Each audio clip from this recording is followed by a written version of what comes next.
Well, I guess it's that time, huh?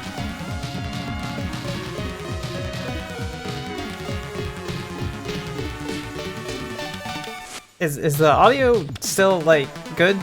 Yes? No? Maybe?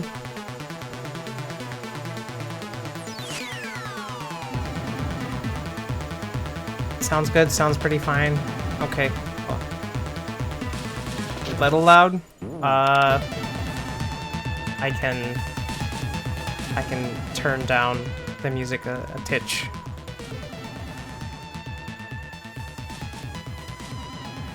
Just... Okay, yeah. That's fine then. Yeah. So, we don't need that up. And we don't need, these up for now. I guess technically not that. 350 Sangria was a mistake. Well, you know, sometimes the gamble... Sometimes the gamble doesn't pay off the way you want it to. Why did you stop playing music entirely? Okay, well, I guess it doesn't matter, because I'm gonna be switching playlists anyways. But... Anywho.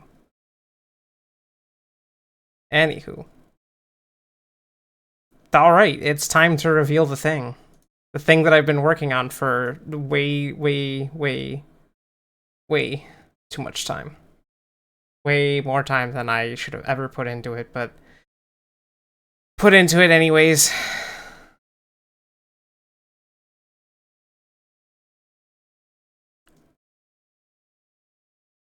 Man, there's a lot of people here. What the fuck?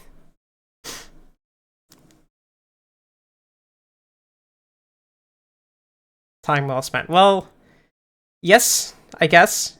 It's a good experiment.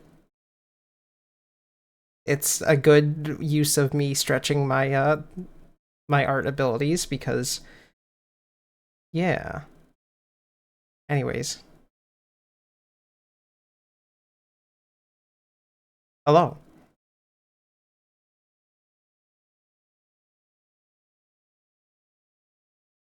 Hello.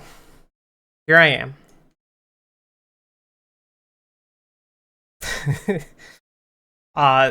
I literally did this all within the trial period for Live2D, and it's not perfect. It's super not perfect, and it's gonna bug me that it's not perfect. But I'm dealing with it.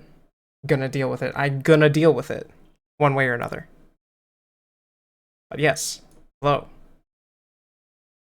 I'm real now. Well, I'm been real, but you know, I'm double real now. But yes, hi, hello. Well, technically triple real, I guess. I don't know. I don't know how to do. Lala, please, please behave. Okay. Yeah, no. The only thing that really bothers me with some of the movements that I've chosen is that I don't have enough exaggeration in some of the movements because, as you can see, my like head nodding and like shaking back and forth isn't as exaggerated as somebody you'd see from like a professional standard, but I did what I could. I I really like how it turned out in general. I was actually going to do a third revision that was going to be more like a traditional, like forward facing with a bunch of movement and everything, and I got to the rigging portion and I was like, I can't keep doing this. This is gonna take forever. I will die. So, God, alright. So, hello, and thank you. Okay, I'm not. So, full disclosure, going forward, I'm probably not going to be. Uh, I don't know. It's been a weird thing for me to consider. I really don't want a bunch of alerts. I know that's like the big thing people look for in streams is like the cool and funny alerts that make noise and display stuff. I'm just kind of think that takes away from the stream quite a bit actually. So most of the time I'm probably not gonna like mention like follows and stuff going forward, and like I can't read chat right now. I can't, because otherwise I'm gonna lose it. Alright. But like, I'm just gonna keep I just want to keep it simple, you know? I really want it to be like I don't want to sound like ungrateful because obviously it helps a lot and it is like 4-minute DTS spam. Yeah. I mean, I'm not even just talking about like the redeems and stuff. I'm talking about like even sometimes like follows kind of like having an alert for every single follow, especially when someone like raids you and like suddenly there's like a bunch of people following. It's just like it's back to back messages that yeah you get the point. But today, thank you for the follows and the resubs and everything. I'm very happy that there was way more fucking people coming out for this than I was going to expect or hope for, because you know I don't have the most confidence in the world. I don't know if you noticed that, me being in other people's streams or anything like that. So, you know. Thank you, Greedra. So yeah, you know, even if I overhyped it a lot, like I feel like I'm way overselling this whole thing. But yeah, I just wanted to really be appreciative of everybody coming out anyways, because you know, even going to bed last night, I was just like, oh man, no one's gonna show up, and if everybody does, it's gonna be like for 2 minutes, go, hey, that's cool, and then bam. Because of course that's what your brain does to you, but you know. But hey, thanks for coming by. Thanks for seeing the reveal, if nothing else. But I'm gonna be doing this stream all day as much as possible. Anyways, I will take a break, of course, go get food, etc., etc. Don't misunderstand. I know how to take a break. But yeah, I guess to talk a bit more about it. I have I technically it's not a huge revision to my reference, but it is a revision to my reference. So, Jesus Christ. All right. File sizes.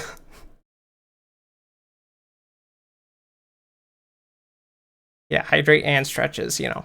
That's okay, so Zoe. Thank you. Thank you.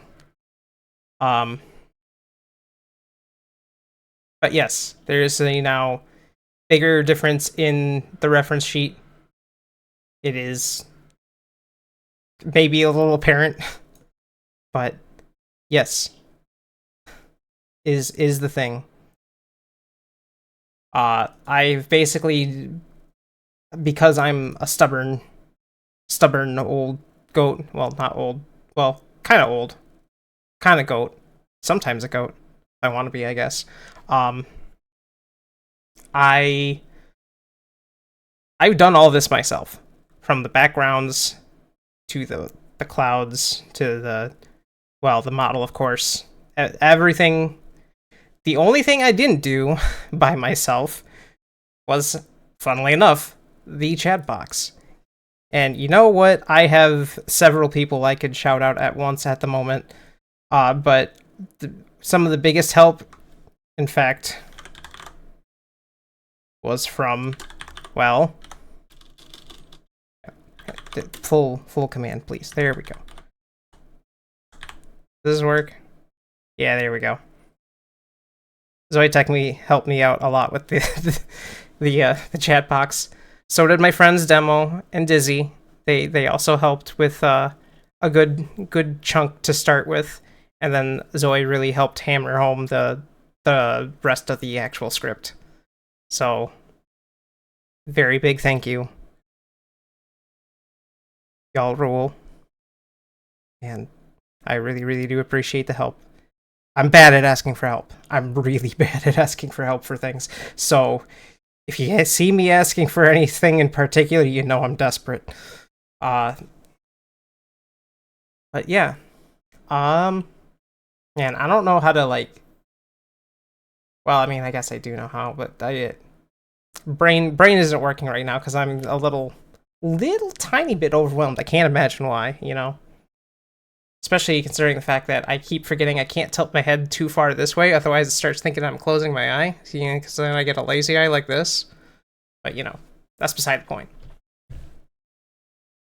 Oh, and other thing I want to show off because I can, because well, you know, it's my stream, I guess, you know. Uh Tomorrow, when I start my actual schedule for the entire streaming process, um I'm gonna start with the Classic Vania challenge by one dot level. Gee, I wonder if anybody knows dot around here.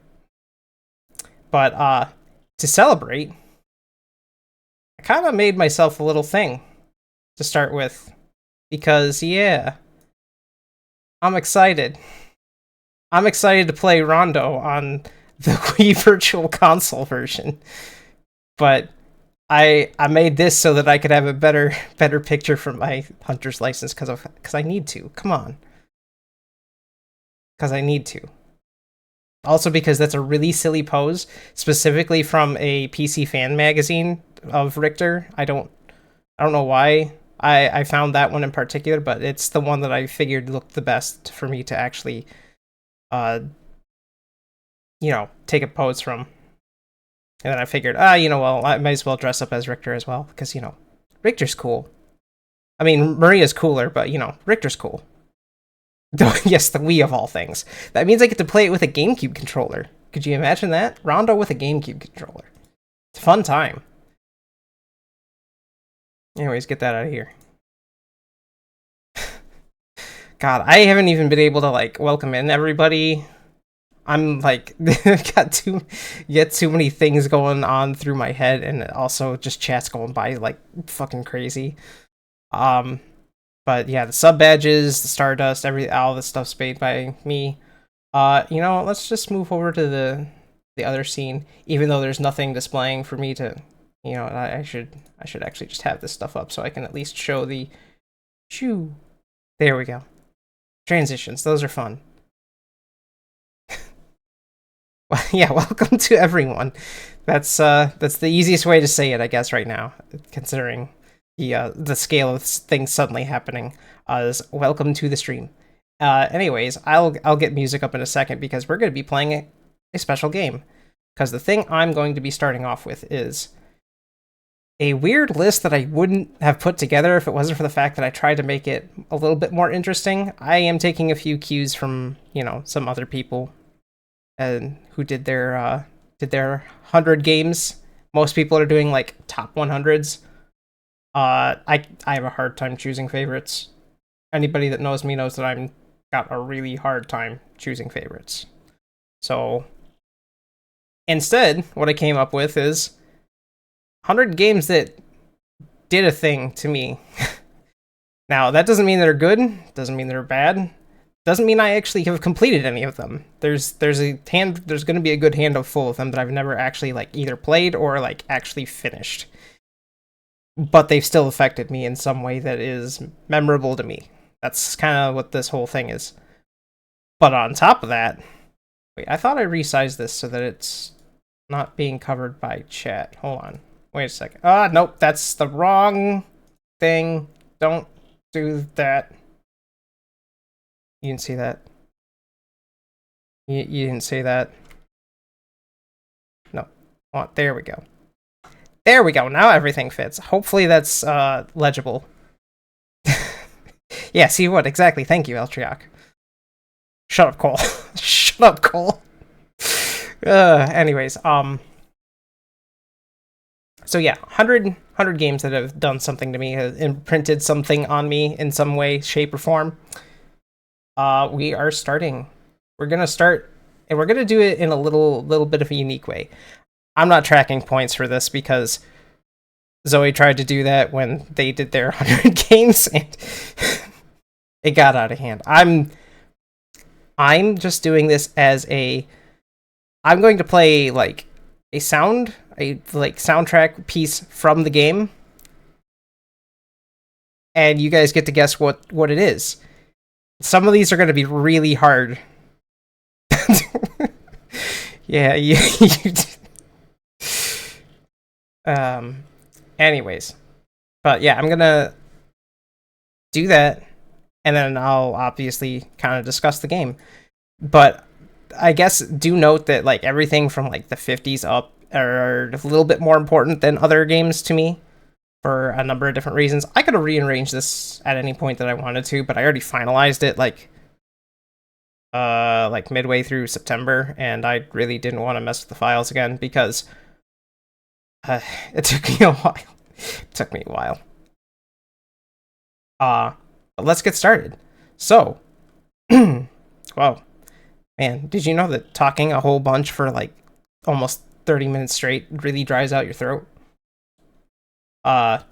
Anyways, we'll get started with okay, yeah. I'll do the thing. Give me a second.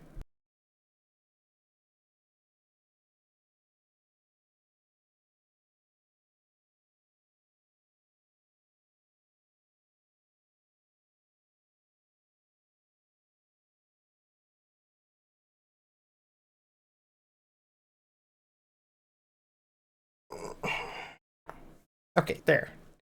There. Yeah, everyone's scrambling for the water button. Alright. No more delaying. Okay, this is in the correct order if I recall. So, this one's probably going to be one of the harder ones to figure out because I don't know how many people would have remembered playing this, or if they have played anything that's related to this game, it's probably the main series and not the spin-off series that I'm more familiar with. Anyway, and actually, let me turn this. Where's my volume control thing? I'll turn it up a teensy bit because I did not get to balance these the way I wanted to. So, number 100.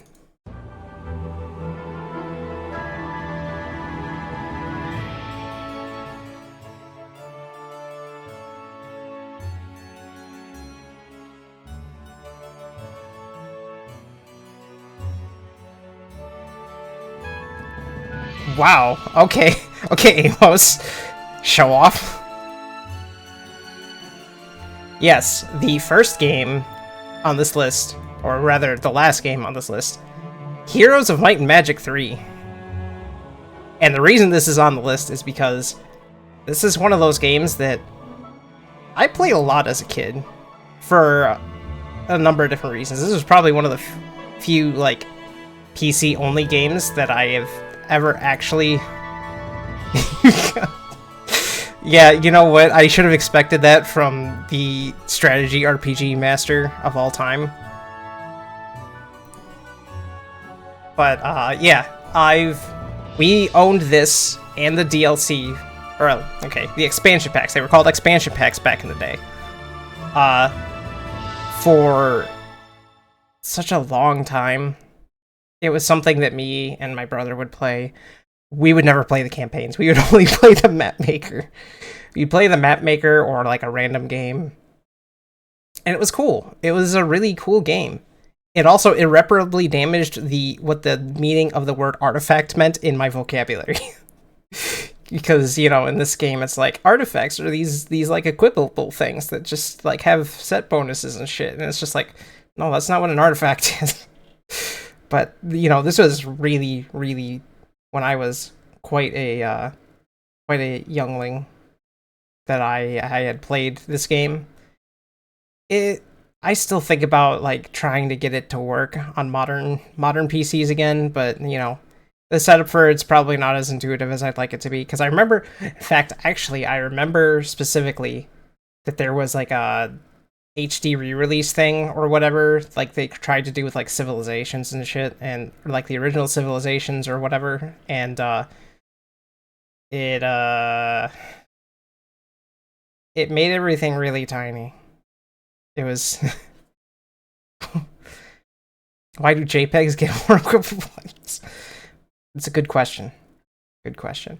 But yeah, I spent a lot of time just messing around with the map editor. trying to make my own scenarios and then never playing them at all, and then just going to create some random game. And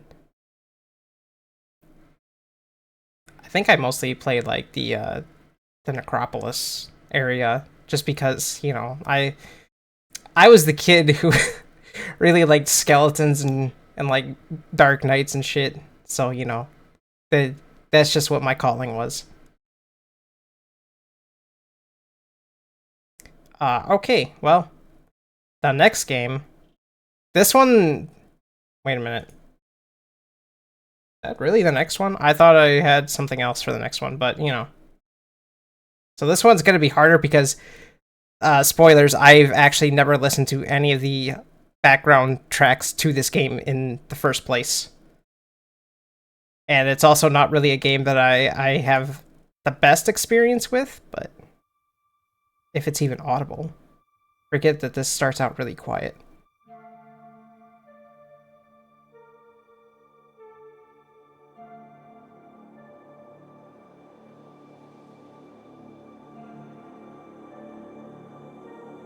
I actually don't know if this is actually like a really good representation of the series because, you know, I just did what I could.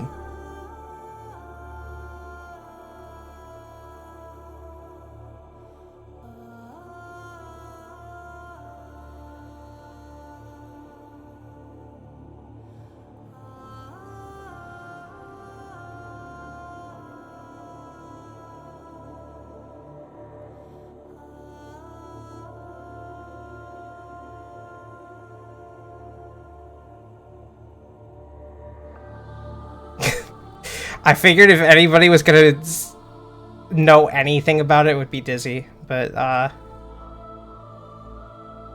Warframe.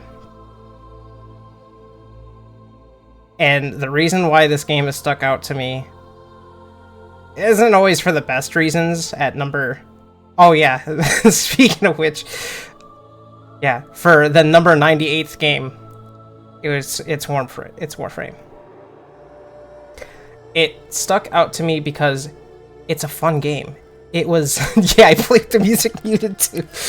Yeah, it's a fun game. It really truly is. But as somebody has once said to me, it's like playing in a vast ocean, a very shallow ocean. There's so much stuff to do, but it's ultimately kind of shallow, and that's kind of how I feel about it, honestly.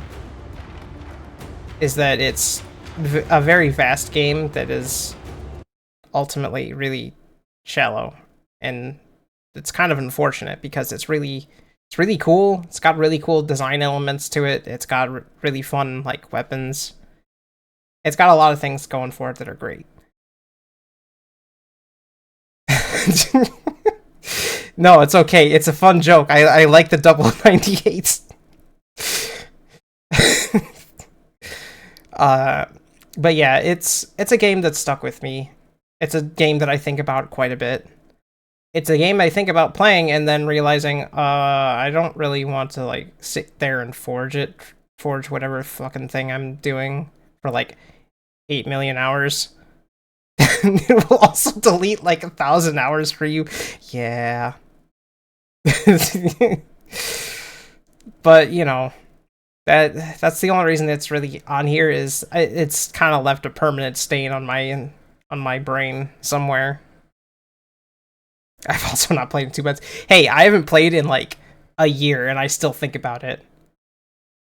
So you know, it's really funny that I even like am putting this on here, especially considering the fact that I can think of like 10 other games right now. Like I've been thinking more recently about some other games I could have put back on here, and here this is anyways.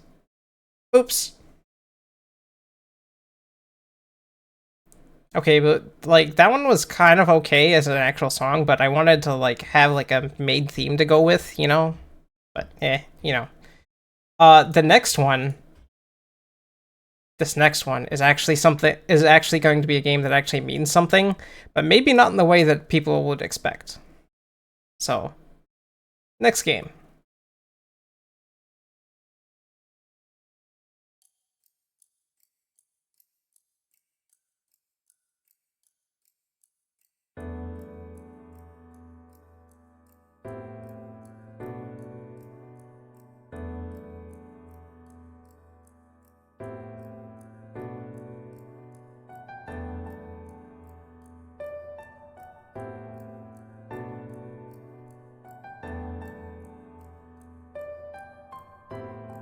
Good job, Amos. You got it. It's probably my favorite fucking song that has ever been made for that entire game. Specifically for Shadowbringers. And the reason why this is, like, besides the other factors that, you know, make 14 a game that really stuck with me for... yeah, I mean, like, listen, I haven't been subbed since, like, when did Endwalker come out? Almost a year ago at this point, I think. I don't know. But anyways, to kind of more explain, besides the, you know, usual factors as to why Final Fantasy XIV is important to me is, you know, I've been playing this game quite a bit.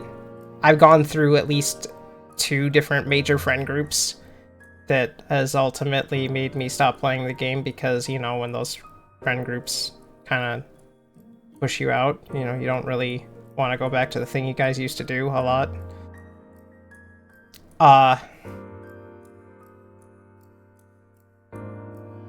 Yeah, no, I understand, Dizzy, and that's that's kind of understandable. But I mean, with this in particular, I genuinely didn't really care too much about Final Fantasy XIV and its story for a long time. I don't know what it is with Shadowbringers. I decided, you know what, let's just take a look and actually read the story and pay attention. And you know, it was good. I'm not going to say it wasn't good. I don't think it's as good as everybody else claims it is, personally. That's just my opinion. I'm not going to really... yeah, Graha. Yeah, everybody loves Graha and fucking Grandpa Emmett Selk. Hi, Washa. Thanks. Man, there's a lot of people coming in, and I missed the follow from Charlie and from Stardeuse, and wow.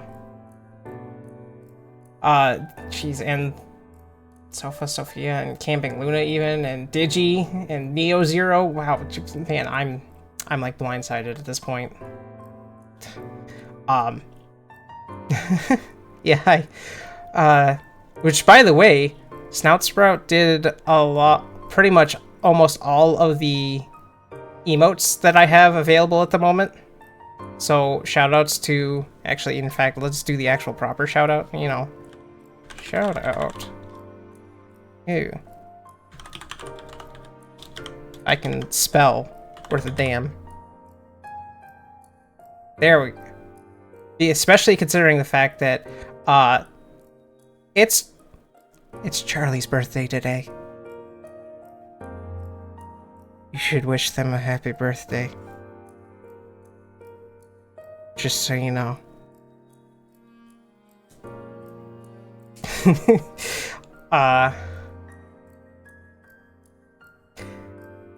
And thank you for the subs and everything, man. I'm so sidetracked. My brain. I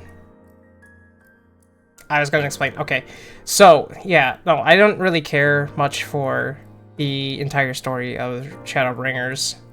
Like, it was cool. It was cool to string along, but I think ultimately, the thing that really got me about Shadowbringers was the area where this song plays in particular. If you know, you know. If you don't know, then you know. That's kind of neither here or there. But, like, as soon as I entered this area, and I heard this song, and I found more out about this area in particular, that's what hit me. That's what hit me about the story. This music was so good for me to, like, hear at the time that I did, that I'm pretty sure I started crying. I will fully admit, I got really emotional when this kicked in. And I still think about it a lot. I think about it a lot. especially the whole quote unquote lore implications of that area. Like even disregarding the setup that was made for it to say, oh, look at how this character that has done this, has made this place for you to understand as like suffering or whatever. Yeah, who cares? What matters more to me was the culture and everything that was put into that place. That is what really interested me. That is what really hit home to me. So that's why it's on this list at number 98. Again, the second 98. All right. Next one. I forgot what I put next. So we're going to find out together. I actually forgot the entire order of everything, so I mean, I'll know when I hear it, but we'll find out. Oh yeah. Yep. Except it's really quiet. You're close. You're close.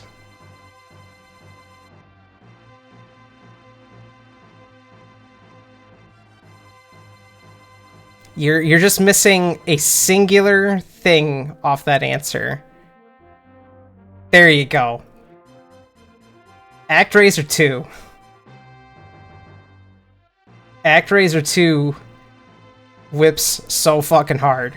And it has been especially a major treat to see a certain someone who has been beating their head against that game.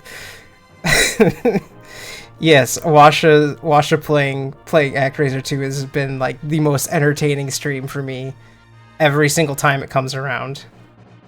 It's so good. I got introduced to seeing this game fucking like what, 2016 or something like that, some absurd amount of years ago. And as soon as I actually got to see like the entirety of this game, this game is great. Much like some other people who actually enjoy this game and don't really care much for ActRaiser 1, I don't care about the city builder thing. City builder thing's kind of like whatever. Like I wouldn't mind trying ActRaiser 1 and going through with the whole city builder thing, but ActRaiser 2 on even just like a basic technical level feels more like an impressive game to me than any other game. And I've not beaten it. I'll put that out there. I have not beaten it. But what I have attempted to put... Oh, shit. Well, that's a spoiler for the next one. I forgot to hit the stop after that fucking... Alright, well, I'll get to that real fast. Basically, ActRaiser 2 is a game that I'm going to definitely play at some point. I'm not gonna play it on hard, sorry. Because I can see how much of a pain in the ass that is. No. Maybe someday, but not my first playthrough. I think I would like to get more of a better handle on the game. Although, to be fair, I would have to play on normal or higher anyways at some point. Because, well, if you play on beginner mode, you don't get to play the whole game. Let's just put it at that. It's kind of like playing Touhou 6 on easy mode. You don't get the whole game. So don't play on easy mode, but try not to play on hard mode if you can help it. Unless you want to beat your head into the wall. Or, you know, your Washa. So yeah. We already got like a 3-second spoiler for the previous game, or for the next game. But this will be another one that I'm sure Washa will be excited to hear.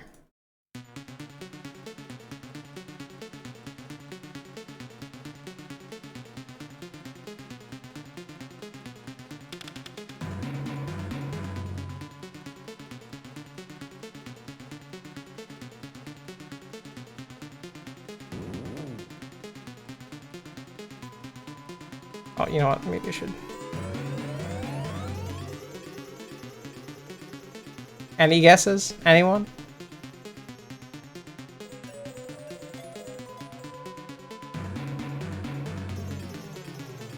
There's part of the answer right there. Alien Soldier. This game is rad. This game is beyond rad. This game is so cool. So, the funniest thing is, do you want to know how I found out about this game?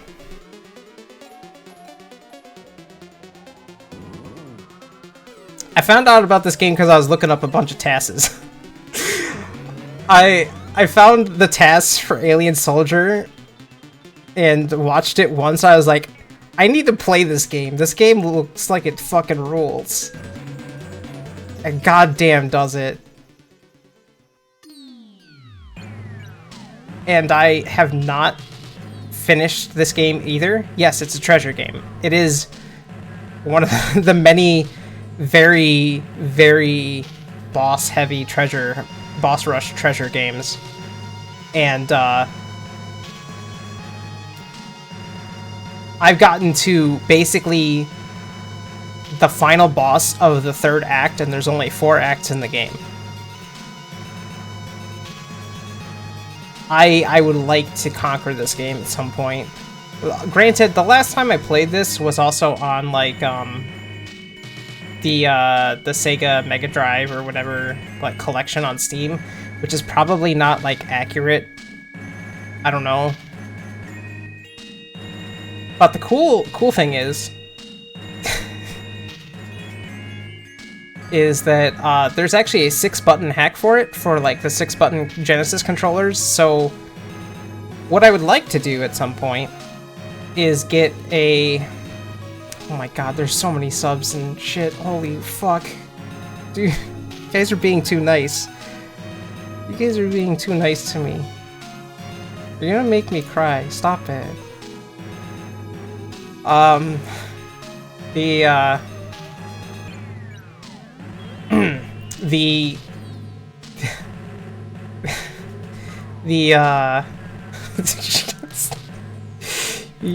Okay, listen. The thing I would like to do is, one, need to find a working Genesis console because mine's kind of dead.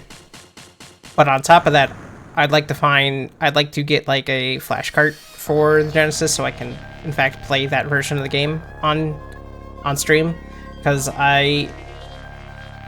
you know, as much as I see people having fun with the retro tank, or not the retro tank, the Mister and whatnot, I'm also seeing a lot of people recently having problems with the Mister, which is starting to make me think, maybe I should just get a flash card every once in a while, and then, you know, maybe I won't be able to get everything right away, but, you know, it might be a safe investment for, like, a slow burn kind of thing, since I do have consoles that I would like to play.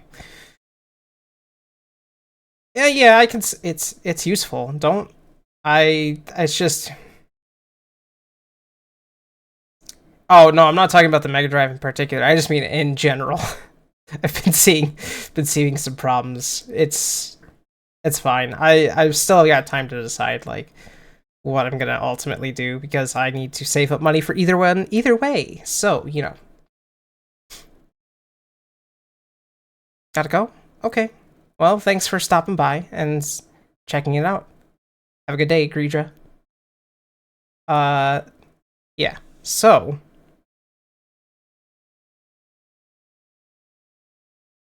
at some point I would like to...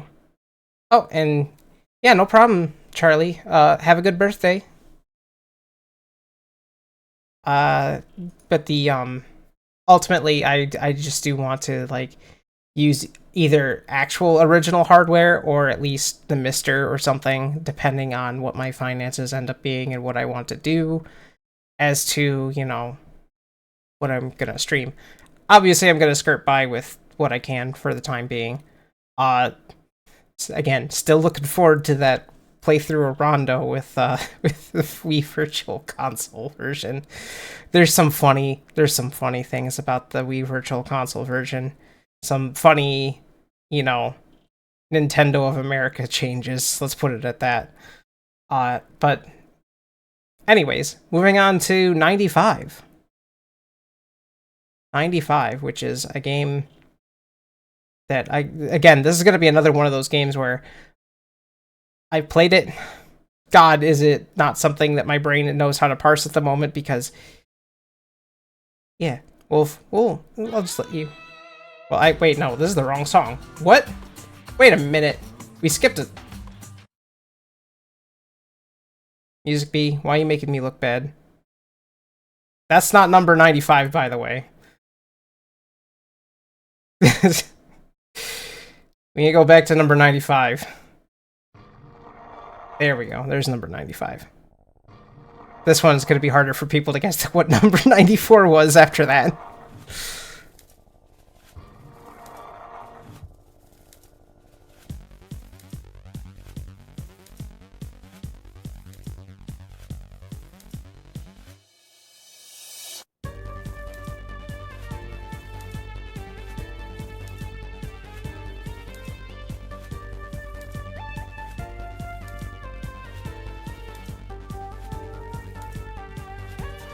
Wait, people actually know this?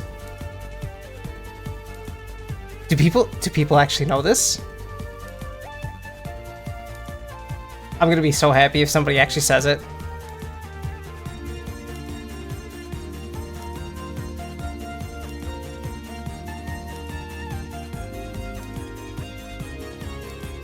No. Not that game.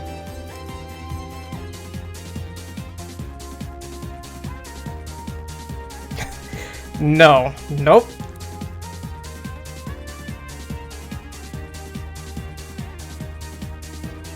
This is...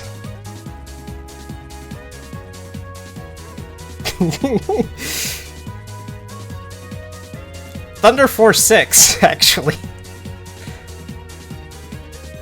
So, I have a weird thing about this game series in general.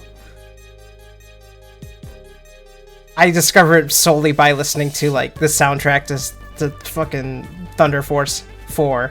In fact, the only time I actually have played a Thunder Force game was the janky port that they have for the, like, Switch, which isn't even called Thunder Force 4. But yes, it was probably on the playlist earlier. But so the funny, weird story about how I found out about Thunder Force in the first place is that back in, like, I want to say it was like mid of high school, like my middle couple years of high school, so like 10th or 11th grade or something. I stumbled into this artist who just goes by SSH. And for the most part, a lot of the music that he makes is like just remixes. But what kind of ended up being the weird connection was that there's a song from Thunder Force 4 that he remixed that I absolutely think was wonderful. Yeah, everybody always says fucking about the server connection thing, and I'm just like, no, the artist, not the like server thing. So finding out about the remix that he did for Thunder Force 4, I went back and finally listened to the original soundtrack for 4. I was like, wow, this is really fucking good. What do the other soundtracks for the rest of the series sound like? And then that song came up on 6, and I was like, something about this song just feels amazing to listen to. So I have a weird sort of relationship with this series in that I have never really gotten into the games themselves, but I will not stop listening to the soundtracks. The soundtracks are so good. Except maybe 1 and 2, because I can't really find those. Zoe, please.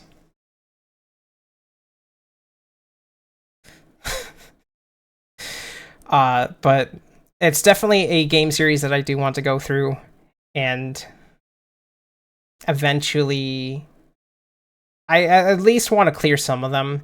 I don't know about all of them. I do know that I tried to play through 5 at one point, and it kicked my ass. It kicked my ass real fucking hard. But it's a cool game series. It's such a cool shmup series. Dude, I want to play some of those and like actually get good at them. Kind of like with some other game series that I'm really trying to get through. And thank you. Thank you.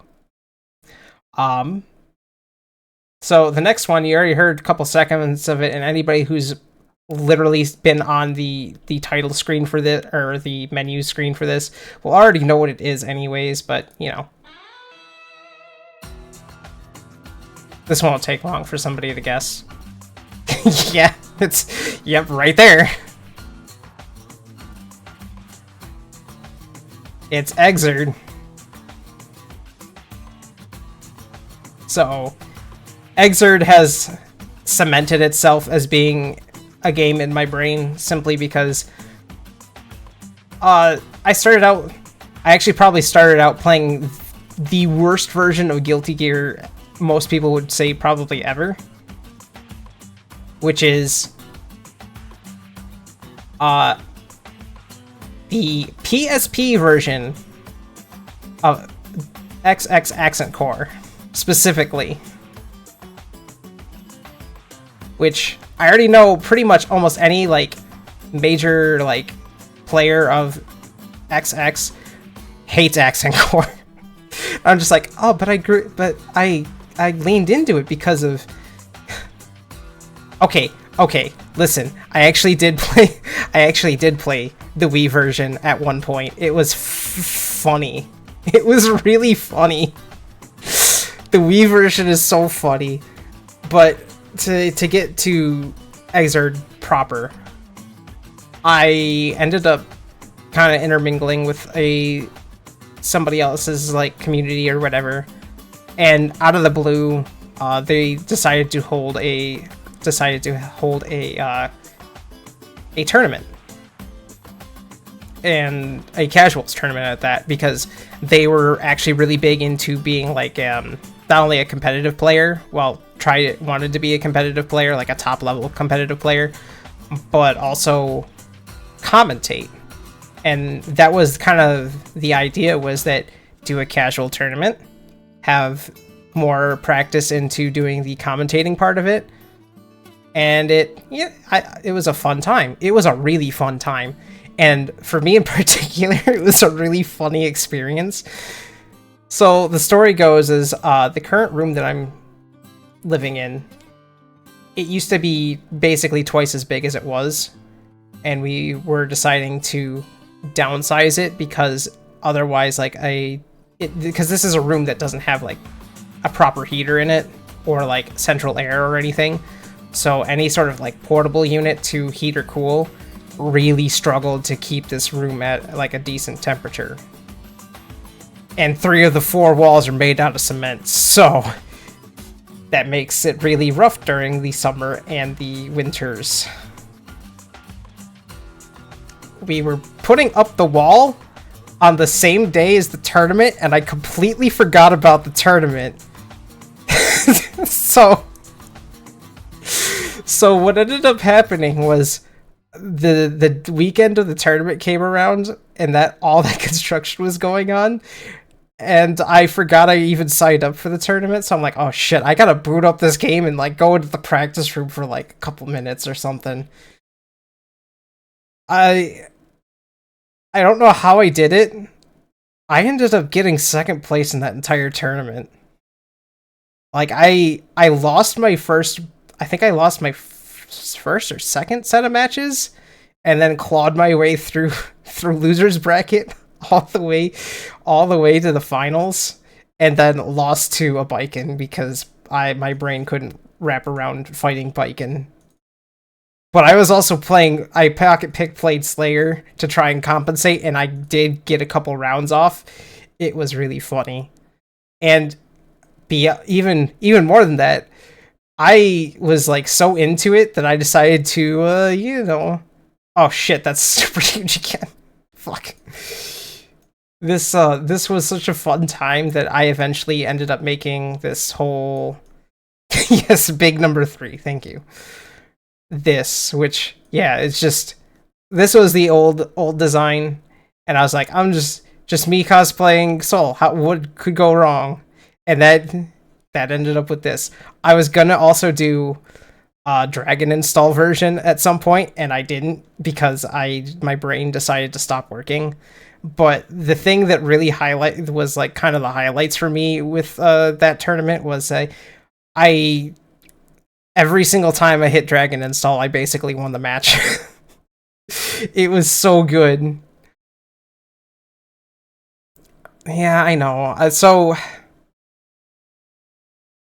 the other redeems are not there anymore because obviously I couldn't get the logistics of it to work, and I also didn't have anything rigged. I'm sorry, but we just have to deal with me as I am now. uh I am gonna miss those forms for now, but maybe someday they'll come back when I have time. But anyways, yeah, so I made this cosplay of me with in Soul's clothes because that's who I played as. Played Soul bad guy, and I got the real big fun meaty hits in. My nickname during the tournament was Anger Button because everybody was just like, "What happened?" It's like they hit a switch and suddenly they just started dunking on everybody. What's going on? Don't piss them off. You're gonna lose. You're gonna hit the anger button. And yeah, that's a really fun memory that will always stick out in my mind.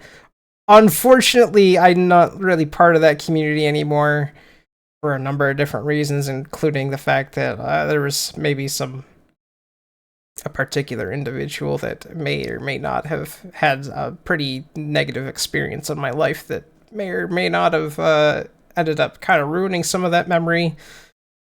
But I still cherish it anyways because it was still a fun tournament. And in fact, actually, I don't know if I should not have opened the user list.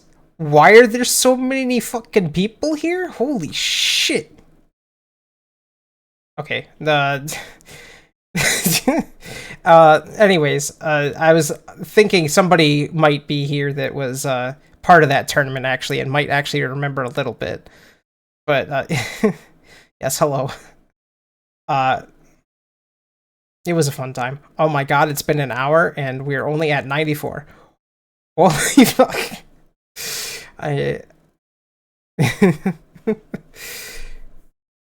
But yes, hello, welcome. God, my face is so red right now. Ignore us, play more music, yeah. So, this next game, yes, I should probably stretch and hydrate. Hold on.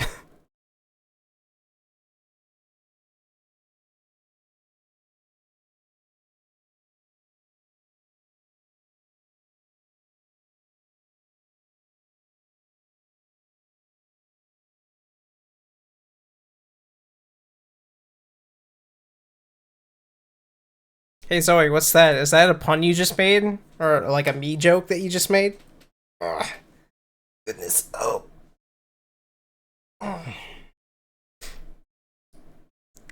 I'll remember that for later. But for now, you get one. Didn't I get one like the other week ago? Methinks you have more than one. Anyways.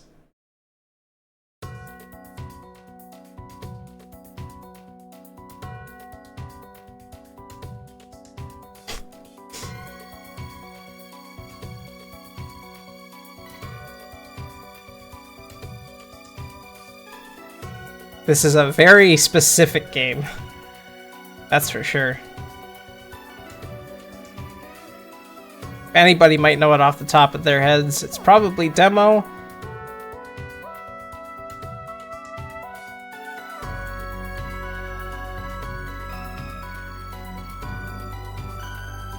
Nope, not Trauma Center, not Hotel Dusk.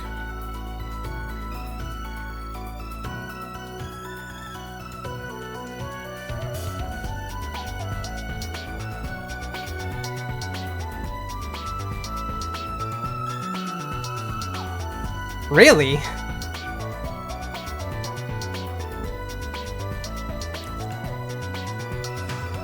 Is this Toho music?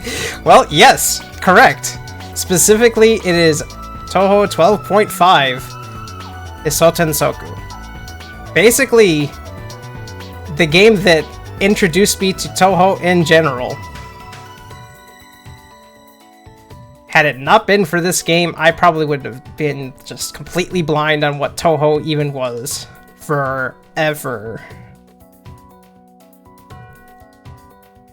And the reason why this sticks out to me is, one, for some reason, this particular track, which is like the main character select theme,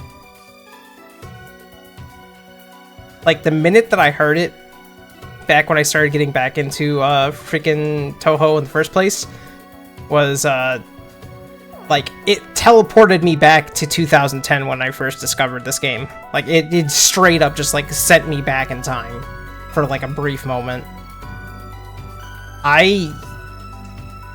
This is the game that made me learn that you have to, that back in the day people would have to connect directly in with IP addresses to play video games in certain capacities. I haven't touched Hisoten Soku in such a long time. I kind of want to at some point on stream or something, just to show it off. Your Hamachi. Yeah. Give me your Hamachi. What's made this even worse is when I played this, I was basically running a copy of Windows through an iMac to play this, because my parents, when I graduated high school, got me an iMac, and because, you know, they were thinking, and I was thinking at the time, you know, I'd go into like graphics design for, what the hell? I forgot to do the thing again. Nobody heard that. I need to remember to do the thing. Anyways, and what ended up happening was I hated iOS so much that I was just like, you know what? I'm gonna figure out how to install Windows on this thing instead and just run it off of that. It worked, mostly.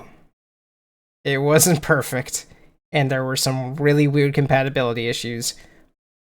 But the entire time I had that MacBook, that iMac, I still... That bad of a time with OS X? Yeah. You're waiting to hear a specific melody on this list, and we'll shout the name in all caps. If you say so. If you say so. But, yeah, I'm gonna start going along a little faster, because I have too many memories to... Yeah, you know... These things take a lot more time than I think they do. I just kind of gauged it on the fact that the last person I watched took like 5 hours to go through their list, so, you know, I kind of based it off of that, and I didn't realize how much I would be talking about some of these games. But, anyways, next game.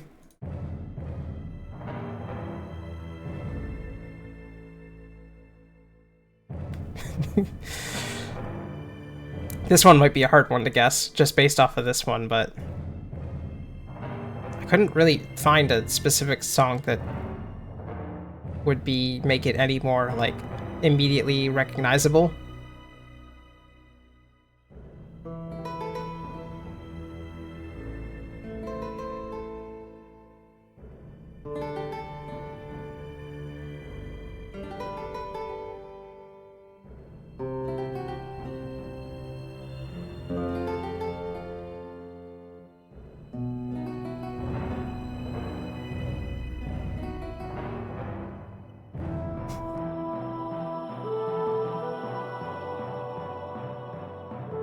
I guess my only hint right now is that this is a game I would love to play again, if I could, with maybe a couple friends.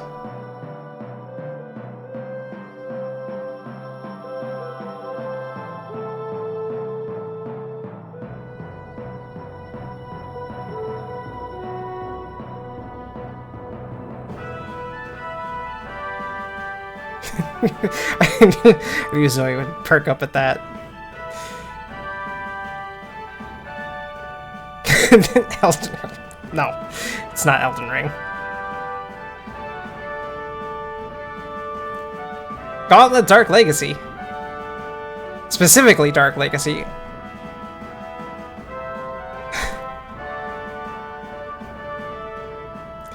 So, this is one of those games that I played a lot with my cousins in particular. We played the hell out of this game. I own a copy of Dark Legacy, and it's sitting on my shelf right now. I would love to boot it back up and just play it at some point again. I think the last time I tried playing it, I just kind of lost steam because it's one of those games where when you are playing it alone, especially Dark Legacy, Legends, on the other hand, like Legends you can kind of breeze through without stopping solo. Dark Legacy has so much content and has such different scaling. God, trying to play it alone is kind of almost like pulling your fingernails off at this point. I definitely would want to either hammer that out at some point or work out something, because I do miss this game quite a bit. Dude, this game is so good. I love this game so much. It's so fucking good. It is absolutely a good couch co-op experience, and I wish I could couch co-op with anybody at this point to be able to do so. I mean, yeah, probably Dolphin is probably the way to go about it at the moment. Like I said, I own a physical copy, and I would love to play that version in particular. But yeah, it's one of those games that has really, really stuck with me for a long, long time. I think about this game probably more often than I should. Probably while I'm busy trying to fix someone's phone. But this is a really fun romp. I especially like doing this thing that probably no one else does, but I definitely love doing it, was going through collecting every single artifact in the game, like the artifact items or the legendary weapons or whatever, and then just going on a boss rush. Just back to back, boss after boss, with every single legendary weapon, so that, you know, you just get pushed for how hard it can be just doing those back to back, unless you're like fucking max level or something. It's what a wonderful game. Alright, this next one is in my brain, and very, very specifically, very recently. And by recently, I mean literally in the past year. And there's going to be one person in particular, or, well, okay, there's technically a couple people in particular who would have been or the reason why this game now sticks out to me, but it's also because of the soundtrack. The soundtrack's just really fucking good. But this is going to be a similar feeling reason as to Exerd, if that's any sort of hint for anything. Oh, hey, welcome. Thanks for the raid. Wait a minute, this... Oh, I forgot to open Sammy. And you know what? It doesn't matter at this point. You got the 1cc? Yo, congrats. Congrats. Thank you. I worked pretty hard to try and get it as expressive as possible. But anyways, I'll just do this manually for now.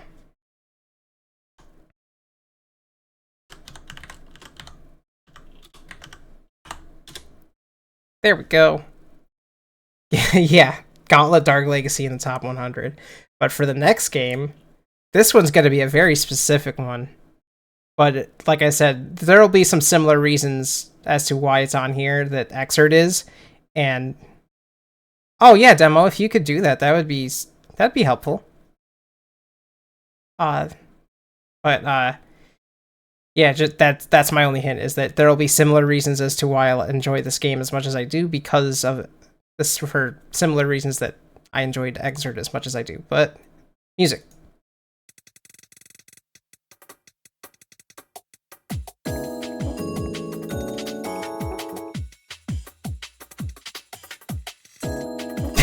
That was really fast. Yes, correct, Raven.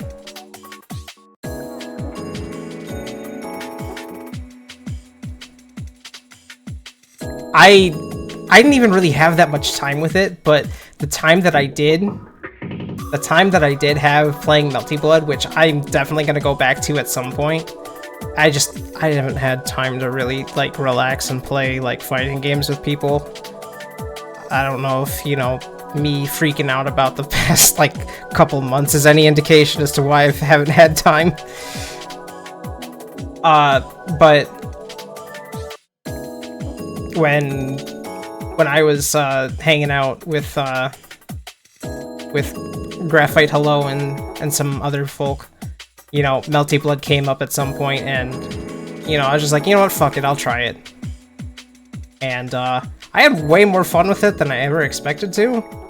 I'm probably not any good anymore because it's been like, shit, dude. When the last time I played this? Probably back in like March, April, something like that. But I'd love to come back to it at some point, and I'm sure everybody in the one fighting game Discord that is collabed between Monday and Graphy would probably also enjoy having another Melty Blood player, like, you know, to just spar against, even if I have to build up my strength again. Maybe someday, maybe at some point, but yeah, similar reasons. Just Exert and Melty Blood both are games I really enjoyed, just because while I'm not super huge into fighting games, I do like fighting games a lot. I just usually burn out really quickly with matches, and I don't really practice. I'm ashamed to admit it, but I'm really lazy about fucking practicing. I'm really bad at practicing. I just want to press buttons, man. I just want to press buttons.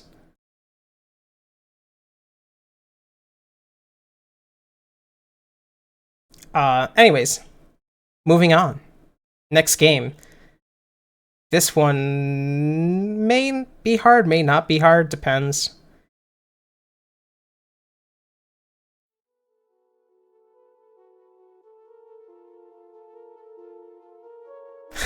Oh, my homies hate the lab, yeah.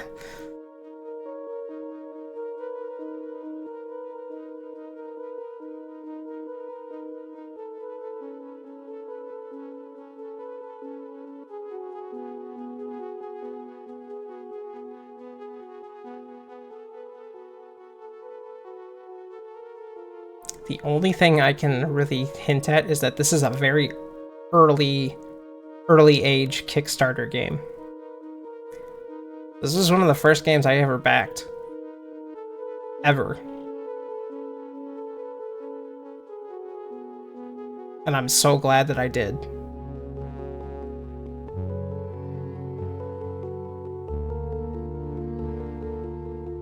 It's not Bloodstained. In fact, I'll just say the spoiler is Bloodstained's not on this list, actually. I like Bloodstained, but it doesn't stick with me as much as other people. No, not that one anymore. No, not that game.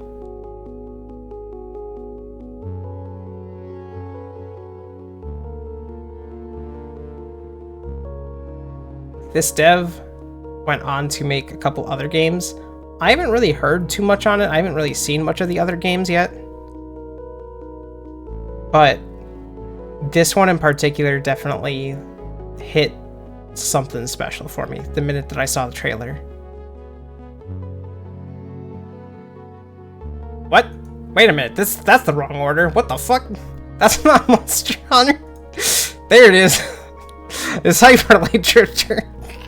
Did I mess up the order of the songs? I think I did. Yes, I did. I messed up the order of the songs. Good. Hey. You know what number 90 is? Yes, Hyper Light Drifter. Hyper Light Drifter was one of the first games I ever backed. And I'm so fucking glad that I did. I'm also glad that I reached out and asked them to switch my Vita copy to being a Steam key instead. This game was wonderful. I love this game. I haven't gone back to it in a long time. And maybe some people think it's a little too, like, artsy, I guess? I don't know. I remember there was a weird period of time, like, in the past couple years where people were kind of, like, being snobbish about this game and how it presents itself, but, like, I don't know. I really liked it. And I have this thing where I just kind of hate when people just, like, are just, like, shitting on a game for no reason. Because, honestly, I think people should just be allowed to enjoy things, you know?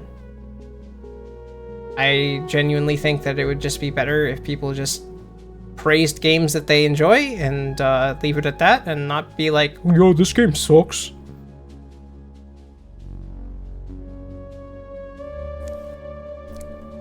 But also, like, Hyper Light Drifter is just, like, a cool aesthetic. It's a really cool aesthetic. But anyways, let me go backwards a little bit because I already ruined my own game here. Yeah. Gee, can you guess this one?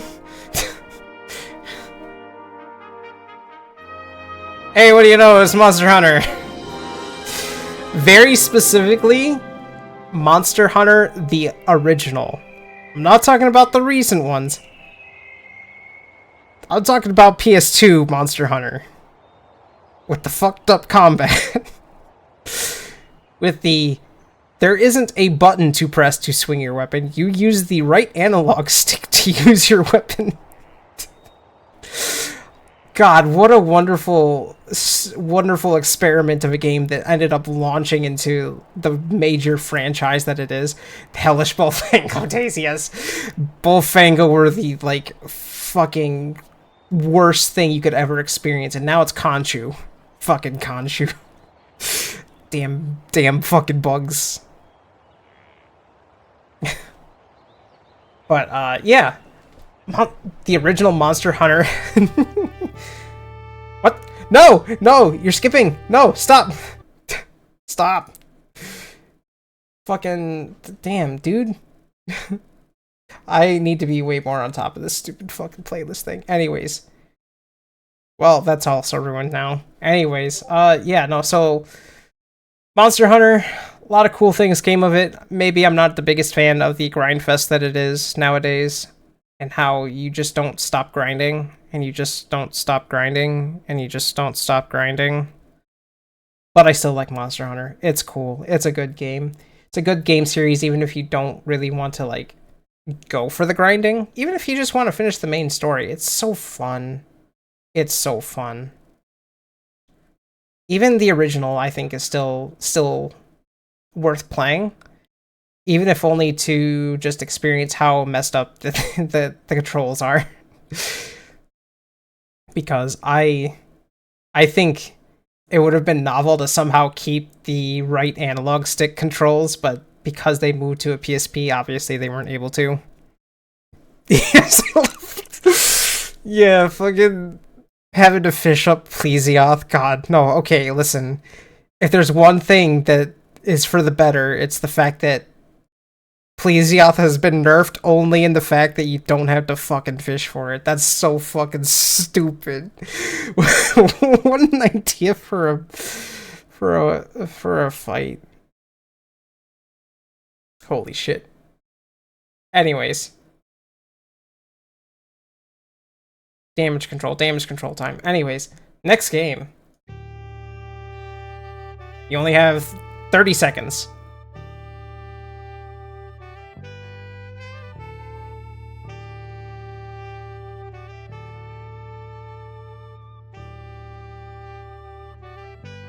Correct. Spelunky. Spelunky HD, technically. This is a game I want to get good at. This is a game I really want to get good at. It's such a fucking cool game. It also has an amazing soundtrack, which, if you ever buy it off of Bandcamp, the songs are not in order. But the cool part about the Bandcamp version of the Spelunky soundtrack is that they're actually perfectly cut to loop. They are perfectly cut to loop. So if you have it, your music player or whatever it is on like repeat single song, you can listen to any of those tracks and, well, most of those tracks endlessly. And it's great for when you want to, you know, just chill out with the Yeti Caves theme. Because that's a good one. That's a good one. That's really all I have to say about it. It's a cool game. I just want to get good at it. Someday. Maybe. More OSTs need to do that. Yeah, it would also be more convenient for people who are trying to do things like make custom MSU packs. I don't know anybody who would want to do that. Or anything. So, we need to go pick up the pace a little bit.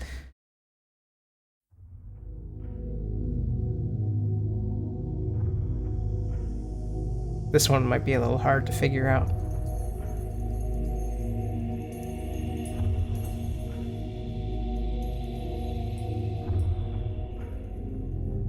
Especially considering how generic it sounds.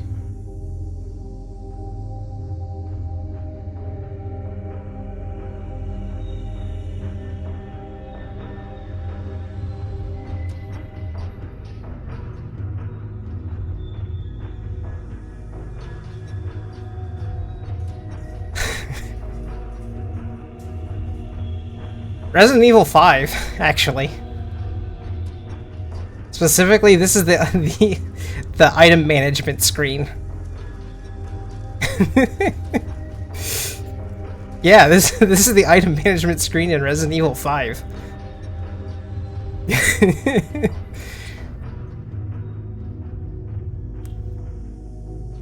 So most people would call this a little blasphemous,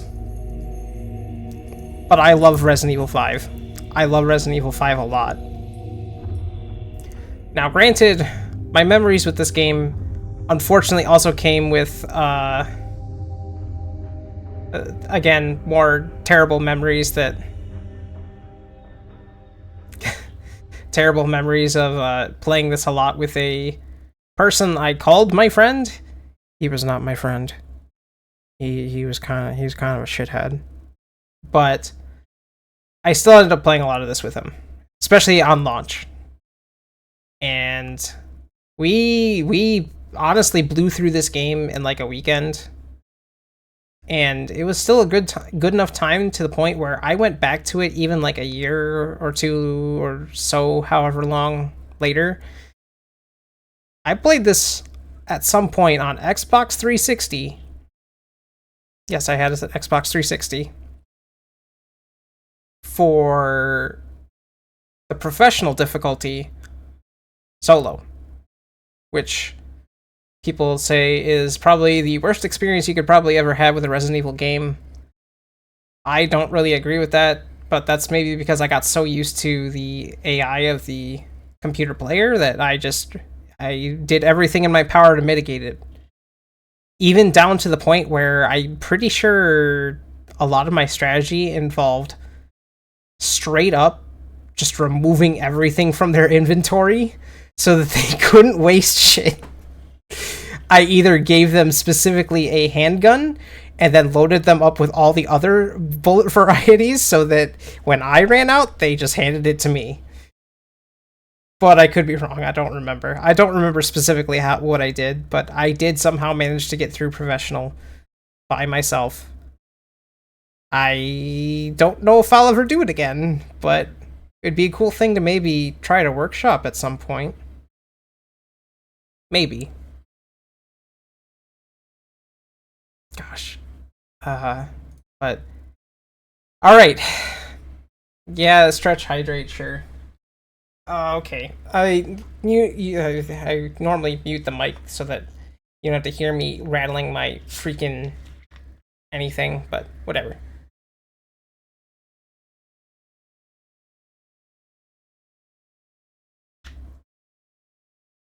Getting to the point where maybe I should just go get like a freaking glass and just have it sit next to me the entire time.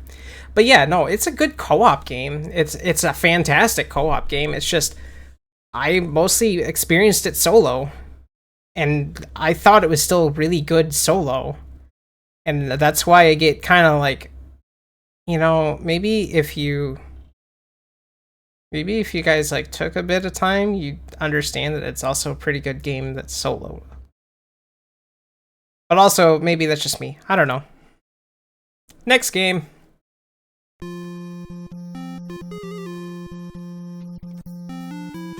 This is a very specific game with a very specific soundtrack to it.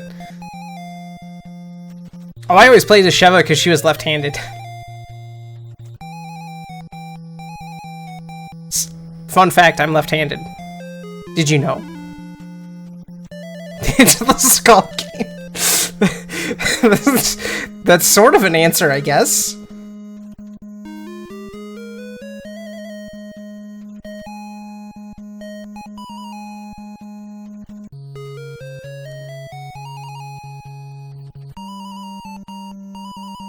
Let's see, everybody get it?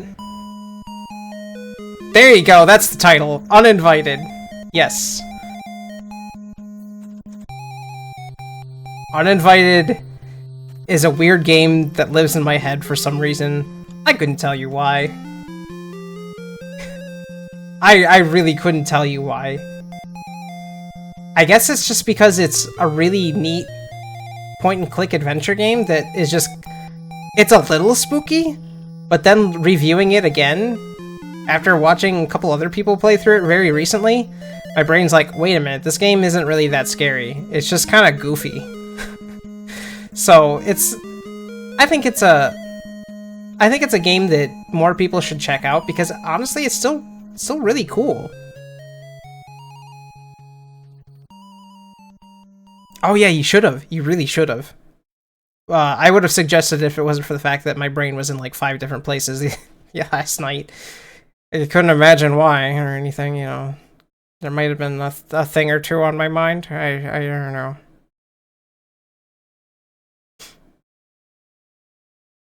It's actually also an NES game. Uninvited was actually on NES at some point, and that's the version I played. In fact, actually, the funniest part about the version of Uninvited that I played on NES was through one of those online, like, one of those online NES emulators. Because I just like looked up some games because I was trying to figure out a game that I could remember, but I couldn't put a like face to it sort of thing that I used to play when I was really young, which ended up not being this game, by the way, but I ended up stumbling into this, so I ended up finding this one and playing through it just because I was like, oh, this game seems kind of neat. Alright, next game. This one, I'm sure, like, a bajillion people are going to be able to answer really, really fast.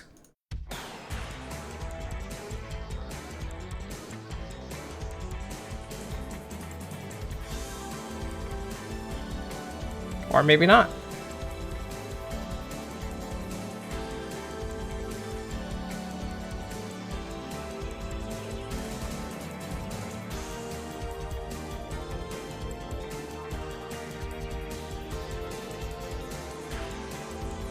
Nope. Nope, it's not a Smash.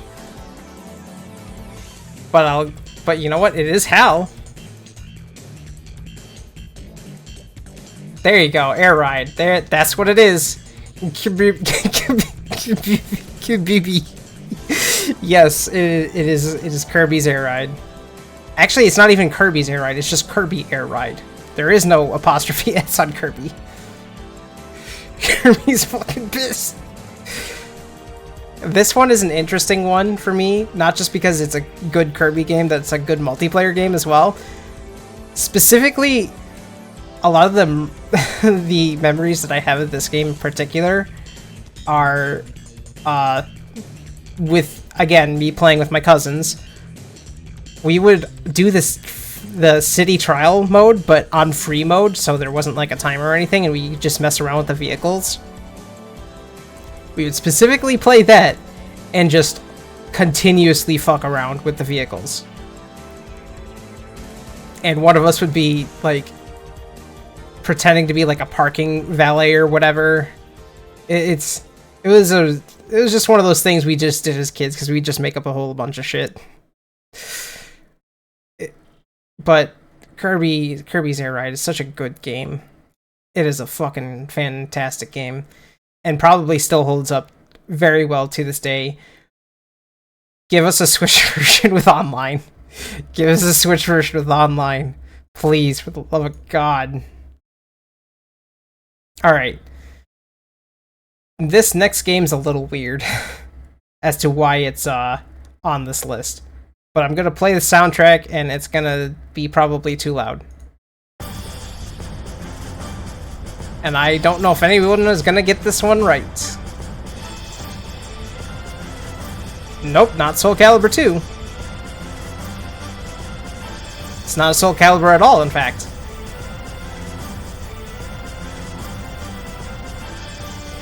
There it is, Dissidia. Specifically Duodecim, because I had way too much freaking content. It's a little known fact about me. I really like Final Fantasy games. I really like Final Fantasy games a lot. I kind of grew up with a lot of Final Fantasy games, for better or worse.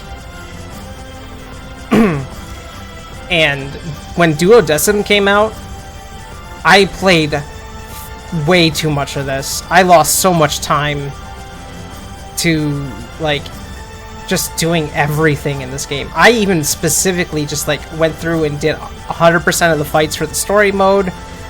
I unlocked everybody, got everybody to, like, their maximum abilities. I didn't get them to max level, but I got them to, like, have all of their moves, because I just wanted to play more of the game. It was that good.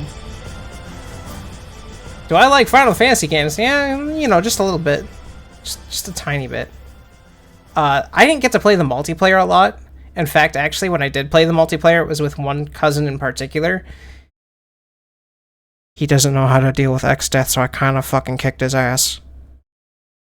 And I'm a scummy X-Death player that knew exactly how to fucking use X-Death to the best of his abilities. So yeah, no, I really enjoyed playing Dissidia, and I really also enjoyed being able to play as a bunch of my favorite villains, especially Golbez. Especially Golbez. We'll get to that. Don't worry about it. But we on to the next game. This one, I'm going to be so happy if anybody even recognizes this track, let alone this game at all, period. Because this, besides another game that's later on this list, would be my first major, like, true MMO experience that I've ever had. And it was one that I actually really, really enjoyed until it was discontinued, and they made some bad changes because the company just didn't know what to do with this game, I don't think.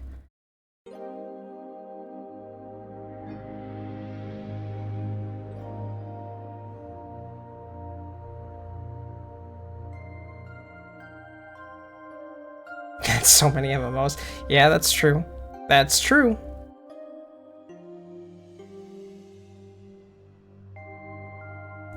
This is probably one of the most unnatural starting points for someone to be into an MMO, though, I think.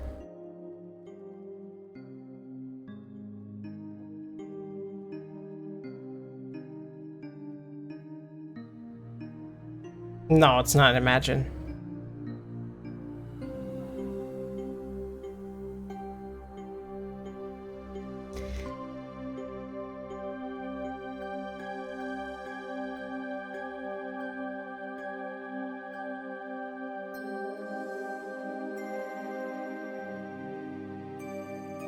Spiral Knights.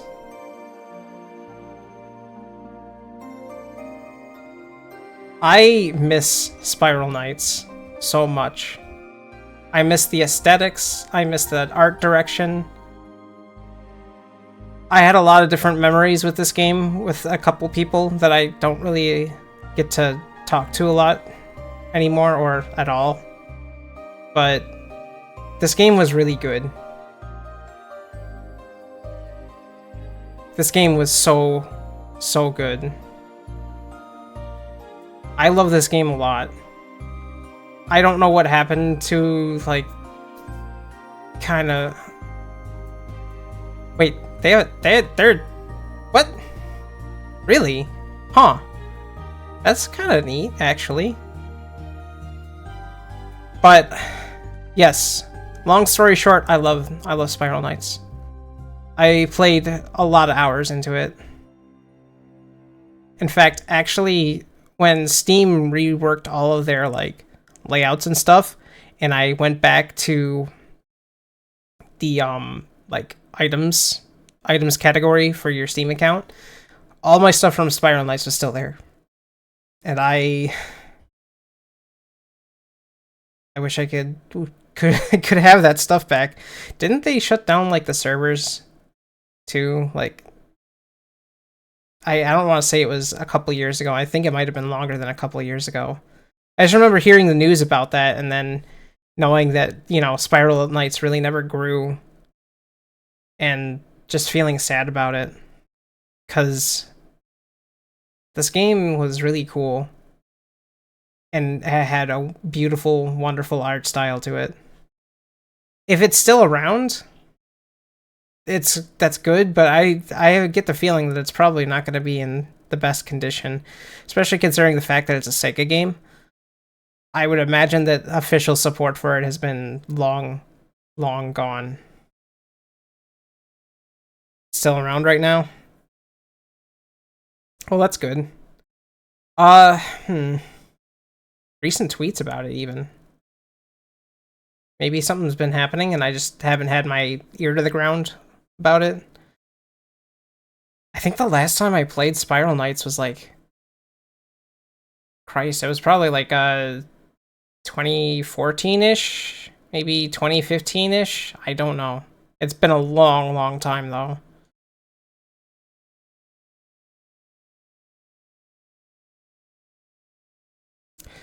Alright, this one's gonna get really obvious, and I know a couple people who will be able to immediately shout this title.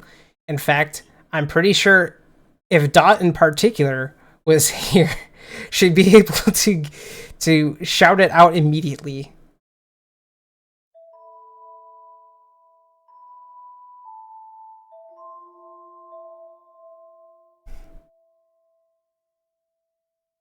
Yep, Dark Souls 2. That took no time at all. As much as I love the whole series and each game for different reasons, I think Dark Souls 2 in particular stuck out way more to me than Dark Souls 1 or Dark Souls 3. There's a lot of reasons for this. Some of it just might be the way it was designed, which maybe not for the greatest reasons. A lot of it was from, I think, just how much I really liked the transition from Dark Souls 1 into Dark Souls 2. There's, yeah, borderline experimental design. You got it right there. There was a lot of cool things that happened with Dark Souls 2 that I think people like to overlook and will always overlook because Dark Souls 2 sucks. Everything is just a shield guy. And you know what? That's a fair point. I have so many things I could do with Dark Souls 2 that I haven't even, like, completely gone through and done everything that I've wanted to do in Dark Souls 2. I've already done everything in Dark Souls 1. Like, I've straight up done every build that I would have ever wanted to in Dark Souls 1. Dark Souls 2 has so much more options. I would love to definitely go back and play through Dark Souls 2, particularly, hopefully with somebody I can like kind of play through the whole game with at some point, maybe if the stars align that I get to do so. Because this game is really cool. I would love to experience it with full co-op because fun fact, for when it comes to pretty much almost any Souls game, I have not really experienced co-op all that much. I've not played the same way most other people have played. I've mostly played these games completely offline. Partly because it's not even that I don't like invasions, I just find them to be kind of a waste of time. Like, I cannot describe to you how much I don't like invasions simply on the fact of it's just a waste of my time. Whether I win or lose is irrelevant.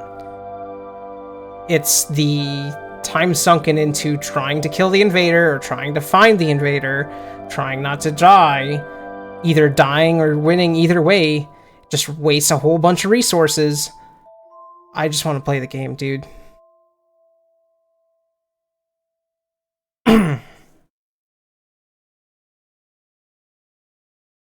And I just had more of a reason to just stay offline at that point because, again, I just don't like wasting my time. Dude, I'm already wasting enough of my time trying a really stupid build and having it go poorly because I didn't consider some factors. Yeah. No, like some you can do some really fun things with the invasions. There's a recent tweet that I've actually retweeted that was like a really good showing of Dark Souls 3 co-op versus an invader, and it was really funny because everybody was invisible and only wearing one piece of armor, so they all stood onto the same spot and made it look like there was just one person, and as soon as the invader showed up, they all split apart. God, that's such a good... It's such a fucking good tweet. I love that tweet. I saw that, like, this morning, I think. That was so good. Alright, what's the next thing? What is the next thing? What is this? What is this track? I don't remember what this track actually is. Oh, I immediately now remember this track.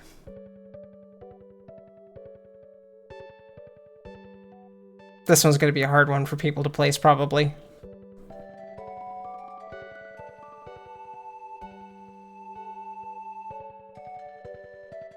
Well, unless you're Zoe, I guess. Yes. Seventh Saga. This is a game that haunts me to this day. And I say that in the most loving way possible. This game, aesthetically, this game mechanically, super fucking cool. Super fucking cool. Do not misunderstand. This game will fucking kill you in your sleep. this game will fucking kill you in your sleep. It is probably one of the most interestingly designed RPGs I've ever seen. And I own a copy of it. I promised myself at some point that I would play through every single physical copy game that I have after I got my RetroTink. Seventh Saga is still sitting on my shelf glaring at me with daggers in its eyes. I will conquer this game one day.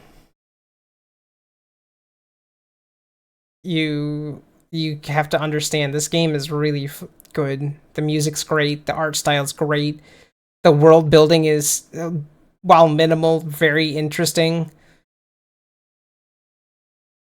And I think it's a game worth at least looking at for a good while, even if you don't finish it.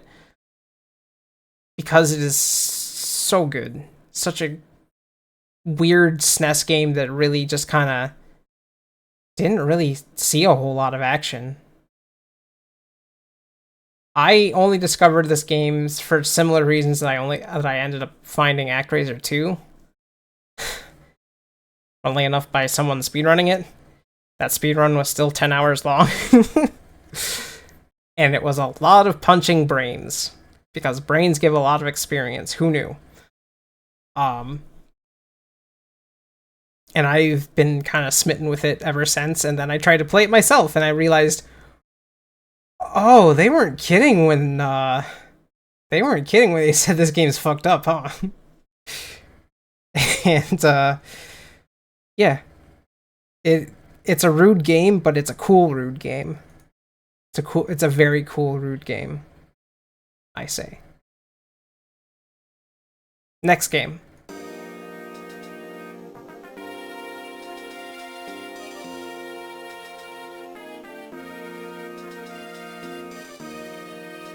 This is going to be the only game from this entire series on this list.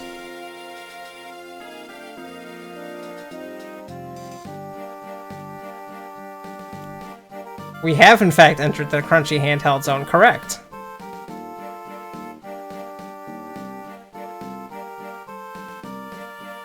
To give you a hint, it's a GBA game.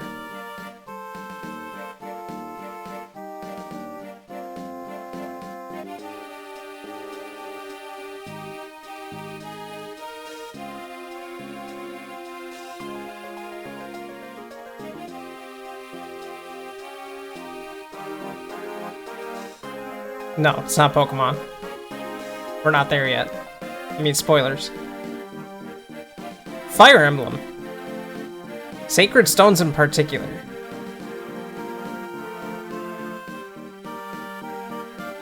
This Fire Emblem game in particular has some of my favorite characters out of the entire series. And I don't know, I think it's just better balanced in general than like any of the other Fire Emblem games. I'm not gonna talk about the whole, well, the difference between the old generation of Fire Emblem games and the new generation, because that's a tired conversation. And also because it's just gonna get me talking negatively about games that ultimately people enjoy anyways. I like Sacred Stones a lot. I've played a lot of Sacred Stones. Garrick has got to be the best hero out of any hero in fucking Fire Emblem history. I love Garrick. He's so good. I've never gone into a single fight with him at some point. There was some point in the game that I've gone into every single combat scenario with him. He would always crit. He would always crit no matter what. And it was not with a critical weapon. It was with just the strongest weapon you could get. Garrick fucking rules. But like Sacred Stones is good. I think it's a nice balance between being a classic Fire Emblem game and also one with a map that lets you, train up your party if you want to. It also probably has my favorite dragon character of the entire game series. Mira is pretty good. I like Mira a lot. She's cute. And also probably, I don't know, I just like the story. I like the story a lot more than like most of the other Fire Emblem games. I would say probably the only other Fire Emblem game where the story actually like did something for me was probably Path of Radiance. I still own Path of Radiance on GameCube actually. That could be something to look into someday.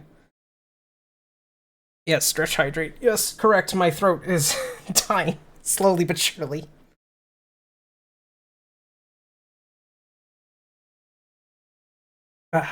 But it got hard fast. Yeah, that's kind of the thing with Fire Emblem games, especially the older games.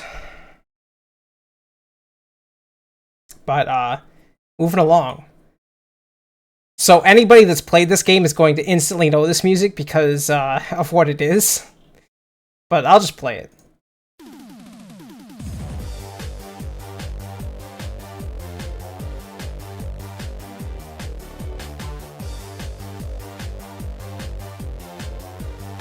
Yeah, do you? Then say it.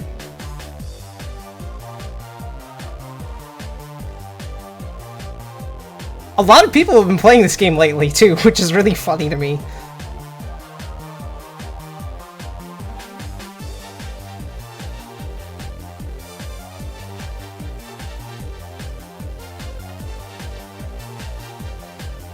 There you go. Killer 7.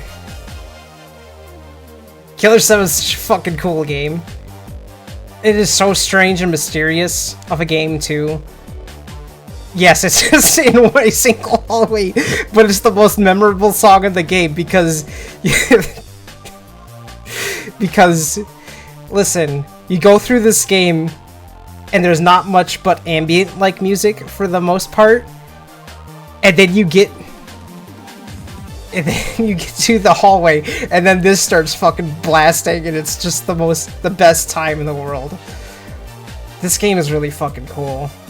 This game is really cool.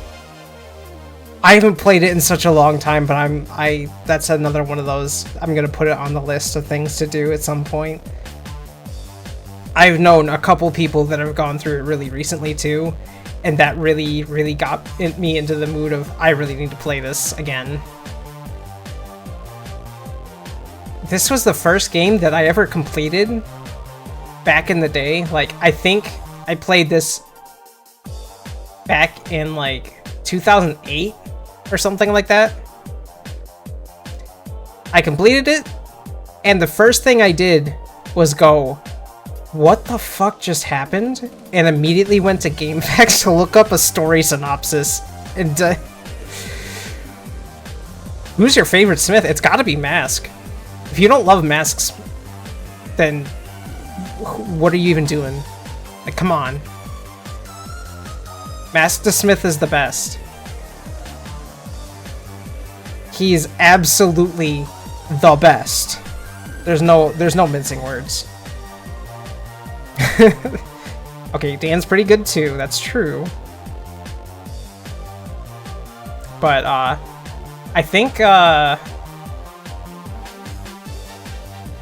I want to try maybe using some of the other Smiths that don't get used a lot that I've seen, because I've watched streams recently, and the people that get used up the most are like Dan and Mask and Coyote. Like, those are the three. Those are the three big ones. Poor Kevin. Poor Kevin. But yeah, eventually that'll be a thing that happens. I would like to find a like hard copy of it, or maybe someday I will. So I do know that there is a way you can mod a GameCube to maybe be able to play things in like a flash cart way, and maybe someday I'll get myself a GameCube and do that. Maybe, don't know. I'll have to debate about it.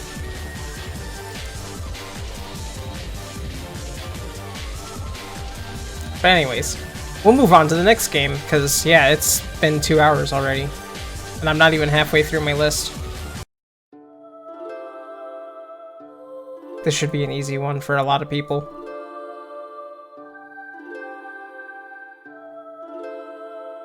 Yep, there it is.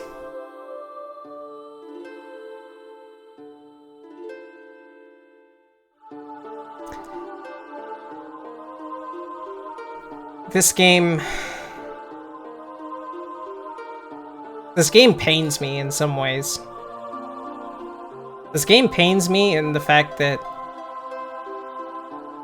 there's so much of this game that I really enjoy. The thing I don't enjoy is the slow pacing of the combat itself. I understand that's just kind of the nature of it being a PlayStation game. They wanted to show off a lot of the effects and the way that the battle system itself works. It's unfortunate. But I like the story. I like the music. The art direction's fantastic. I will even the hokey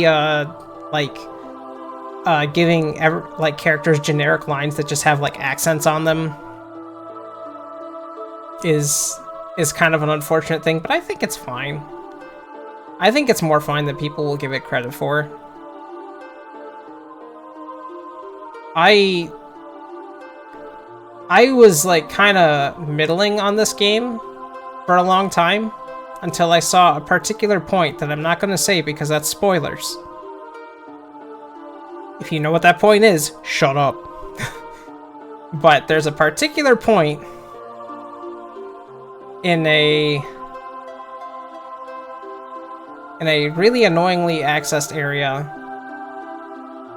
that just has a whole bunch of information thrown into it. I couldn't tell you what point of the like disc it would be on. I don't remember. But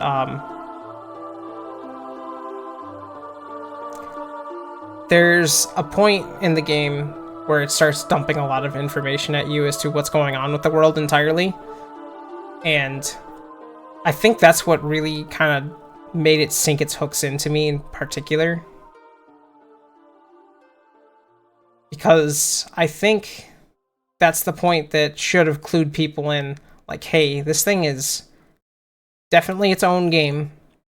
Do not try to like act like it's going to be Chrono Trigger again. In fact, so full confession, and this is kind of more of like a stain of things that like there was a point in my life where I was a real big snob about fucking RPGs. And my dumbass back during that period, like, basically condemned a couple of, like, some of the most popular RPGs of all time on the Super Nintendo because, you know, I was in that mindset at the time. And Chrono Trigger was one of those. I have not gone back to Chrono Trigger since then. But since then, I've also seen a lot of people kind of go through it in a way that has made my brain understand, actually, that's kind of a cool game. What the hell was wrong with me when I was younger? But there's still something that hooks onto my subconscious that tells me, you know, you're not going to enjoy this as much as anybody else is, and it's just going to be kind of like a mediocre experience for you. Chrono Cross has not got that hook, so that's kind of the reason why it sticks out to me more than Chrono Trigger does. I think it's unfortunately due to popularity and unpopularity bias that I like Chrono Cross as much as I do. What do you mean in my honor? You better give me those mozzarella sticks, come on. I want mozzarella sticks. I just had them last night, but I want more. Actually, that's not true. I want something else, but once we get through this chunky-ass list, or at least once we hit to number 50, I will at least go get dinner, depending on what time it is. So, yeah, you know, I got a plan. Anyways. Next one.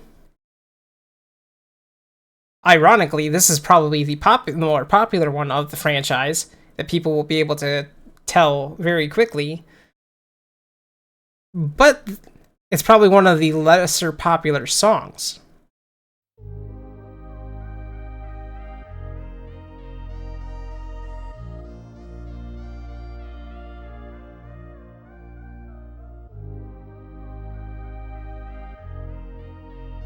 You guys are close. That's part of the title. That's part of the title. Yes, it's Diddy's Conquest. I'm not gonna lie.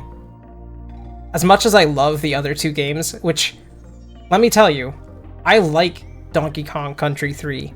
I don't care what people say about Donkey Kong Country 3. I think it's a fucking good game. I still like 2 more. Just like everyone else. They're just good games. They're just really good games. Did you know, though, that the soundtrack, for some reason,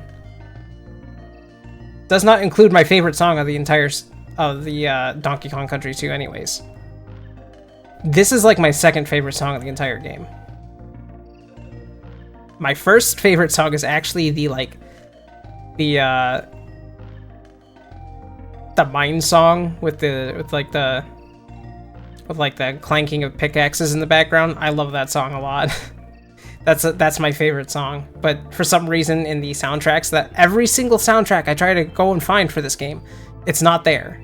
I can only find it on like YouTube for some reason. It's like they forgot to include it for some strange reason. But yes, I like Donkey Kong Country 2 a lot. In fact, probably yes, Mining Melancholy. That's the one. That's it. I love that song. It's so good.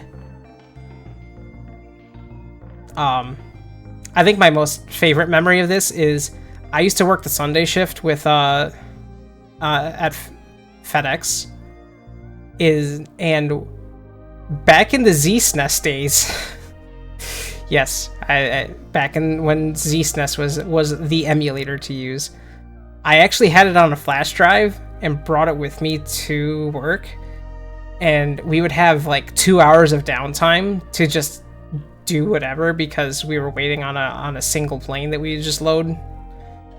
And me and a coworker would sit on one of the computers, and I would plug in my SNES, my official SNES controller to USB that somehow worked really, really well. I still have that adapter. It works really, really well.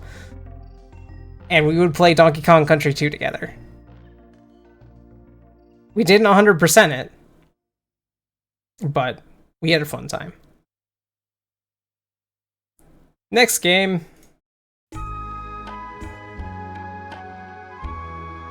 This is a game I want to go back to in so long.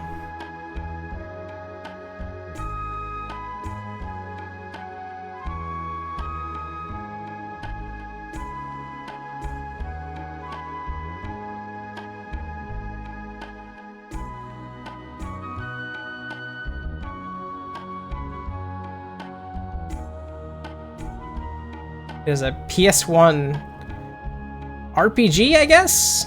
Is it technical? It's technically what it is? Yeah, it's an RPG. It's a very strange one. But it's always stuck in my mind. No, it's not Moon. It's a full, like, it's... Hey, what do you know? It is in fact Jade Cocoon. Which I'm using the Japanese box art because it looks better than the American box art for it. Jade Cocoon is a game that me and my brother played a lot.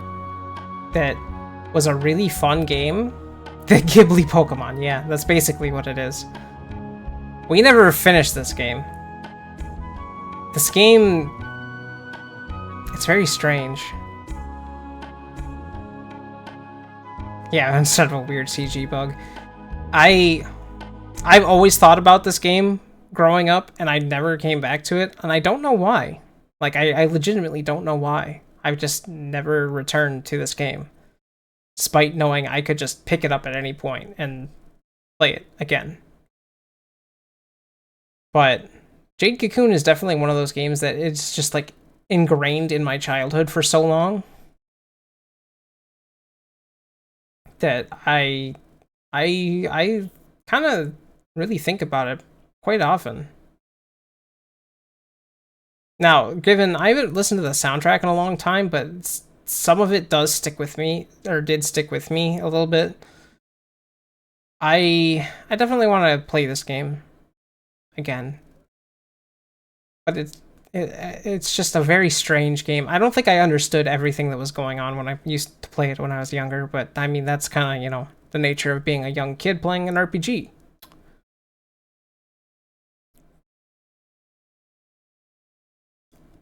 Speaking of RPGs, this is going to come from a series that I would like to get better into, that's for sure.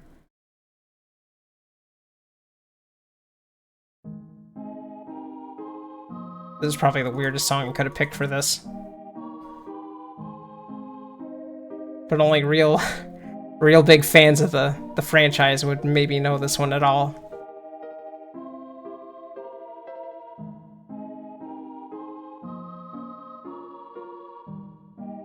It is very SNES. That is correct. It's because it's a SNES game. Which I ironically didn't play until the Switch version came out.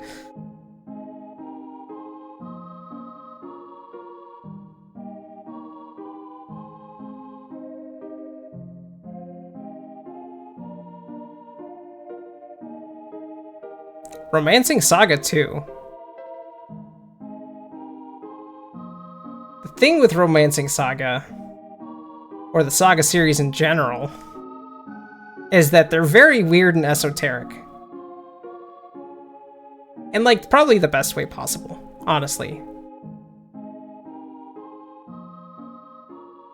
And you know what? I'm so glad that I came back to play Saga 2 when it released on the Switch.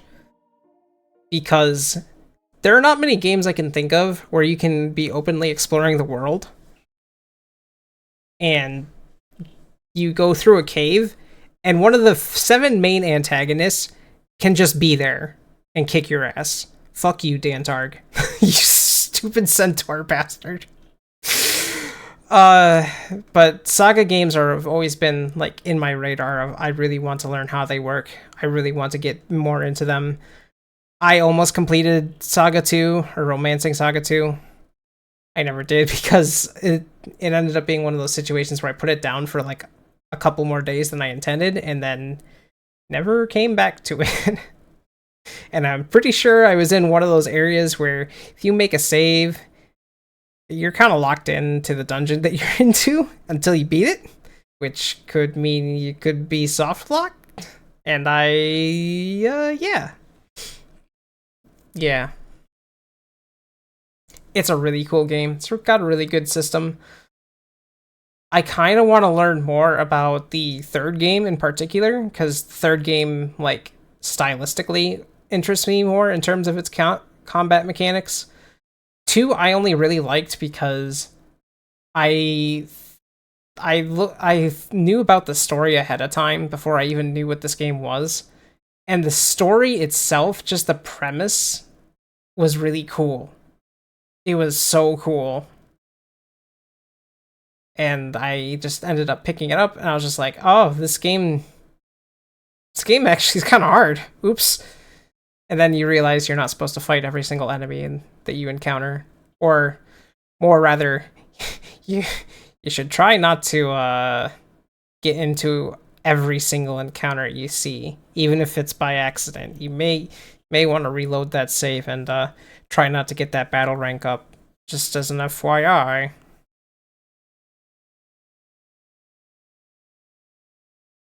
Okay, this one's gonna be funny because if people recognize what this is, I'm gonna laugh. If only because this is a game series that's not really a game, but it was on PlayStation 1 at some point. Newer versions of this are PC in particular. But my first experience with this thing was specifically on PlayStation 1.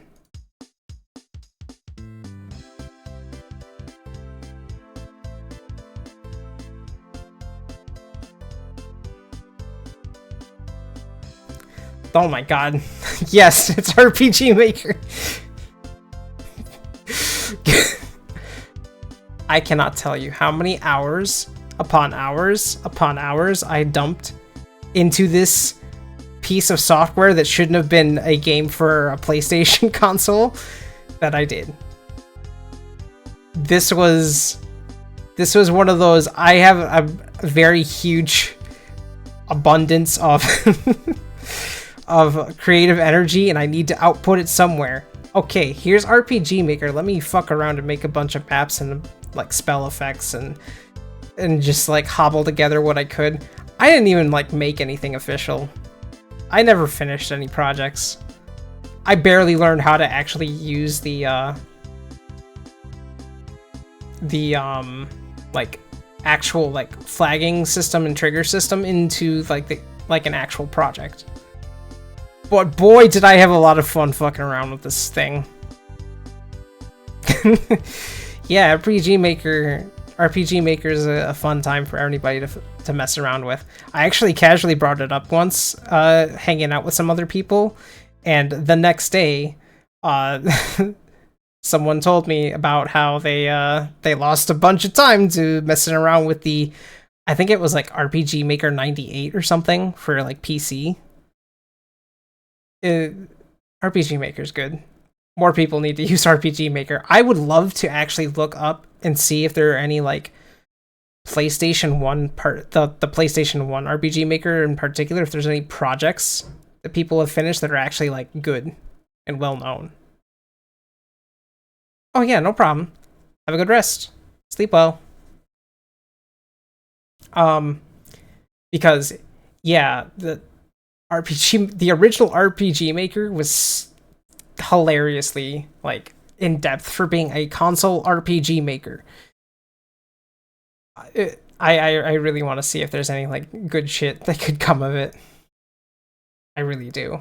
You could even import your own assets, if I remember correctly. Like if you had some way of doing so, there was like a way to import assets, but I could never figure it out.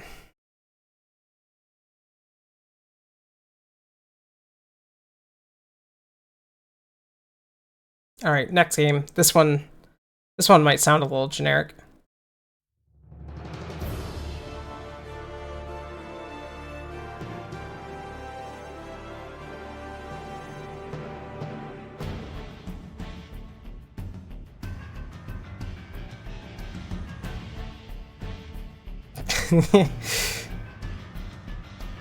Yeah.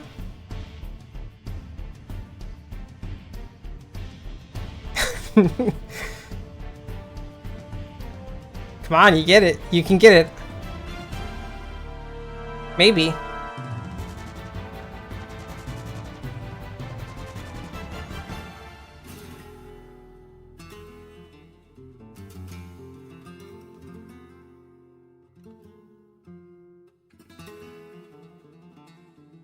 No, not Wild Arms, unfortunately.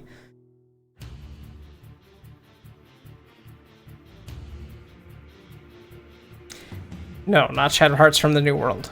Spoilers, I've never played Shadow Hearts from the New World.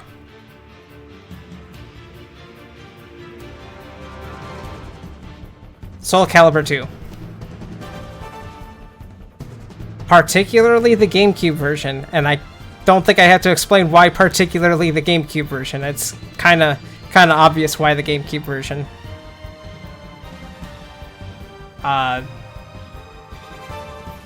You know, I had more fun with this as a like single player experience than I did as a fighting game.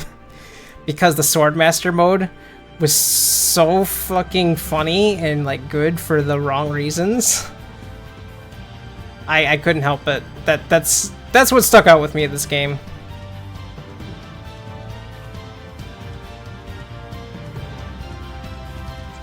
I think Soul Calibur 2 is a good game. And I maybe want to go through the Swordmaster story at some point too. Listen, this list of things I want to do is just piling up. Just know that that's going to be a common statement at this point. Yes, Link was of course the reason why. yes, Adam, you just now missed Soul Calibur 2. Link was part of the reason why I ended up picking up the game because, of course, oh my god, it's Link! It's Link from Zelda! But, I think the other thing that would be neat is going to specifically Soul Calibur 3 and that single-player mode, because that mode and that game has probably the more in-depth character creator than the other, like, following games after it. I don't know why they got rid of the unique fighting styles that you could only give to the custom characters. Why did you remove that? Why? But yeah, Soul Calibur's cool. Played a lot of it with my cousins too. Really? You don't hear a lot of people talking about 3 at all? Huh. That was like my favorite, and 4 happened, and I was like, I don't like the series anymore. But anyways, next game.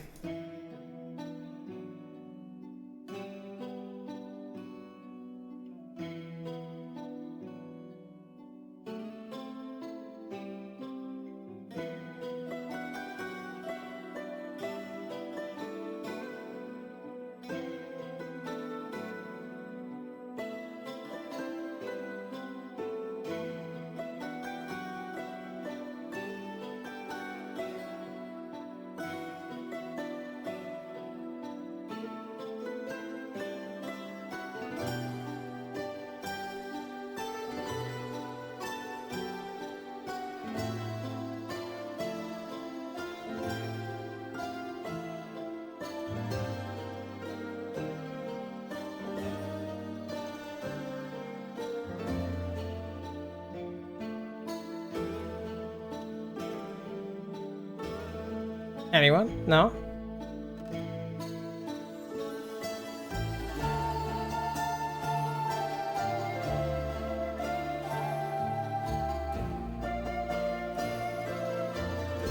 That's not the right one. What the hell? Shadow of the Colossus. Wow. These are super not in the right order. Good. Anyways, yes. Shadow of the Colossus. This game stuck out to me as an amazing experience that people then, like... I think it was, like, after the release of the HD version. Is, like... When they released the HD version, everybody started giving this game flack for no reason. It's kind of like the weird, like, Zelda release syndrome, where everybody starts bashing the previous game, or the newest released game, until, like, a new version comes out or something.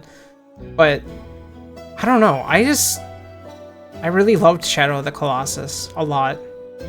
Whether it was just from exploring the world, dealing with these gigantic fucking beasts, the story, like what little scraps of story you get. I just think it's really good and interesting, and I think people give it a harder time than they need to. Which I guess maybe that's just a side effect of who I used to hang around with more than it is what's actually being said about the game. Because, like, yeah, I know a lot of people nowadays where a lot of people are singing this game's praises again. Like, it's a good game. It's a really good game, and it really, like, the first time I played this, it was super memorable. Just trying to figure out what the hell was going on with anything.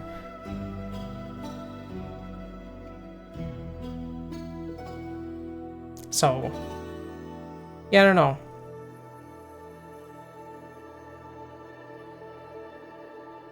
I never got to see, like, all the other, like, the ones that were cut from the story.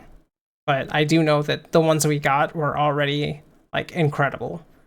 These weird gigantic beasts that are just trying to live peacefully, except for some of the colossi who are a little more aggressive.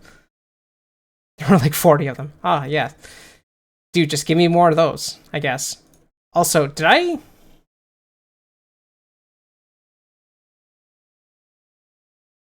Yeah, for some reason this was skipped over by the music player. I don't know why it does this sometimes. I guess I need to pay more attention as to what was the actual upcoming track rather than the one that my player gives me, but yeah, you guys already saw briefly. Yeah, Worms is on here. So Worms Armageddon was, I think, on fucking some other platforms. I specifically played these games on PC. I would spend so much time just playing this game, even by myself, just fucking around with all the weapons and shit. This game rules, for probably the wrong reasons. I just thought it was funny as hell.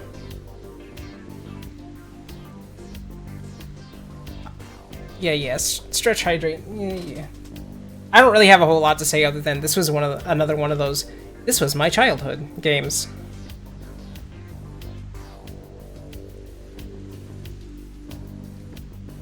This was kind of up there with the like Heroes of Might and Magic 3 and stuff, where it was just permanently ingrained in my brain because we had it and played it a bunch. Funnily enough, this is also a game that for some reason I associate with Altered Beast, because we had a collection of Sega games that were also on PC specifically, and Altered Beast was on that collection. So this was like one of the 3 major PC games I played. Although I think I played more of, like, I think it was like Shinobi 2 on PC.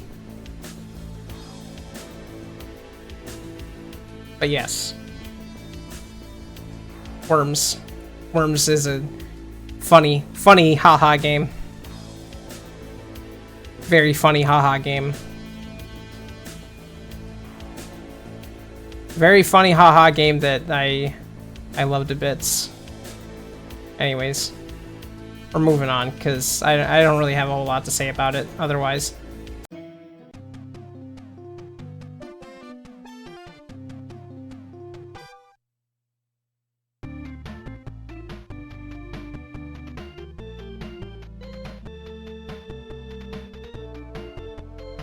Everybody's been talking about a certain other game in this series, but not this one. So it makes me upset that everybody's giving the other one attention, but you know, whatever.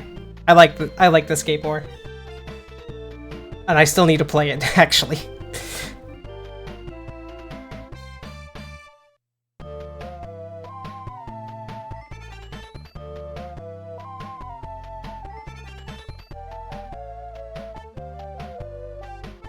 Yeah, it is a very Sega sound font. How did you know? But can you guess what game it is?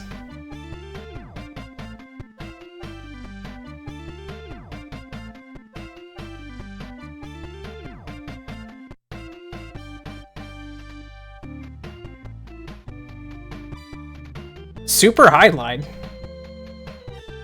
Super Highlight on the Genesis.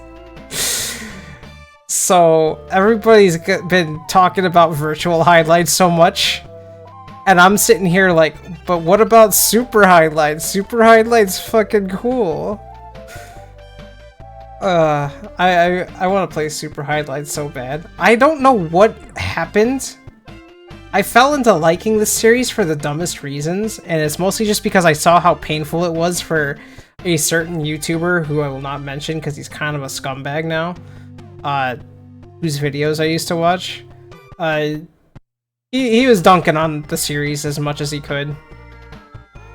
And, I don't know, I got a kick out of fucking watching him struggle with the original highlight so badly. But Super Highlight caught my eye in particular because it seems like it's like genuinely a good game. Like, I understand the point of people liking Virtual Highlight is because it's funny and janky and kind of a mess in like its own beautiful way, but also in a painful way. But Super Highlight's actually kind of cool. I want to play Super Highlight. I want to play Super Highlight. Shout out to Joke Percent. God. Listen, that run was great. That run was really funny. you really liked Virtual until you got to Fire Cave. I can't imagine why. Oh god, dude. The Highlight series gets a whole lot of shit. So, fun fact. My stupid fucking name in Final Fantasy XIV, the surname is Viralis, which I got from Highlight. No one understood what it meant. They just said, oh, that's a really cool sounding last name. Isn't that great? And I'm just like, you don't know what it's from, do you? Yeah, and what's your point? If I'm gonna be a nerd, I might as well own it. I don't care. People have some really interesting names on Final Fantasy XIV. I could pull up some screenshots of some really funny ones. I used to be really good at finding those. But, yeah, Morales is such a fucking cool name. I'm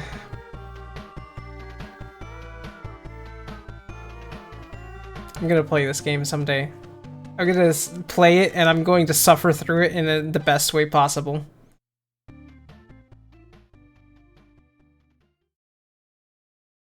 Next game. Make sure it's actually the next game this time. Yeah. This shouldn't be hard to figure out. From one super game to the next one. Yes, Washer, it's Sonic 3. Good job. Super Mario World. Yeah, you know... I actually recently finished this game after not playing it in such a long time. And I'm realizing I don't like Super Mario World as much as I used to. Like, it kind of sounds a little bittersweet, but something about this game just doesn't jive with me the same way that it used to. I used to really love Super Mario World. So much to the point where, even back on my old iMac, I downloaded fucking Lunar Magic so that I could tinker around with making my own levels. Did I ever finish anything? Fuck no. Play Sideways Mario. No. But, like, Lunar Magic really opened the doors for, like, really good Mario World content. And then everything kind of got flooded with Kaizo stuff because Kaizo became such an infamous hack that, you know, everybody wants to have the funny haha. Super hard. Super difficult. Bullshit difficulty. Haha. It's so good. And then Mario Maker came out and everybody started doing it on that too. So it's kind of one of those things where, like, I understand the appeal of having, like, a really tight, heavy, execution-heavy, like, level for Mario games. I just want a fun experience, you know? I just want, like, a funny, unique experience rather than trying to make my brain bleed out from figuring out how to get past this stupid invisible block that you have to, like, one frame jump off of. I don't know, the auto levels are also kind of like a weird thing. Like, I understand the appeal, but again, I would rather just have, like, a unique experience. There was a fucking, like, I don't remember if it was a Mario Maker level or if it was like a or if it was a Mario World hack, but, like, someone actually made an entire point-and-click adventure game that you could go through in the Mario World engine. And it was phenomenal. It was really cool. But people just don't do that shit. And they just make Kaizo levels.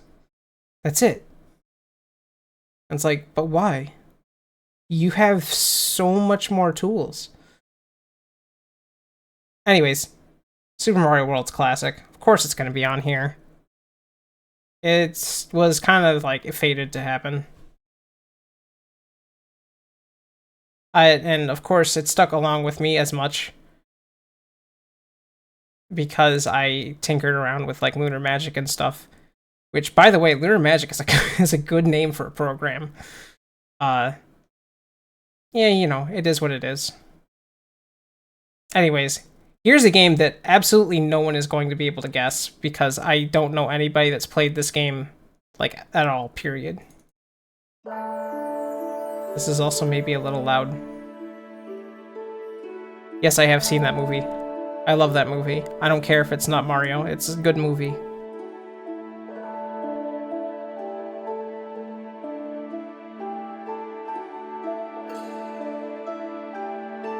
Wash, why do you know every single game on my list?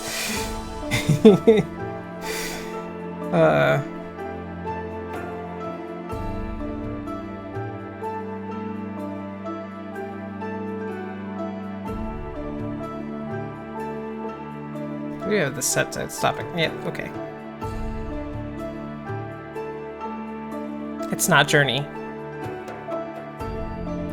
This is in fact a roguelite, actually.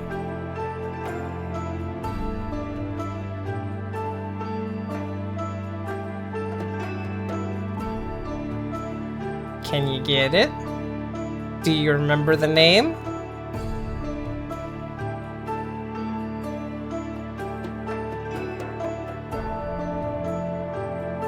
It's Vagante.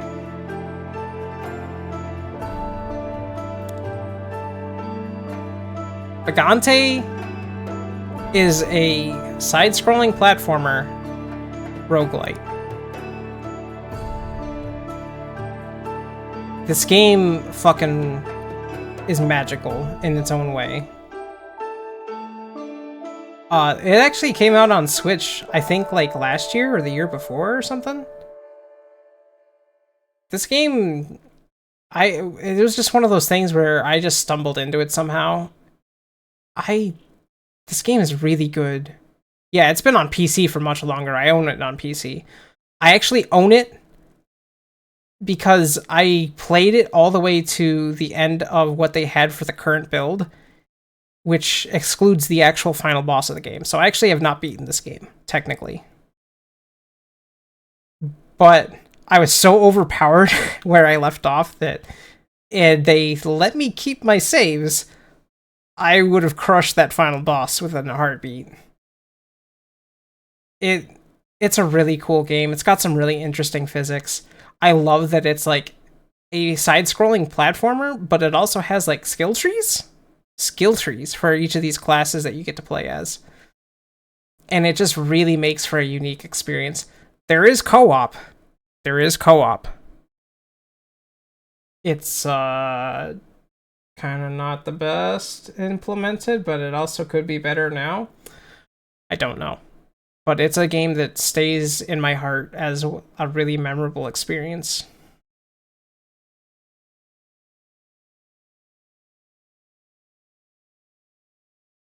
Alright, here comes an NES game, and that's the only thing I'm going to give you. Wait, no, that's not it. What? Music player, please.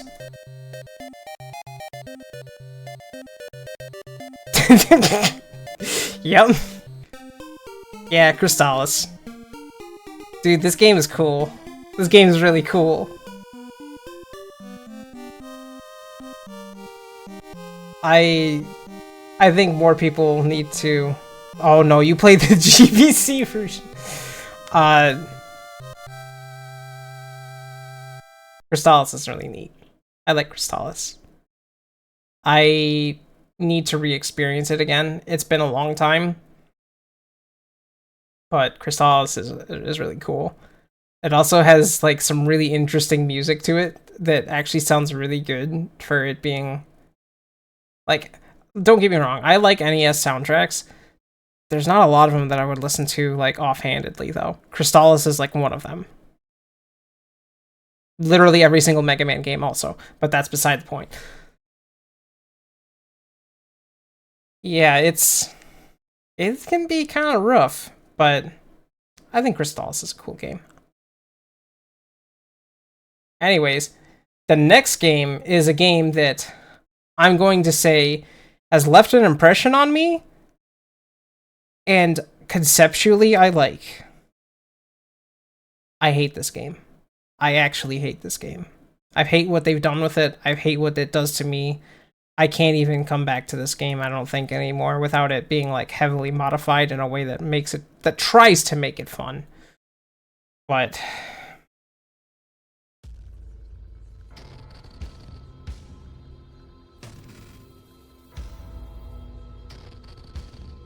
it's a very particular kind of game. It's a roguelike also. No, it's not Quest 64. I would go back to Quest 64 in a heartbeat. Are you kidding me? I would go back to Quest 64 first. Yeah, it's Isaac. It's Isaac. This is a game that the amount of shit that they've started to put into this game has made me hate it. Don't get me wrong, I've had quite a lot of fun with this game. But the things that it is now, I fucking hate this game. I know I said earlier how much I don't want to, like, be a downer about games. This is going to be one of the ones that I would say is probably the few exceptions to my personal bias on that.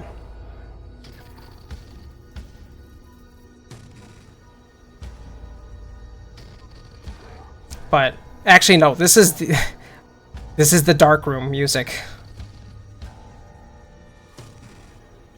The thing that really kicks me in the teeth about this game is that yes, it is enjoyable. It is also part of the reason why, like, a lot of roguelikes got their, like, foot off the ground with, like, random items and synergies and all that shit. This game will fuck you over too much.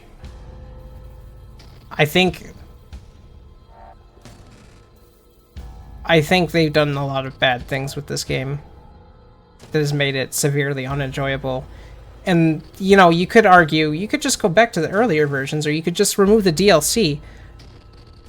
But that also defeats the point of, like, you're doing this in a way to enjoy as much of the content as you can, right? There's so much good stuff that came with Rebirth. There's so much good stuff that came with a lot of the DLC. You know what's not good? That they put in anyways? Fucking Delirium. Delirium is probably one of the worst designed bosses of a game I've ever fucking seen in my entire life. Why would you, in a game where you can have a character that can die in a single hit... Hello, Lost, I'm looking at you. And have a boss that can teleport on top of you without any warning.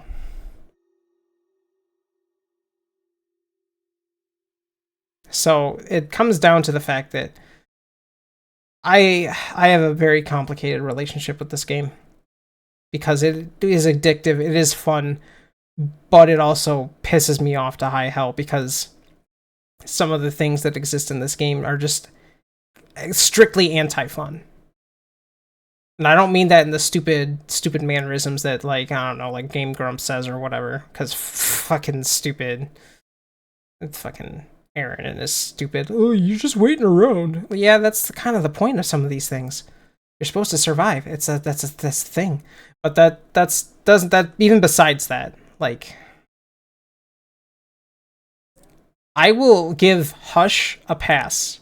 Hush is interesting as a boss design, even if it does have super armor.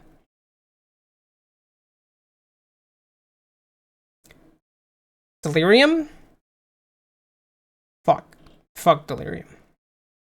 Delirium is deliberately anti-fun. Delirium is anti-fun design. So is Super Greed. Like the extra super hard mode greed. I could rant all day about it, but I'm not going to. I will say that this game has been fun. This game can be fun, and I still... Oh, no problem. And this game still can be fun. I think because of the also additional, like, items, like the amount of items that they've shoved into this game has made it harder to just, like, enjoy the game. Because of how many hee ha let's fuck up your entire run and your entire build items that there are that you just have no way of being able to avoid. That's all I'm gonna say. Anyways, I've harped on enough about this game. Let's go to a game that's actually good. Let's go to a game that's really, really good. So much to the point that I've bought an entirely separate game that's based off of this game because it's so good.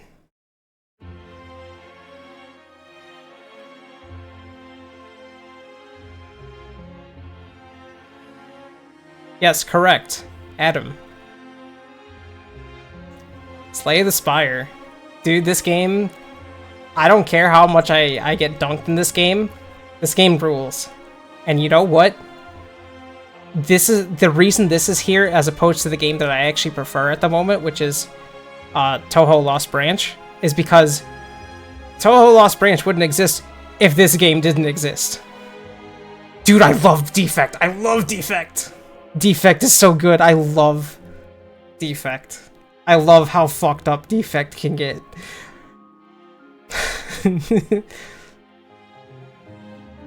I have a shirt of this game even. That's how much I love this game. 50 lightning strikes. Yes. I love having the most absurd build for Construct and having him just wreck everything. I love that funky robot. Please. But yes, Touhou Lost Branch is also the game that I would prefer to play because it's actually like very unique in that it's both a Touhou game and that it also still runs off of Slay the Spire and is very competent on its own. But again, Slay the Spire set the groundwork. I love Slay the Spire. Slay the Spire is so good. If it wasn't for the fact that I want to control my impulses, I would have also bought the mobile version because I didn't realize there was a mobile version. But also the Steam version's great because I can also like shove random shit in there. Like sometimes you just want to play a Sailor Moon. But I don't actually like that mod because it's like, I don't know, they didn't design it very well.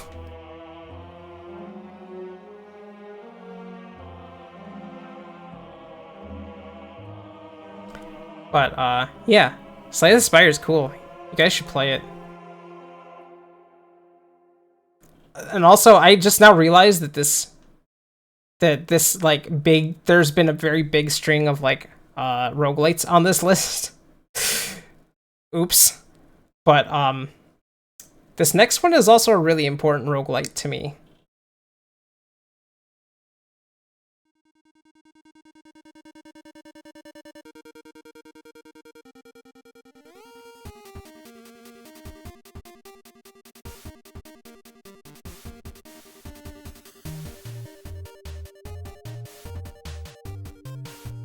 Wow. And one. Except, it's not called Monolith anymore. It has now been rebranded to Star of Providence. But yes, Monolith is phenomenal. It is such a good game. I really want to get back to it so badly. Like, I obviously need to be in the right mind space for it, but it is basically a twin stick shooter kind of styled game, but formatted as a roguelite that lets you have weapons that you get that have their own ammunition system. It's just a really fucking cool game. It's really good. Honestly, the fact that it had to be rebranded to Star of Providence is kind of sad because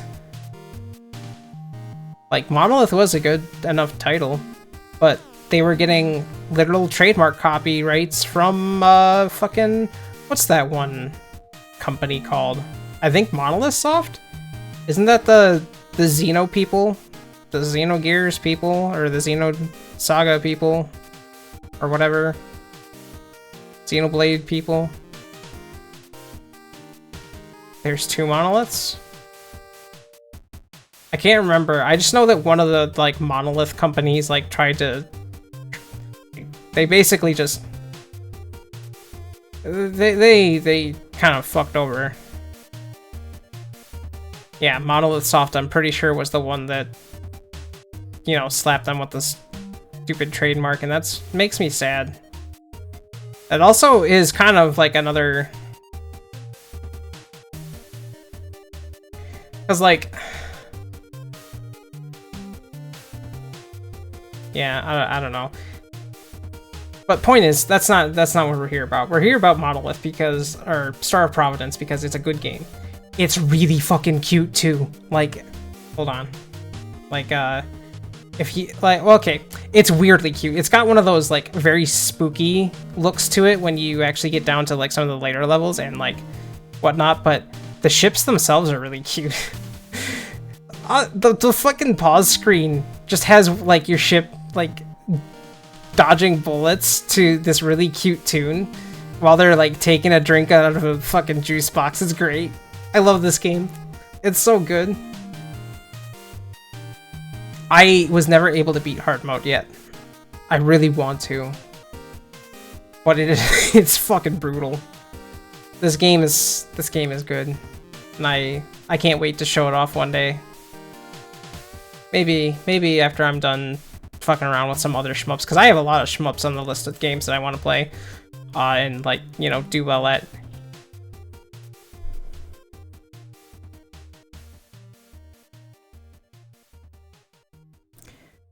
And now we're out of the territory of roguelites. This next game is a game that's always meant a lot to me. Maybe not directly until as of last year. I didn't play it until like the first time I played it was last year.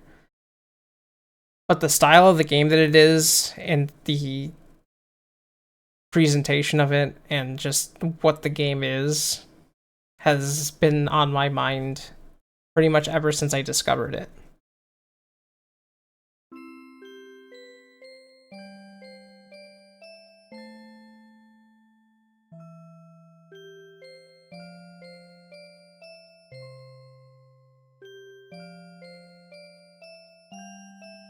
Yep, Yume Nikki.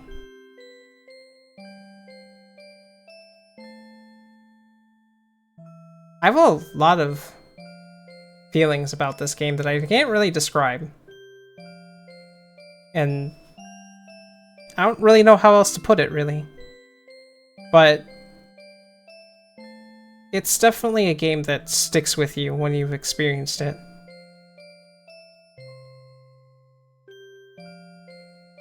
I don't think I really needed to explain Yume Nikki. I think most people here know Yume Nikki and know what it means as a game to most people. And I just encourage anybody that has not experienced this game or has not actually like played it themselves to do so. There's literally a free copy on Steam to download.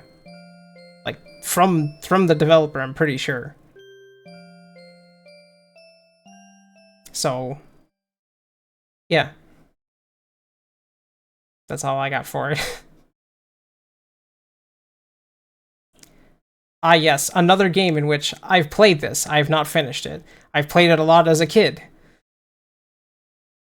And I want to come back to it. I really do. Because everything about the music, the art style, stuck so strongly with me that I think it's influenced a lot of things in my life in just like really subtle ways.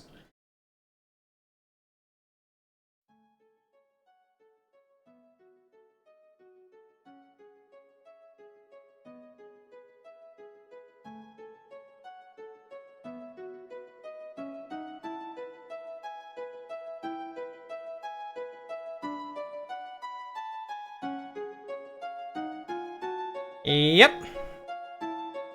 Saga Frontier.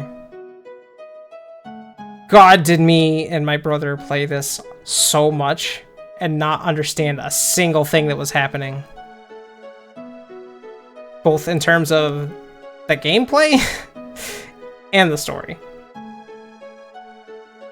We actually got more like knowledgeable about Saga Frontier 2 than we did out of Saga Frontier 1. But Frontier 1 is definitely something that stuck out more in my mind as a game than 2 ever did. And I need to come back to this game. There's literally a version of the game that I can play now that has a lot of friendly features to actually be able to make everything make sense and still be a Saga experience.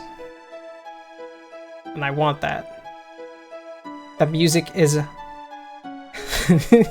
the music is gorgeous. The art style is beautiful. It's a really special game.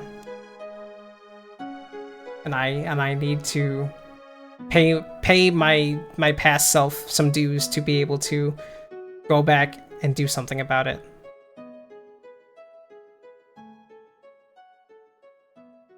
Did you know it's already been almost 3 hours and I'm not halfway through this list yet?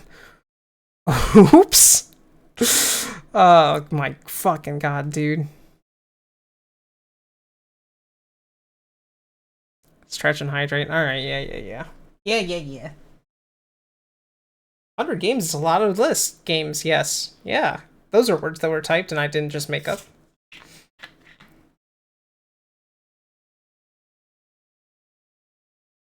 Alright, Washa, I'm counting on you to be able to answer this within like a split second, okay? So pay attention.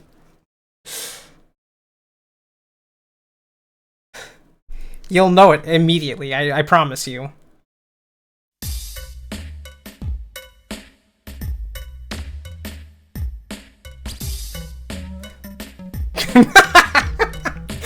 The wrong one. You were so ready for the wrong game.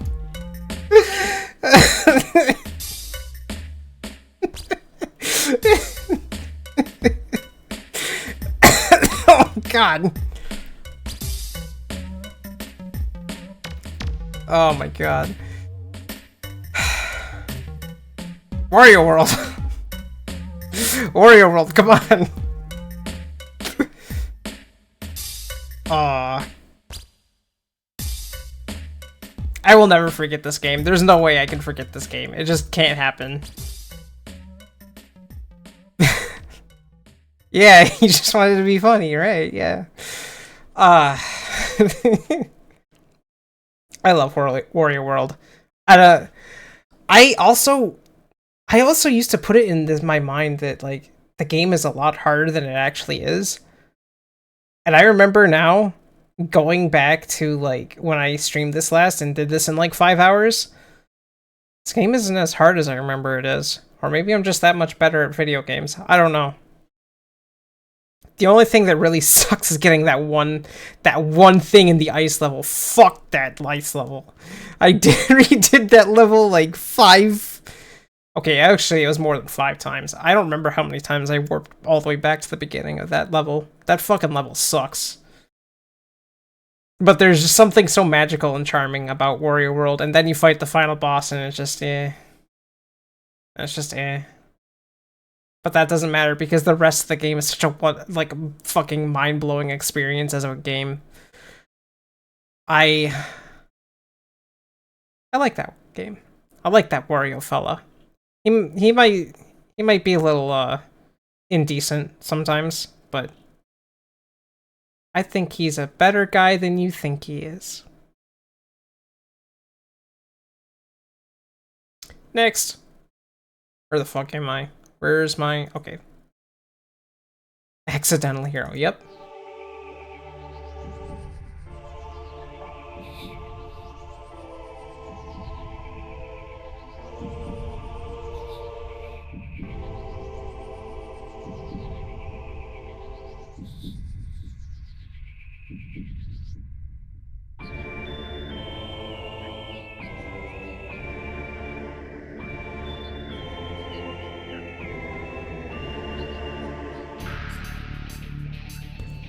Close.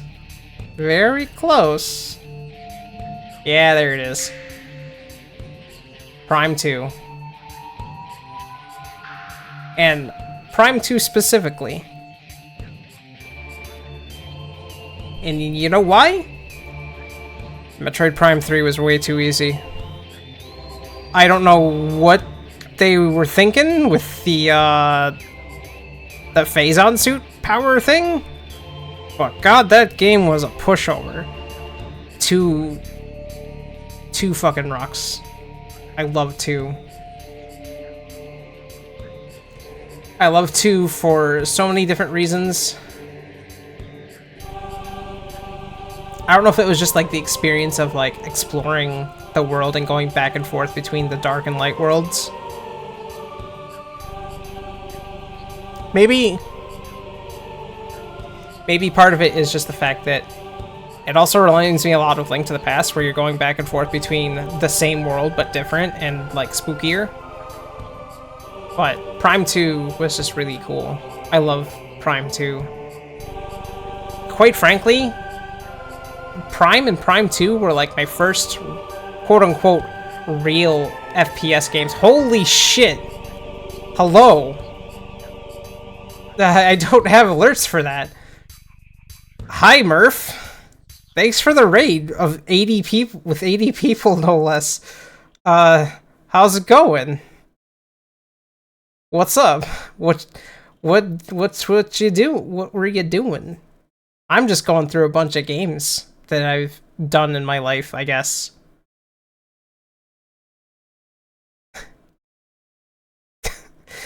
Raider from Murph. Washa, hello. I like. Thank you, Twitch, for tattling on Washa for me. What a silly feature that they've added. But yeah, thanks. What are you up to?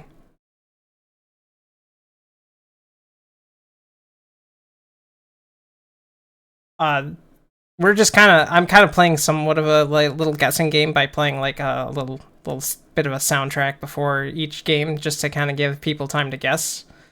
You know, it's only been 3 hours. We've only gotten through 60 for like 40 games. Mario RPG.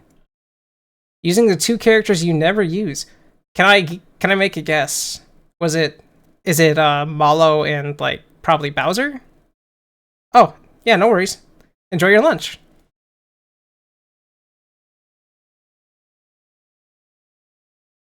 Malo and Gino, yeah, that makes sense. They kind of get outdated really fast. Yeah, I remember using pretty much Peach and Bowser as soon as you get them. Yeah. But yeah, enjoy your lunch. Catch you later. Thanks for raiding.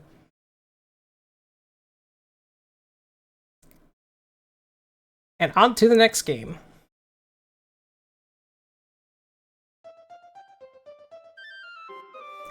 I'm sure this is going to be an easier one to guess than most other ones.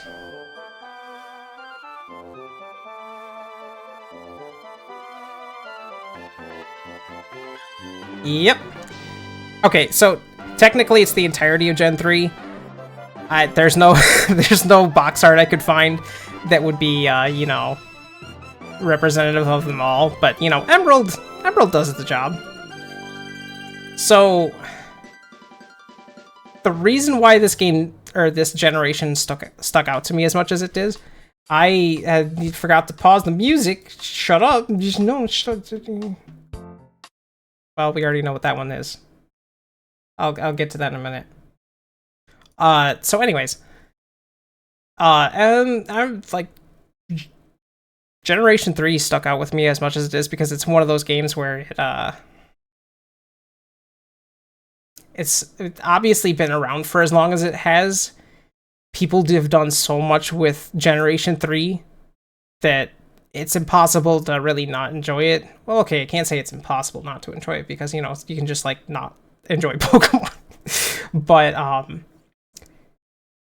a lot of things kind of came to fruition with Generation 3 that stuck with me the most. And I'm not talking about the trumpets. It's not the trumpet music. It's just a really good generation to like do everything in, you know? I still kind of sometimes like going back to like Fire Red and just fucking around with it a little bit. More often than not, I'm not usually playing like ROM hacks or anything anymore because people don't know what balance is. But it's definitely a generation that has stuck with me for the longest because of how much my you know, everyone at the time was like all about Generation 3. Everybody had a copy of like Ruby or Sapphire or Emerald.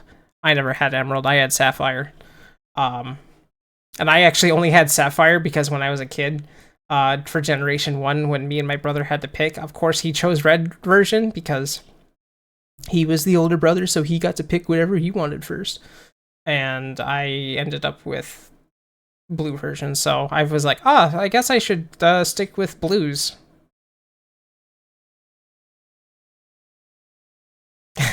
Japanese version of Emerald on a CD containing a bunch of ROMs. That's an interesting one. But yeah, we need to accelerate because I realize it's been 3 hours. I need to get to at least the 50 mark and then go eat something or something. It's been a while. Anyways, I forgot to, do the thing with my music player, so this one got spoiled already, but yes.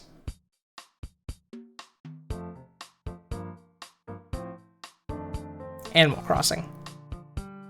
This is another one of those games where I've played so much of it because it was one of those novel things at the time. The first Animal Crossing is very, very special in a lot of different ways. And while everyone's hooting and hollering about how bad like New Horizons is or whatever because it doesn't have this, that, or the other thing, I'm like, just take me back to original Animal Crossing anyways. Just let me enjoy Animal Crossing 1 while everybody else is bickering about other games, because I find a lot of comfort in this game. I've actually considered maybe starting a file of the original Animal Crossing on stream just as a like side project thing.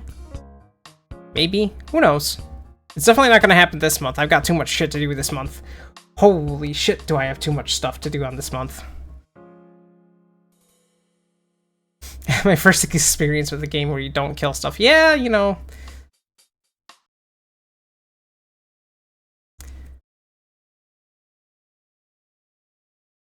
Yeah, that's kind of the problem with a lot of the Animal Crossing series in general, is that eventually, like, the daily chores and stuff just, like, feel like a job, so it doesn't really feel like you're enjoying yourself as much. At least that's how I feel about it. But I think it would be a fun thing to just go back to the original for a little bit, just to see how it is again.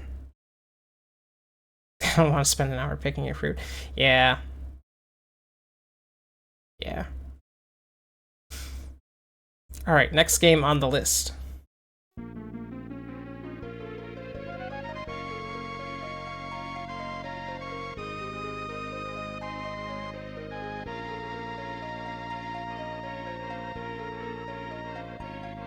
I love this soundtrack, dude.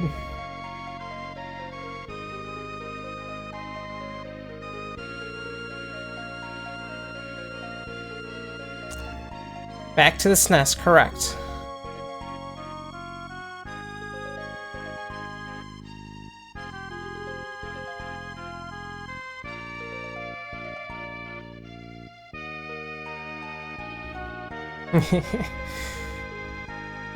This is related to a game that was on this list earlier. In fact, it's almost directly across from it. Mystic Arc.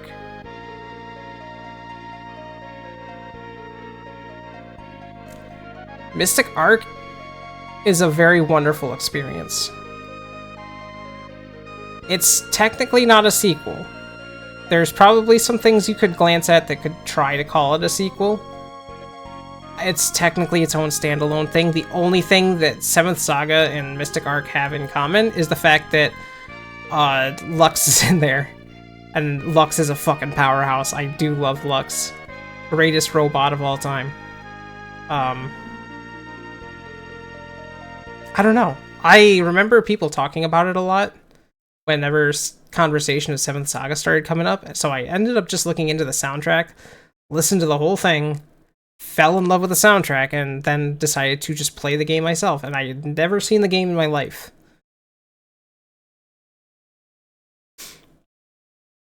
No, Dragon View is for, Dragon View is a sequel of, Dragon.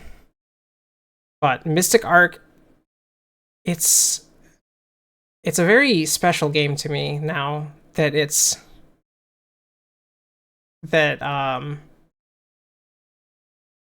how to put it? Uh, it has wonderful art direction. It has a very fair amount of like uh balance. I guess the early game is really rough for an unfortunate reason, but the entire system of the game is just really good. The story, even though it's broken up by these basically mini stories that you go through per chapter, really fucking good. Uh, I and I know I tried to return to it on stream many months ago and then got frustrated by something unrelated, so I stopped playing it. But this is a wonderful game. I really like this game. And I think a lot of people should play it. No, I have not played Live Alive. That is actually on the list. That is on the grand list.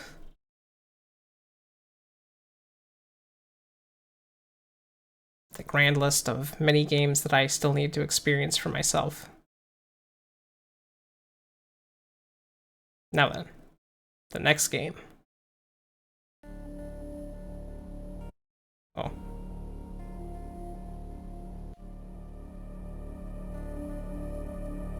Wow, there you go. Fusion. So obviously, Prime was my favorite, or Prime 2 was my favorite 3D game. Fusion is absolutely my favorite.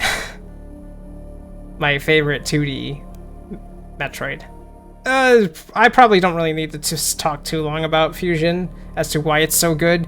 Everybody who's played Fusion pretty much almost single-handedly agrees that it's the best, like, 2D Metroid. I mean, I'm sure there's a lot of argument for, like, some other games. I know some people just love the fuck out of Dread.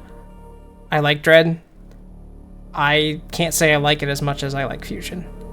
Fusion was just a perfect storm, in a way.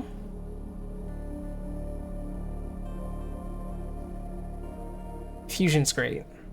The only thing I don't like about Fusion is one of the later bosses and the terrible noise that it makes. But that's beside the point. Yeah, Gauntlet Dark Legacy is on this list. Also, reminder, this isn't a favorites game list. It's just games that have been very important in my life, for better or worse. After all, Binding of Isaac Rebirth is on there, and boy do I not like that game very much. But goodness gracious, Fusion's a gem. Alright. I need a certain person to pay attention for this one, because you need to yell the answer as loud as you can really fast before somebody else gets it. Especially considering this may or may not be one of your favorite games of all time.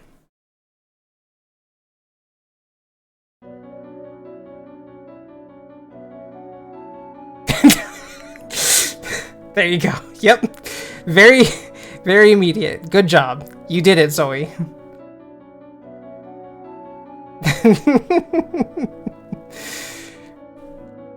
I love SD3. I love SD3 so much. In fact, actually, if this was a ranked system, this would not be in the place that it is right now, because this game deserves to be higher on a list like this, but there's also so many fucking games. And in fact, recently having to watch... You had it pre-typed! Good job. Proud of you. You get like 50 points for that. I'm not counting points. But yes, that single character challenge run that you did recently, which if you haven't seen that single character run, please go watch it anyways. Please. It was a fun, comfy time. I really enjoyed it. Even through all the grinding that has to be done for it. I really like SD3. And I still, like, much like Zoe, I prefer the Seiken Densetsu 3 over Trials of Mana. Trials of Mana isn't a bad title, especially since, you know, they want to tie it in with the rest of the Mana series. I still think Seiken Densetsu 3 just sounds better.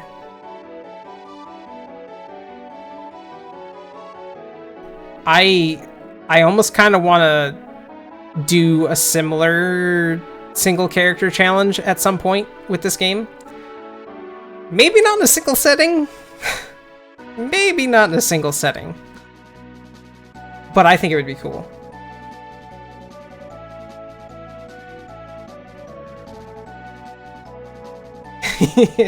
Yeah, there you go. I got your attention now, huh?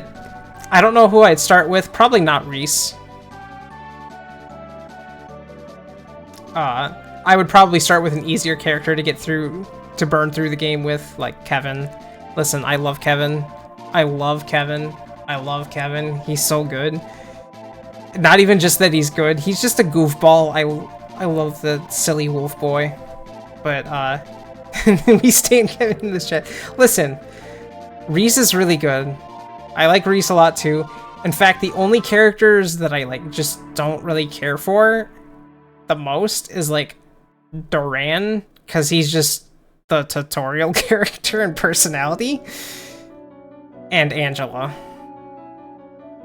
But that's just because Angela's kind of a brat and not in the fun way.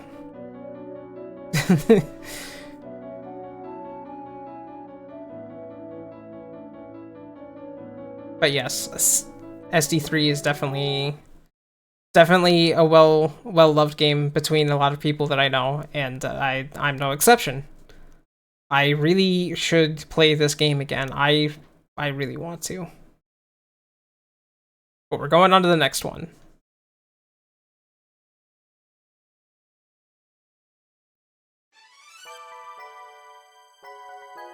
Wonder who's gonna get this one correct.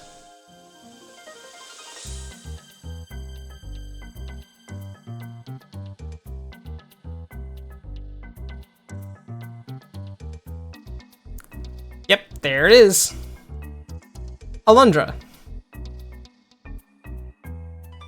I love Alundra so much. Dude, this game's so good. It's long as fuck after having watched somebody recently go through it in the past year. It's still a good game, dude.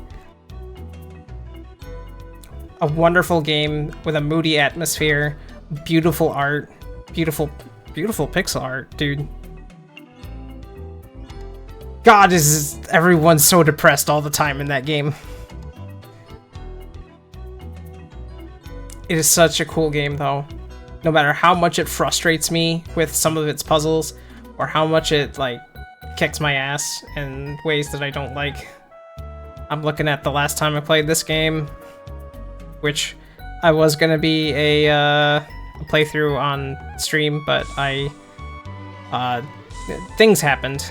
I'm not gonna go into details, but you know, the hiatus happened, and I kind of lost steam on that a little bit. But you know, I love Alundra. Such a good game. You know, the funny thing is that Alundra 2 actually has nothing to do with the first Alundra at all.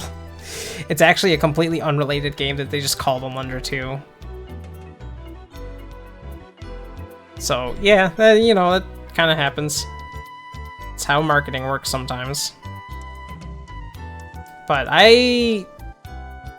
Alundra is a very fantastic game.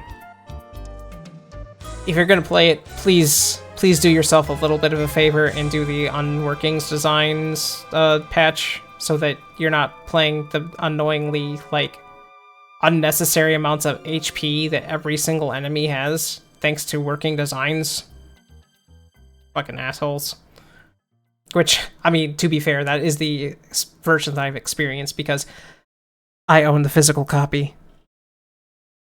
But, yeah, you know. I actually still have the jewel case for it. It's really weird that it's a jewel case that has, like, the double sides for, like, if it was a two disc game, but it's just a single disc, so I don't know why it got such the, like, extra big jewel case. Okay. This next game, I love this game. I love this game. I love this game. I can't recommend anyone to play it. I simply cannot.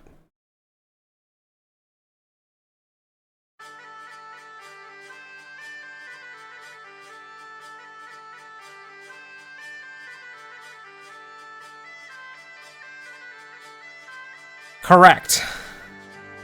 Hokage. Shadow King. I love this game. There's so many fucking good things about this game. Playing it feels like torture. Everything from the dialogue, the story writing, the music, the art direction. It's like weird, like fake Tim Burton art style. That's great. Everything about this game just oozes with like personality and love. And then you get into combat. And then you get into combat. It's hard to explain, but it's definitely not the most intuitive menus. But I cannot stop gushing about this game. In fact, I still actually need to go finish this game. But I still love it, regardless. It means so much to me, just the story that I did go through, because the only thing I had left to do was the final dungeon. Yes, it is on the list to play again. I have it for PS4. Yes, the PS2 version somehow got onto PS4. It actually fixes the models, because apparently the original PlayStation 2 version added a nose onto Ari, and it looks very awkward and not correct in the slightest. The PlayStation 4 version has that removed. But... oh, is that really the case?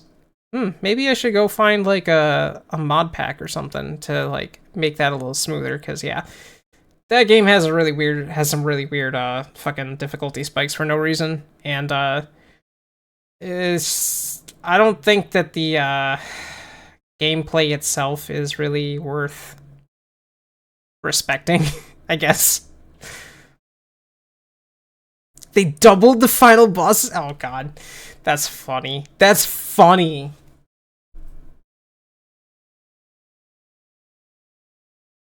That's funny.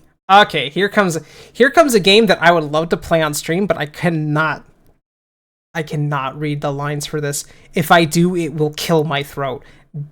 Demo knows. Demo knows this game already, and knows why I should not read every single line of this game. Wait, no. Wrong one. There we go.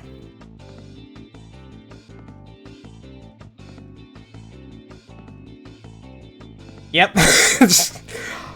I cannot fucking tell you how much I love Custom Robo. This game rules. I still own the copy of it. This game is incredible. Right down from just being like just a good fucking like brawler, like a weird arena brawler of like robot customization. When I played this as a kid, I never realized how fucking wild they went with the dialogue. God. I recently played this privately for demo, just on Discord, and I read every line. I should not have read every line. God, there's so much they just talk. They just keep talking, but every line is worth it. It's worth it.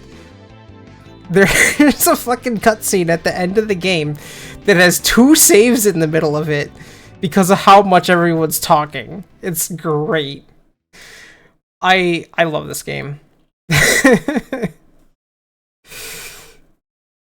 And the best part is like the main story of the game is basically all just the tutorial in a way. Like the main story is the training wheels, and then there's a like Grand Prix tournament that you can do post game.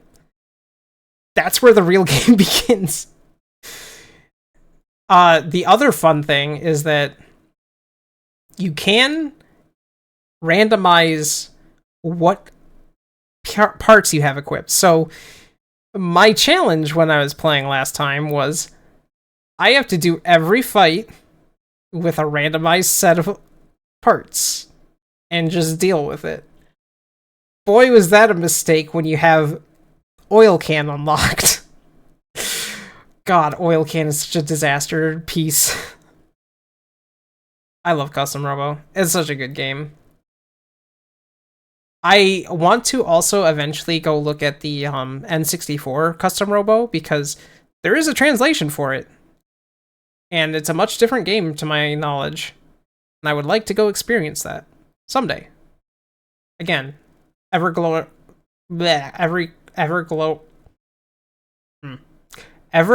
list of games to play. I swear I can talk.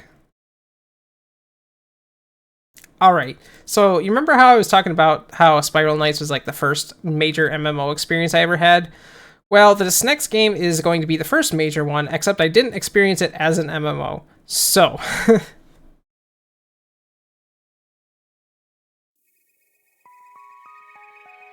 You also might recognize this from... Yeah. Yeah. Phantasy Star Online, Episode 1 and 2. Specifically the GameCube port. Because I never played it on the Dreamcast. I never owned a Dreamcast, actually. I have played so much of this game with my cousins, by myself, even just to play it. Like, this game means a lot to me. The aesthetics, the music, the way the game even controls is just, I don't know, it just hits better for me. I remember getting really excited when I found out that PSO2 came out and thinking, you know, it would be really cool to like play PSO again, but like with updated graphics and whatnot. I just couldn't get into PSO2. It was just not the same. And I don't mean to sound like a I don't mean to sound like, you know, somebody who's like, oh, old thing is clearly better, new thing bad. That's not what I'm trying to say. It's just, I guess I've spent so much time with PSO1 that I could never get into 2. I could still play PSO at like the drop of a hat and like just really enjoy it again. Granted, I already did that on stream. I still have yet to go and grind so that I can do more of the hard mode and stuff, but you know, that's still an ongoing project. I will get back to it at some point, but it's on break. Just like I was. Alright, it's been 3.5 hours. We've only gotten through half of the list. I promise we'll be getting a little faster with some of these, but for the time being, I think I need to go get something to eat and then, like, you know, maybe not talk for a little bit. So I'm gonna take a break for like a little bit. In fact, I'm just gonna put up a... No, not image. Hold on. Where's this text? Oh, BRB. Yeah. Where is my font? Where is my font? There it is.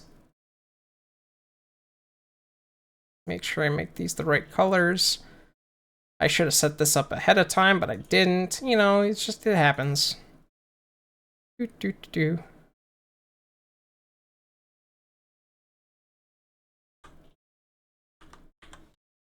Yeah. Oh, I should also mention, like, all the font that you see on screen, that's all my handwriting, by the way. I literally paid $14 to some stupid service so that I could make my own handwriting my font, because I'm that level of nerd about it. Anyways, BRB. I will BRB. I should put on some jams for a little bit while I do so. Hold on. Where's my BRB playlist? Yeah, let's get you some tunes.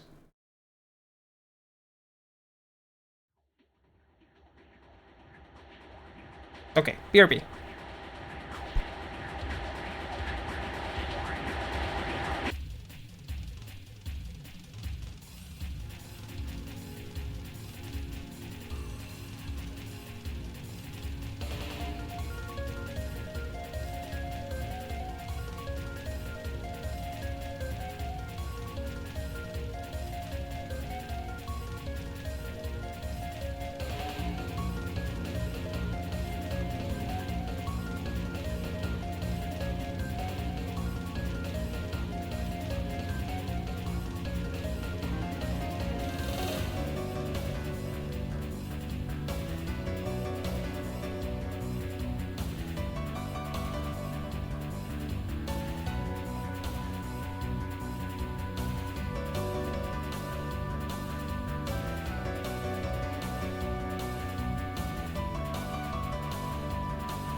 Okay, so I got up and stretched and everything and all that stuff. I did not get anything to eat yet, and there's a reason for that. It's because apparently we're ordering food, so I'm instead just gonna wait until food gets here.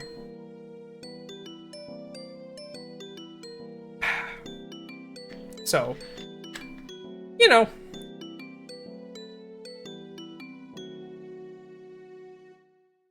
Oh, let me get repositioned.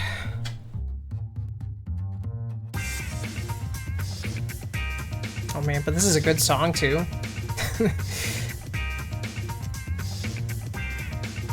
Break until food? Okay, listen. Listen. It's not gonna be here for another hour, so no. It's fine. And they're not gonna, like, do anything until until food gets here, so I'm just gonna... it's fine. It would be one thing if I had tried to go the whole rest of the stream without eating.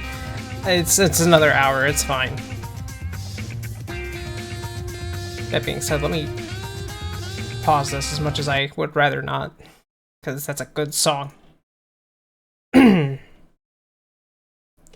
Back to the list. The list. Alright. Next up. This is a game I'm sure that will be on... is like on everyone's list at some point, somewhere, somehow, some way, but you know.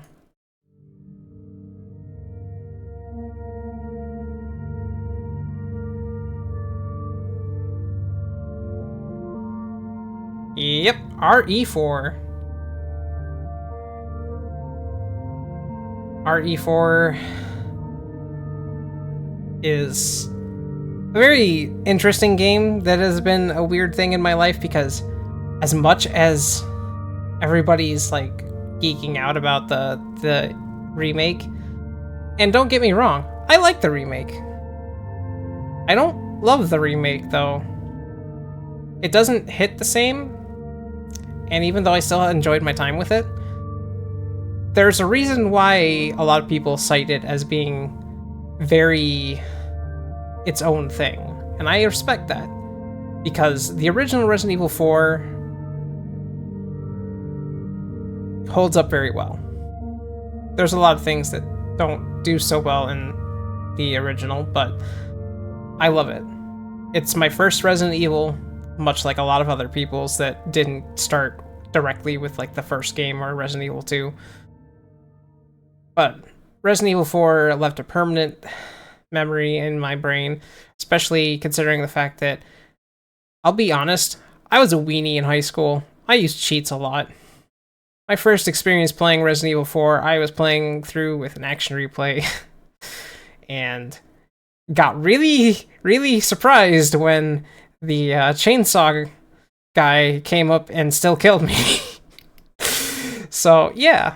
I mean, years later, I'm, you know, a much better person and, like, well, better gamer, and can do so without the stupid cheats and whatnot, but, you know.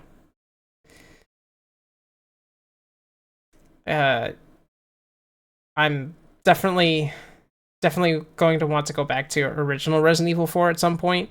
I think I have the Steam version of it, like the HD, just Resident Evil 4 HD or whatever. I just haven't really gotten around to tweaking it to my liking yet. Alright, next on the list. Next on the list is either some people would consider it a very controversial opinion, or some people will say you're very valid for it. And you know what? I love the game anyways.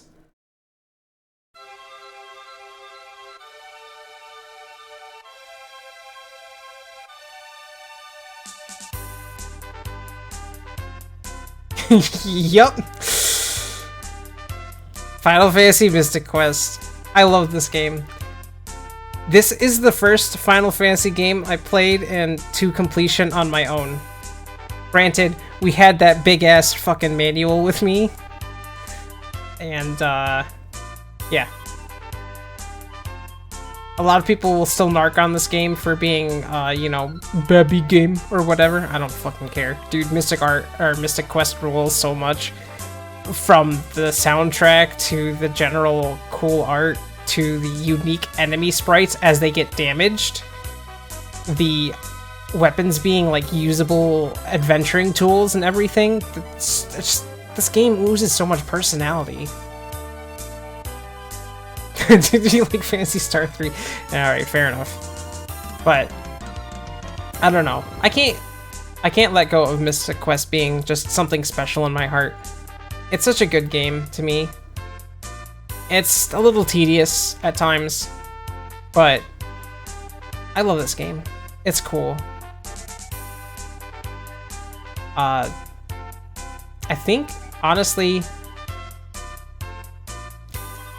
I would like to see this game... Actually, you know what? I just realized. I also have this on my Wii for Virtual Console.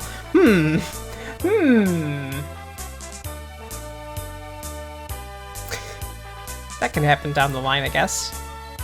God, playing this game with a GameCube controller is gonna be a fucking challenge in and of its own right in so many different ways, but you know, as long as I get to have fun with the game again, that's the important part.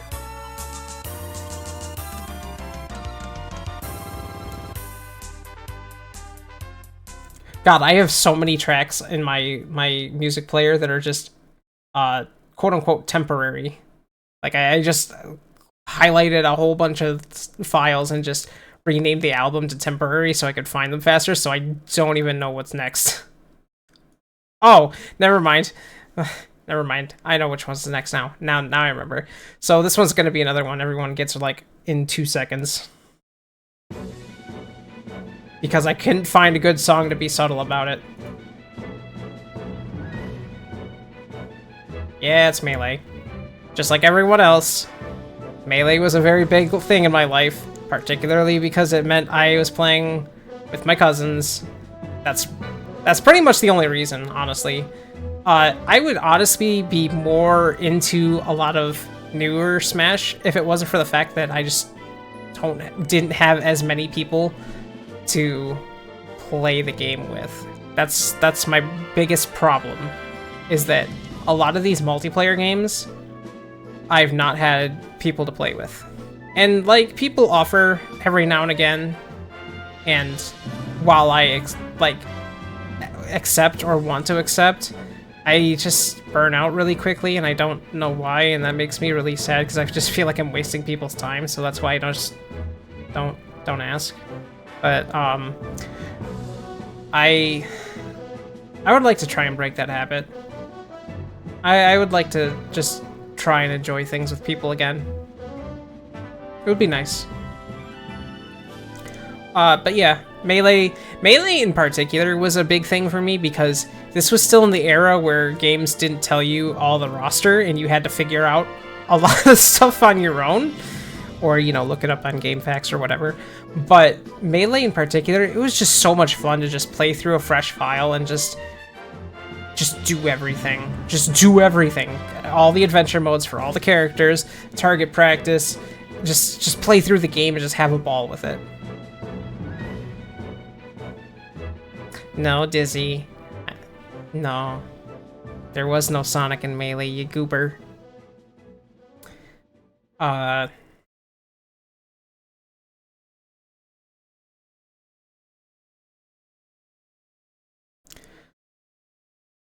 Yeah, all 51 challenge missions, god.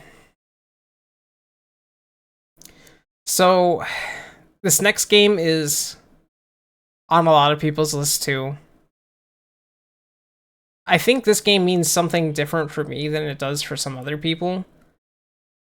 And in fact, most people are going to tell you that, you know, other game in the series is so much better, or is more deep or whatever. But wait, that's not the wrong. There we go. Hate my music player sometimes.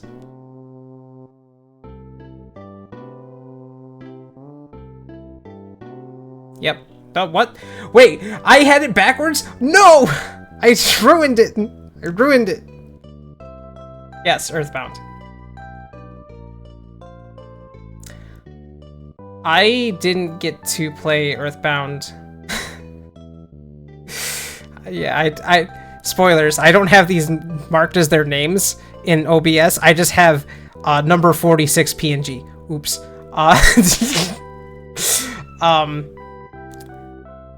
Earthbound is a game I didn't get to play until, you know, the big age of emulators and all that, just like everyone else.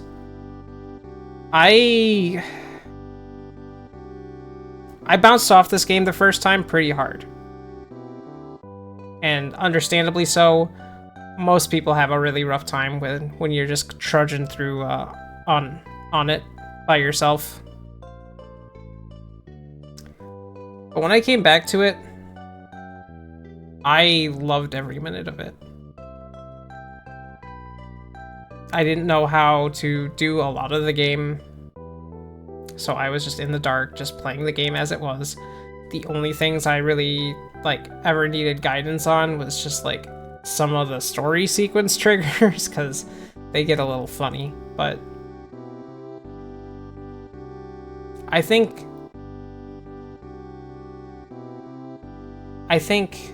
people like to discredit Earthbound if they've played Mother 3, simply because Mother 3 has a deeper story or whatever. And I kind of don't like that. I love Earthbound. I love Earthbound because it's just a fun adventure. It's an adventure. It doesn't need to have a dark meaning or like spooky implications. It's a fucking adventure with a bunch of kids. How can you dislike that? How can you say that this game is not as good as Mother 3 simply because it doesn't have, like, you know, bad implications all over the place? I don't know. I love this game. Now to go backwards because I fucked up. Yeah.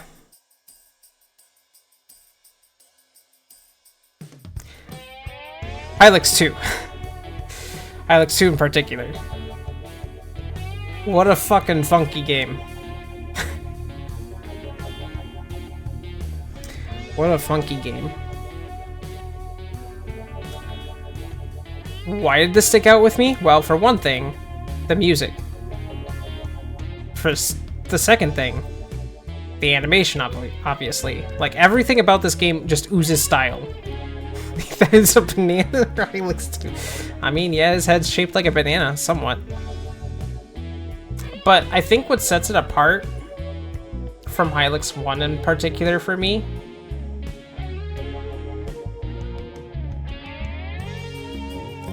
is that there's just so much more you can do with Hylics 2 than you don't get to do with Hylics 1. Hylics 1 is still a good experience, don't get me wrong. Hylics 2 is just fantastic. It is a hell of a good game. I still need to play through both the games on stream at some point.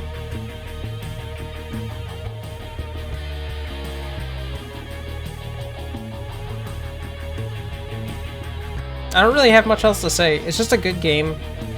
It's very goofy, very silly, very strange, in a lot of really good ways. Also, Sam Snosa is best character. That's that. I'm not gonna say anything else about that. Next.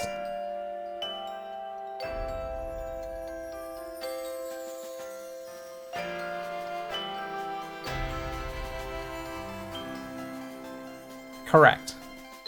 Except that's not there. Let me get to the right one. There we go. Super Paper Mario. But Koja, what about Paper Mario 1 and Thousand Year Door? Why is Super Paper Mario on this list? The other two are so much better. Listen. I got to the end of this game. I saw the ending and I fucking bawled. Dude, if there's any way to, like, quickly get me to like fall apart. It's a sappy story like this one has. I love the other two Paper Marios a lot too. Because they cried valid. Yeah. Super Paper Mario has something special to it that the other two can't do for me in a very magical way. The characters are just as good for me.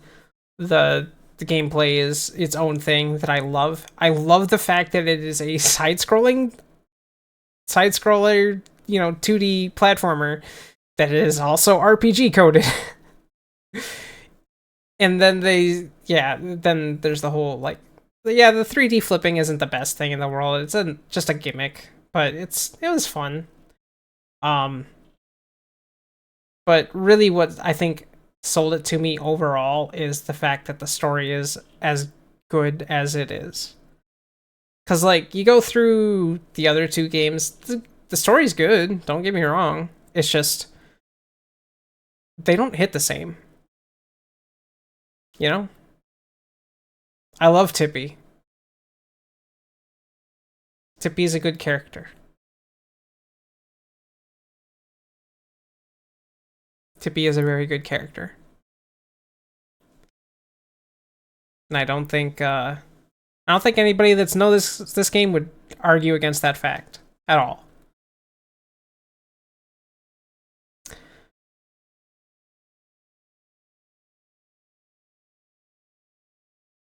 Where am I? So that I can make sure I'm on the right track this fucking time.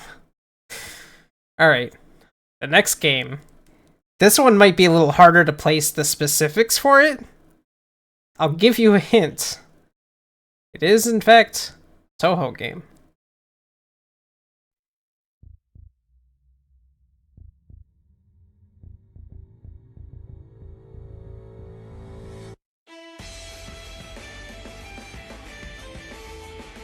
But can you guess which one?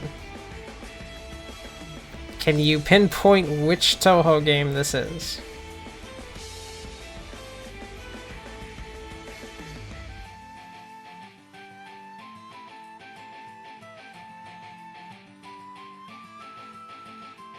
Nope.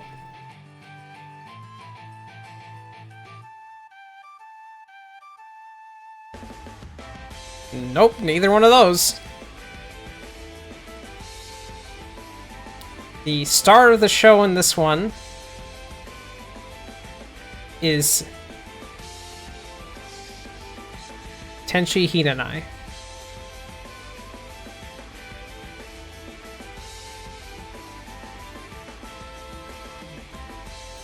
And thank you. I appreciate the compliment. Live2D fucking sucks. No, it's not. It's not Soku. It's not Scarlet Weather Rhapsody. Washa might have it. If only you knew the title.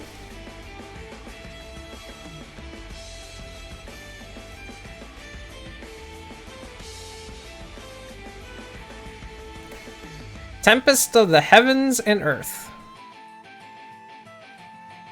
This game is the most bizarre blend of a side-scrolling platforming game I've ever seen, because you might as well call it DMC but 2D. That's what it boils down to in a lot of ways. And you know what? This game's fucking good. There's maybe 2 stages. Like, there's one stage in particular that I don't really like. Granted. Now that I know about the bullshit for it, it's not so bad. But this game is just really fucking good. I don't know how else to describe it other than it, like I said, 2D side-scrolling, and it's basically a DMC game. It's good. Like, I also can't get over the story. Yeah, it's a little hokey and it's a little phoned in, but nothing gets my neurons activated like seeing a shitty, bratty little shit get put in their place and actually learn from the fact that, you know, they kind of need to shape up a little. And that's what the ending did for me. That's why I like Tenchi as a character, not because of how she actually is in canon, but simply because the idea of seeing her actually kind of grow from being the shithead that she is very, very good. Granted, she's not my favorite character, but you know. We'll get to that someday. Maybe I'll... With how long this is going on, I don't think I'm gonna do this order, that's for sure. That's for a different time. Anyways. To the next.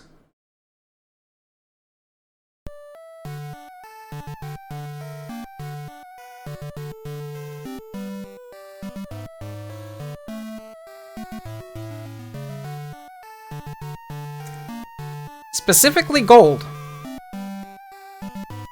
Specifically gold. And the reason why specifically gold is because I held onto my gold cart for a very long time. I don't know what it was about Gen 2 in particular that stuck with me as much as it did. Some of my favorite designs have come from Gen 2.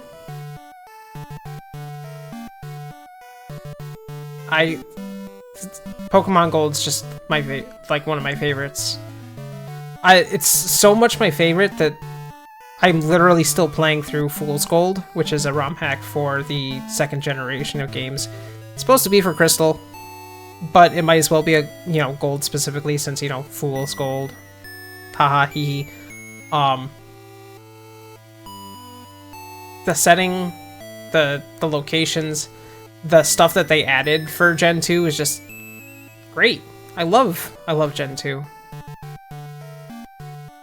Gen 2 is really good.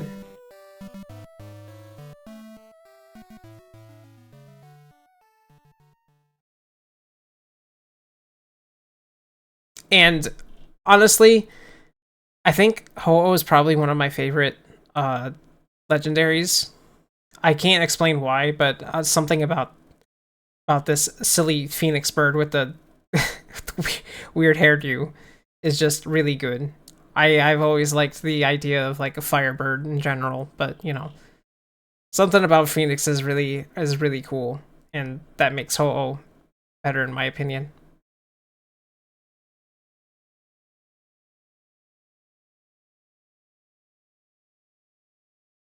Next, this one's gonna be easy for a couple people to get, especially one who may or may not be doing. Well, we technically should be hearing this later. We're not gonna be hearing this later.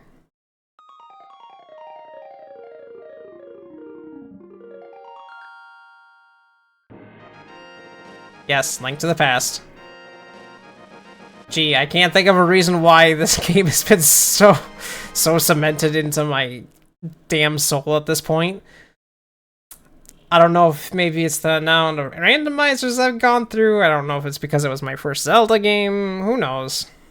Who knows why I love this game so much, other than I will continue to break my fingers in half over playing this game repeatedly, even though, like, you know, I'm just playing a randomized version at this point. I play too much of this game.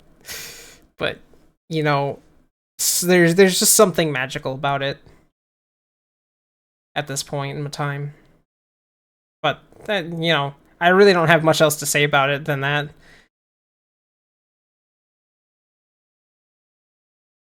All right. Next.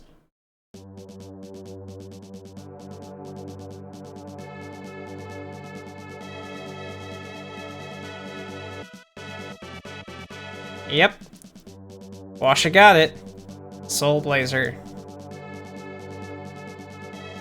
This game fucking kicks ass. This game is really cool. Wonderful soundtrack. Wonderful design. kickstarted a lot of other really good things to come. I still haven't played through all of, like, Illusion of Gaia or Terranigma. Quite frankly, I've tried to go through Illusion of Gaia. It's not jiving with me right now. I don't know what it is. Terranigma I've seen to completion, and it's a rad-looking game. It looks so good, and I want to play it. Yes, Soy, eventually. It's gotta happen, come on. But Soul Blazer really stuck to me. Especially considering the fact that I played it on stream not too long. Actually, that might have been earlier this year? But it was a wonderful game. I really enjoyed my time with it. It's a really cool game. I almost kind of want to say that I want a game that's similar to this, like just even down to the like whole crab walking mechanic and the spirit ball and everything. But I know we'll never really get that genuine Soul Blazer experience again.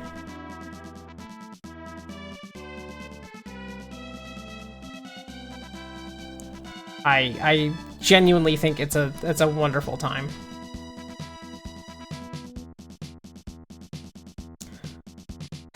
Alright, this next game, as I'm letting this song finish up naturally, so this next game is going to be on a lot of people's lists.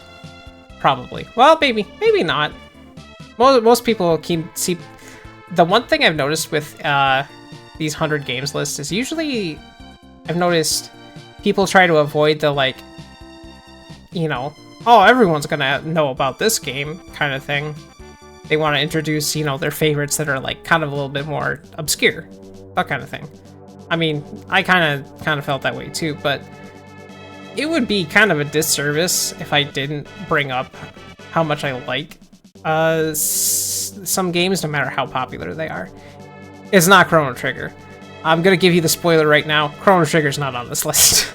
If you had only been here for when Chrono Cross came up, you'd have heard that I actually have some bad brain hooks about it simply because it was so popular. So that's that's unfortunately not the answer.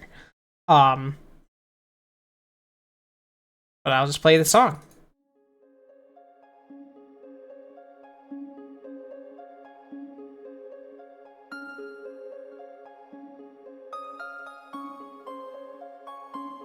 Mario Galaxy.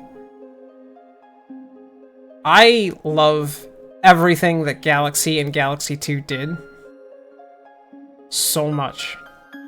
They did so many cool things with the franchise in ways that, you know, hadn't been done before, etc., etc. This was before they started going on that huge train of fucking new Super Mario Brothers clones.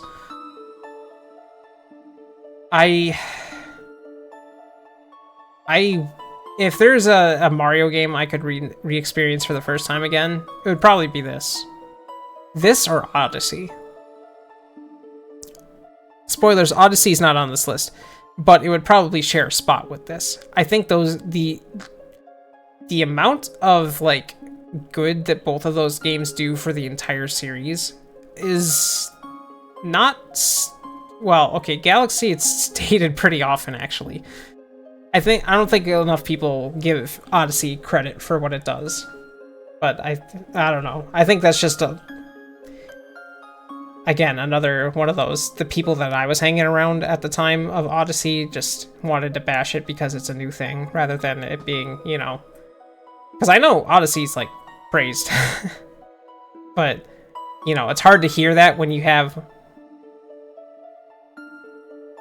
Yeah, that's something I wish people would stop doing about video games. But, you know, that's never going to be something we can control. I like both this and Odyssey a lot. I think they're wonderful games. Yes, Galaxy kind of gets a soft spot in people's hearts because, yes, Rosalina happens in this series, in Galaxy in particular, and I know everyone loves Rosalina. I don't blame them. It's just, you know, it's one of those things where, like, I wouldn't let the single character define why I like this game. But I think Galaxy's really cool, and maybe we'll find something similar to this game in a way that's unique enough to itself. Because there's a lot of games out there that try to clone that experience a little bit, and they don't really do it the best, in my opinion. Or they're like, beloved of all time, like Hat in Time, and I still haven't touched Hat in Time. I still have not touched half a Hat in Time. I know so many people who are so nuts about Hat in Time, and I'm just like, I guess I'll get around to it sometime, someday, maybe.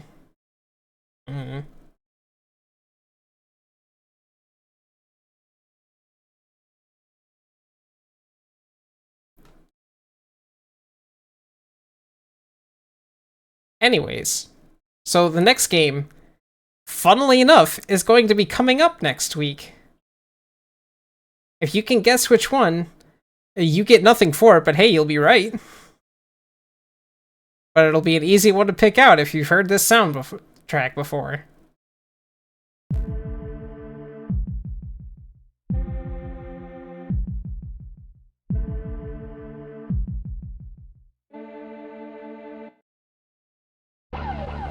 Absolutely. I'll be playing this upcoming week. Oh yeah, of course it had to be the SFC version. Why would I be playing the PlayStation 1 version first when that's not the first game in the series? I'm still thinking of trying to make a funny clock tower thing to be redeemable on stream, but I'll think about it for now. I still actually have to like consider what I want to do with like my I still have to consider what to do with my redeems in the future, but point is, Clock Tower fucking rules. Clock Tower is so cool. This entire series has like been ingrained in my head ever since I've been like introduced to it, I guess. Because like I always knew about Clock Tower, but I never really looked into it until like the past decade. And ever since I have, it's just like there in the back of my head. Fucking Scissor Man's just somewhere in there, just clapping his scissors together. Kingsfield 14, yeah. What, the PS1? That's not a remake, that's a sequel. The PS1 Clock Tower 1 is a sequel. It's actually Clock Tower 2. Clock Tower 2's Struggle Within is actually technically a spin-off that isn't even supposed to be part of the numbered series. But that's further down the line. Fucking Ghost Head. Bullshit. Bullshit-ass game.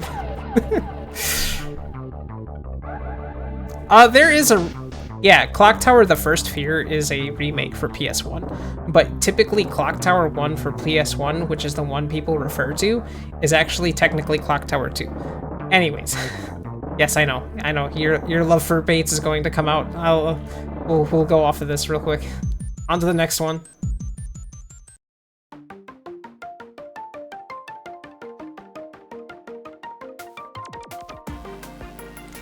Yep. Robobot. Planet Robobot has got to be probably one of my favorite Kirby games of all time. You're fine. I'm just trying to get through these at a little bit of a faster pace. Okay. So I'm gonna let this finish real quick, but my pizza's here. So I will be getting food here in a few minutes. But what can I say about Robobot? It's fucking cool. It's cool as shit. The fact that the theming, the like abilities, the fucking mech. Who in their right mind would have ever considered Kirby in a giant mech? Like, please, it's so good. I love it. And the fact that, look, as soon as I unlocked the sticker things for it, the immediate things that I found for Planet Robobot for that mech was decals for the left and right arm that said Iron Demon. I had to. It was so good. Okay. Anyways, my food's here, so I will go back on my BRB for a little bit. I probably won't be gone super long. I just want to get like a slice or two in my gullet. So give me more time. Okay. Oh, let me get back to the BRB. BRB list. BRB list. Where are you? BRB list. Let's you might hear you may hear a repeat or two because I'm bouncing between two playlists, but you know. Okay, I will be back. Also, see you, Dizzy. Have fun doing whatever you need.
Okay, I got some food in my stomach.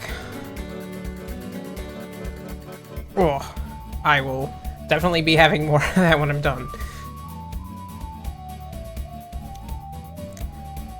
Oh, all right. Oh man, what was I thinking? Yeah, let me just get some really spicy pizza while I'm, you know, already ruining my throat. Good job. I'm the smartest.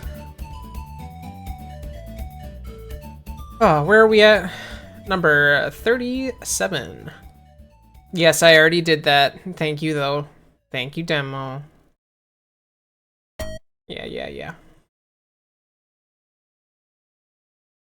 Where's 37? Which, let's see.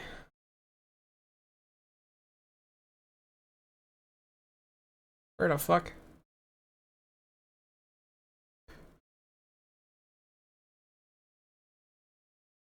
No, if you have to know that the next song that was just about to play was level 5 from Decap Attack, actually. But more importantly...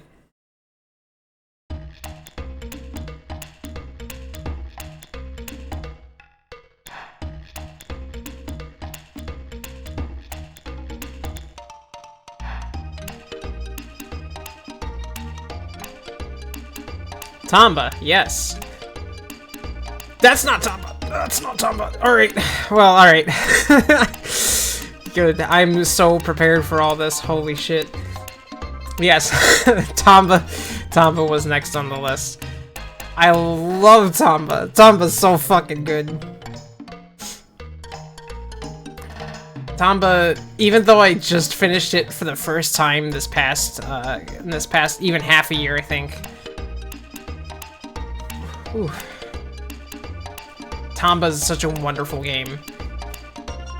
I cannot express to you how fun I had. How fun I had? How much fun I had playing this pink-haired little wild child. I think the thing that really holds this game back is the fact that it's a lot of cryptic bullshit. There's so much cryptic bullshit in it. But once you get everything figured out, it's just a fun romp. It's such a fun romp. It only took me a couple streams to do too, but I particularly have like strong memories of this game, not because of me playing this game, but simply because I had the demo disc. I had the demo disc that had Tamba on it. I replayed that demo forever, thinking maybe I'll get a little bit farther before the demo ends. Maybe I'll get a little bit farther before the demo ends. And then never getting to. Yeah, the Mushroom Forest is a hell place, that's for sure. But yeah, I already spoiled the next game. But I did not. What I didn't spoil is that I used a different track for the actual game that it's actually playing from. But you know, you already know the answer. But I'm gonna play the song anyways because I love this song. I just love this song so much. You don't understand. You don't understand how much I love this song.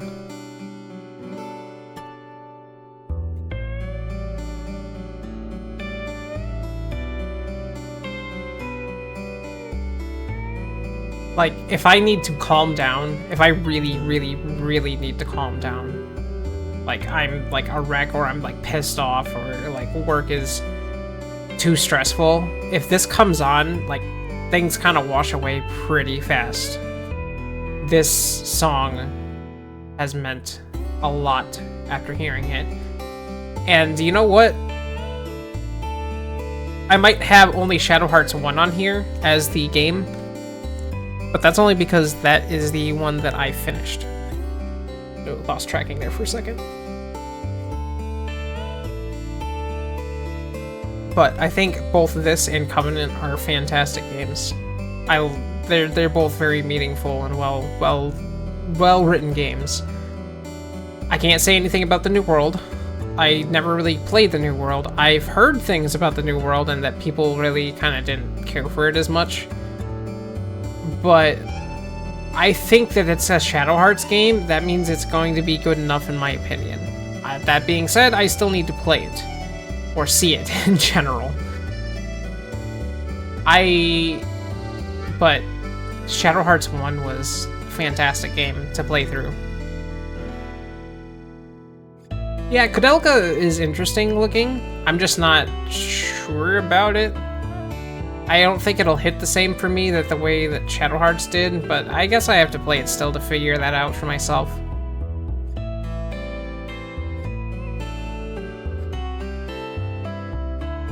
Well, I mean, yes and no. I do still need to get the other ending to Shadow Hearts 1, because I kind of did the canon ending for Shadow Hearts 1, or at least the intended canon ending that people like to cite as the canon ending, because I'm pretty sure both endings are canon in their own weird way or something. But I got the not good ending, we'll put it that way. And I would like to get the good ending.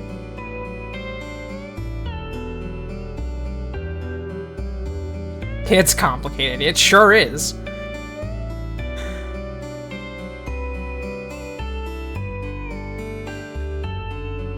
But this game's cool, this game's great. I very much enjoyed my time with it. And I think pretty much almost all the characters are really good. There's only one character I don't really care too much about, but that's neither here nor there. The thing that bugs me the most... Yeah, that's what I'm saying, is like, they're both technically canon for different reasons, but the not good ending is the one that's canon specifically to Covenant.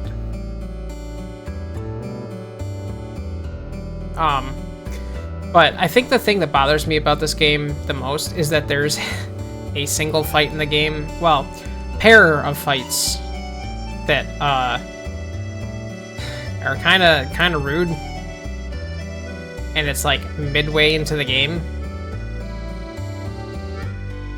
and you don't get to use Yuri for them for the first one, and it sucks. And they don't give you any way to save, and then you have to go fight what is essentially an RNG boss afterwards. And it's not a fun time when you lose. Ask me how I know. Ask me how I know. But also I'm just stalling for time so I could listen to the song a little bit longer, because I genuinely love this song. It's so good.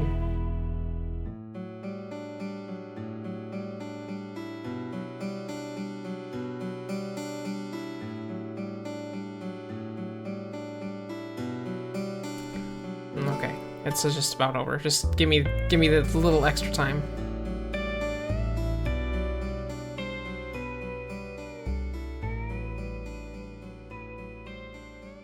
Okay. Okay, so the next game.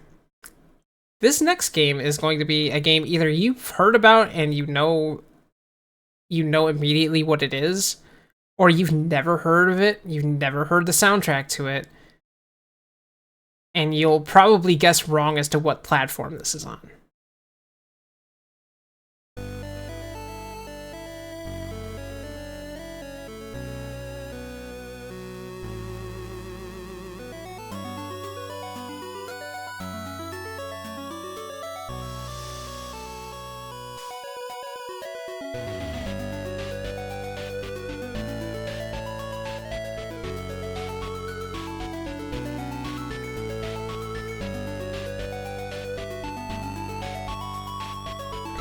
Nope, not on Switch.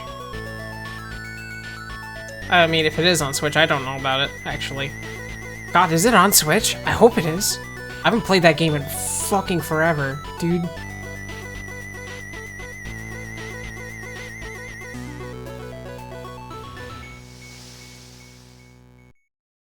Tower of Heaven.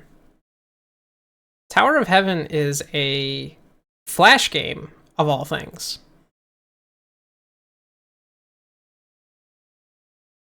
Tower of Heaven is a fantastic game. It is so good.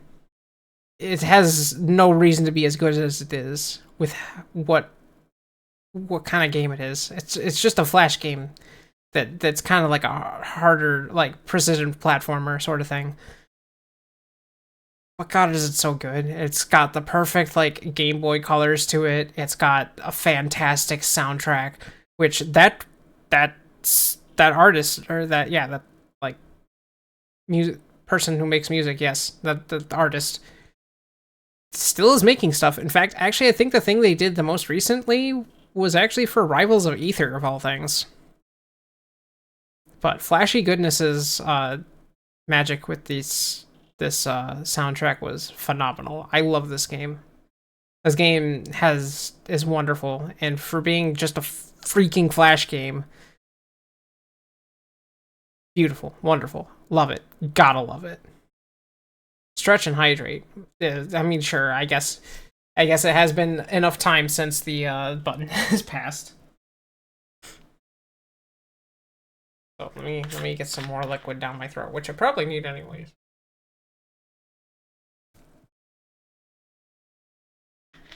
Need to have something to cut through all the cheese he just consumed. You know, I'm real smart about my dinner plans during the middle of a stream and eating things that make your throat worse.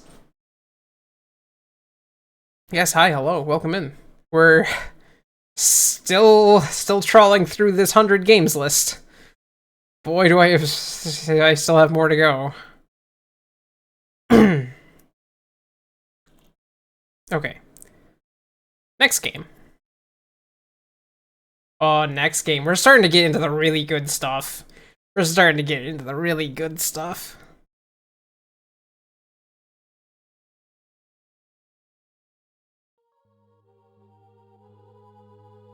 You only have 30 seconds, by the way, until this song ends.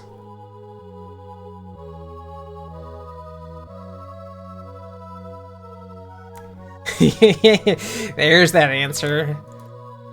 Yes, it's Demon's Crest. Holy fuck, do I love Demon's Crest. The aesthetics, the art direction, the gloomy vibe of everything, the fucking soundtrack whips. This game is incredible. I cannot understate how much I love Demon's Crest. I've heard someone describe it as like a Mega Man X game, but not really. And I kind of see what they mean by that in a way. But it's a Capcom game. It's got really good platforming. And Firebrand is a hell of a character that doesn't deserve the fate that he ended up getting. Fucking smashed into fucking MVC3. Just Firebrand deserves much better. Firebrand deserves his own game again. The only thing I don't really care for with Demon's Crest is the fact that the endings are a little weird, and that there's also Infinity Demon. Fuck Infinity Demon. I hate Infinity Demon. All my homies hate Infinity Demon, but this is genuinely the sickest game. Okay, maybe not the sickest game, but you know. All right, here comes a very on the nose pick that maybe you wouldn't think he's that bad. you would.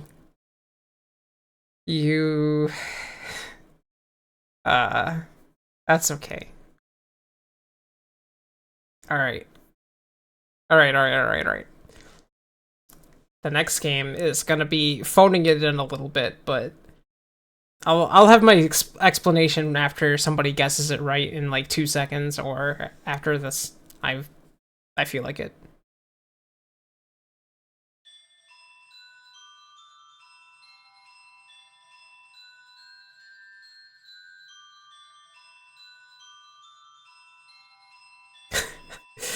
Yeah. You know, if I didn't play it the absolute moment that I did, this would have been one of those games that at the time I would have written off as not wanting to play because it was quote-unquote too popular at the time. I ended up playing this game like almost the day it released, or like very close to the day it released. And it was out of complete happenstance. I knew nothing about it other than I saw someone play the opening sequence, and that was it. Everything else I was completely blind to, and I think that was for the best. I think it was for the very best that I experienced this game knowing nothing else about it and not really seeing the fandom like side of things until after I had already experienced the entire game.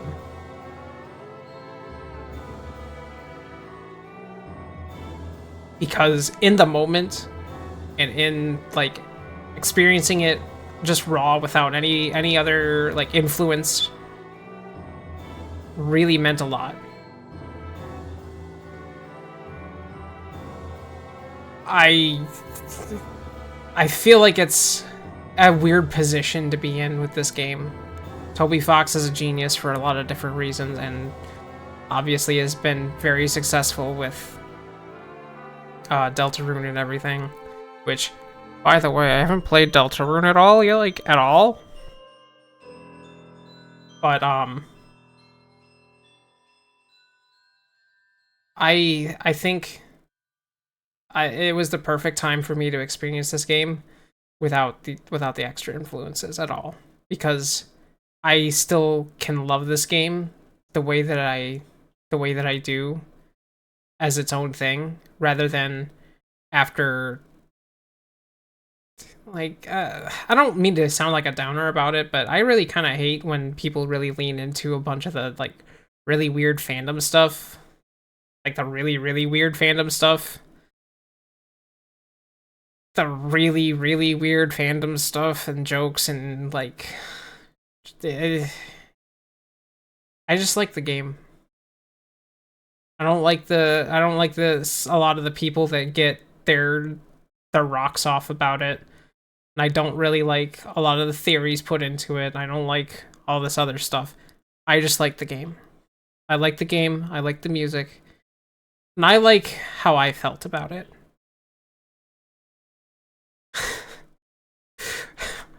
I'm sorry, what was that, Lala? What are you talking about?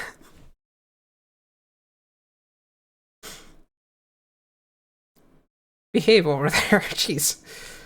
But yes, I think oh good, it's a thing. No, that's okay. I'm good. I'm good. We're gonna move on to the next one, in fact. But I've already seen enough of, by the way, like, no, I've seen Deltarune 1 and 2, and I do enjoy what they do anyways, even regardless of the fact that, you know, people are still kind of being kind of weird about it. You know, in some ways, the way the fandom formed for this is similar to the way that things, like, the fandom formed for, like, Homestuck.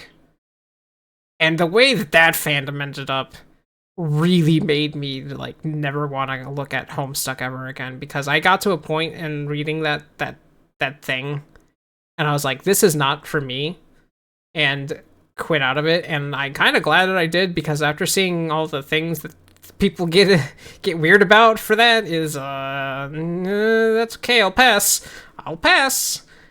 Don't talk to me about Homestuck. I really don't care anymore. But anyways, the next game. This next game, okay, I have to explain this. I've never been, like, intermingled. Oh, did Discord go off? Oh, fuck. I thought I had that on a different... You know what? That's fine. I'll just, I didn't have, whatchamacallit, streamer mode active. That's fine. I'll just turn it on now.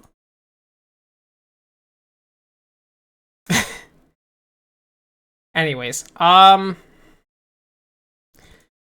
this next game, I've not interacted with a single piece of media about this next game that this next game is based off of until this game. And I really wish I had experienced some of the other things I had, because this game fucking rules. That's not the game. No, you ruined it.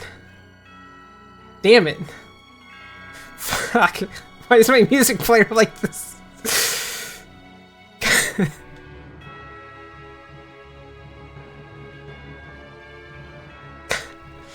Damn it, I already spoiled what's number 31. Again.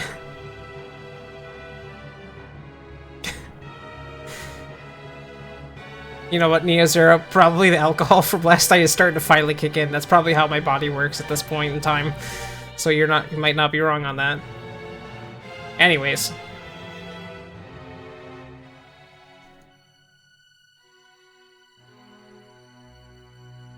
Deedlit in Wonder Labyrinth. Record of Lodos War. This game kicks so much fucking ass. This game really fucking kicks ass. I've not interacted with any sort of media involving the Record of Lodos War until this game. And I really wish I could, like, teleport myself back in time so that I could experience the, like, Record of Lodos War stuff beforehand, because even not understanding a lot of the references and not understanding a lot of the, like, relationships between a lot of the characters in this game, it does a really good job of showing you anyways. This game is so fucking cool. My only nitpick with this game is that, unfortunately, the developers, Team Ladybug, are a stage-based game maker, which for a Metroidvania, that really kind of breaks the flow a lot, in my opinion. They did an amazing job with Touhou Luna Nights. They did an amazing job with this game. I really still wish that it was not, like, stage-based level design. That's kind of weird. But yes, I love this game. I love this game's soundtrack. This game's soundtrack is so fucking good, you guys. The sprite work is phenomenal. The animations are gorgeous. This game rules so much. This is definitely one of those games I need to play on stream again. I say again, but like the last time I streamed this was like when it came out a couple years ago. But yeah, this game is fucking sick. All right, let's see if you can guess this one, even though I spoiled it already.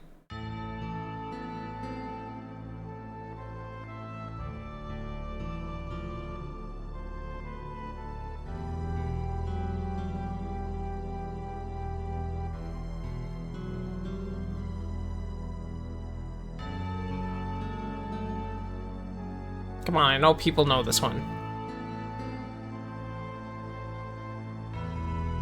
There it is. Yes. Valkyrie Profile. God, this game is a trip. This is a trip that I've only ever experienced watching it. But prepare for the accursed flame chip. Yes, correct.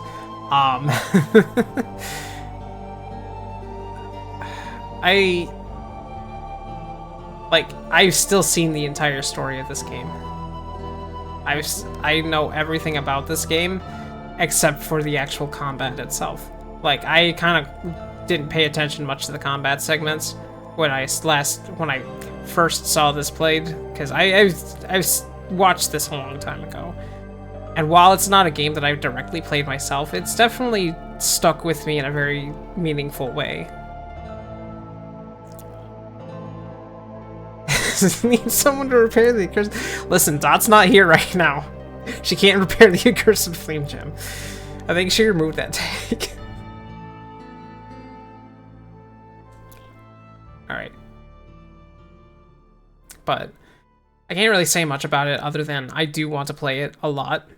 I also want to play 2, because actually 2 is what I got introduced to first before the original. And 2 has its own really unique combat system that looks very, very cool, that I would like to learn. That I genuinely want to learn.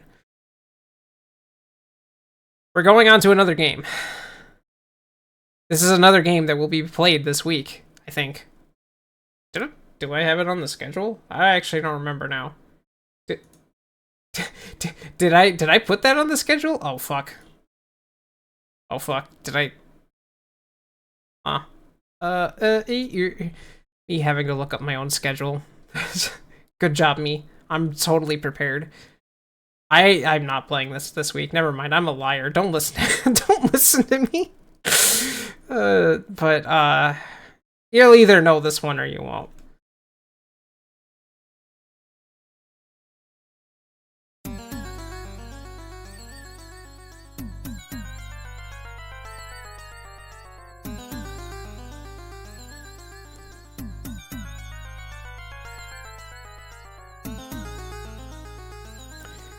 I will admit, this game is gonna be a really hard one for me to try and get into because this game is kind of hard.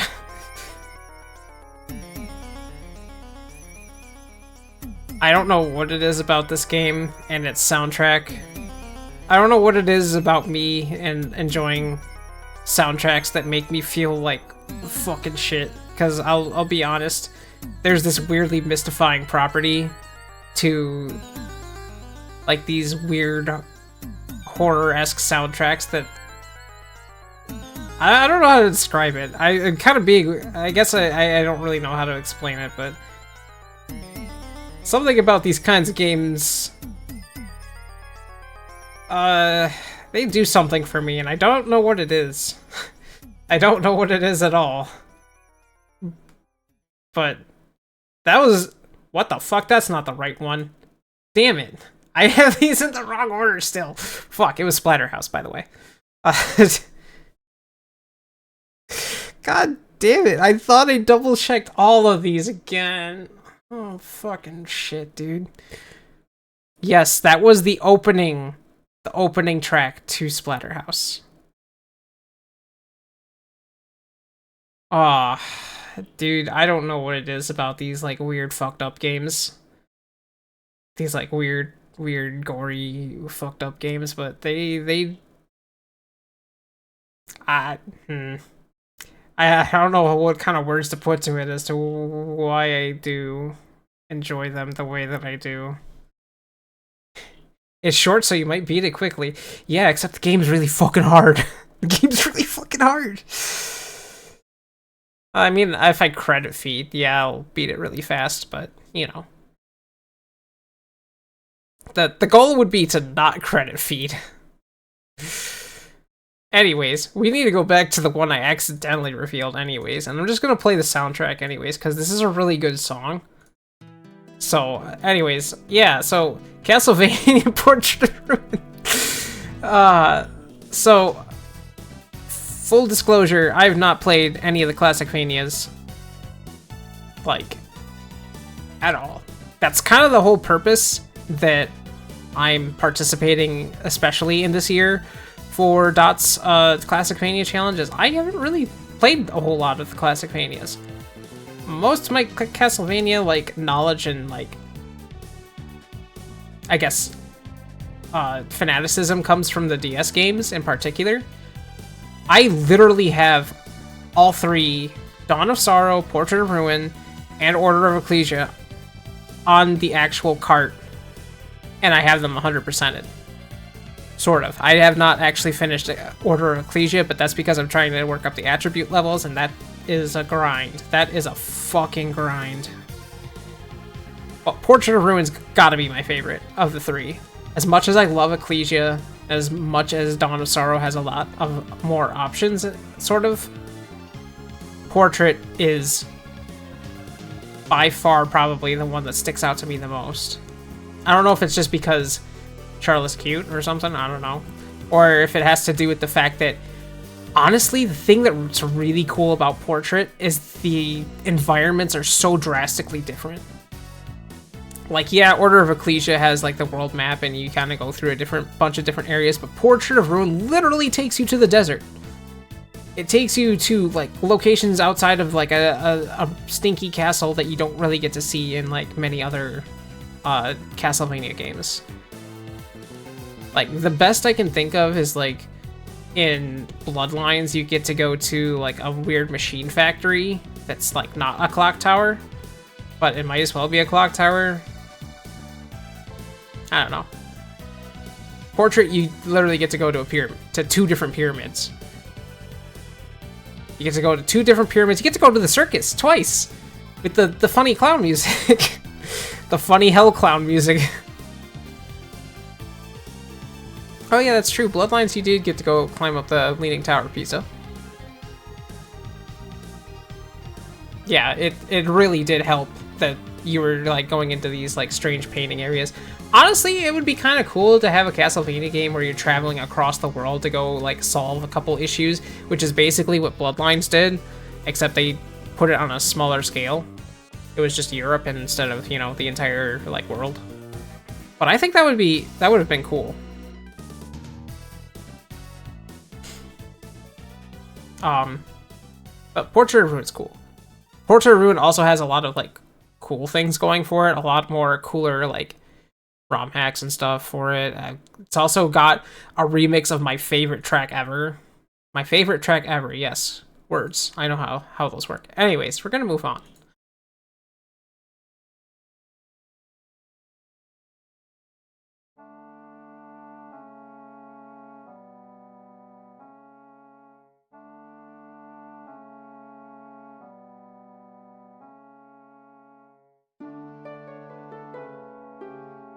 Yes, Majora's Mask. And yes, it was an Iron Blue Intention. I love Iron Blue Intention.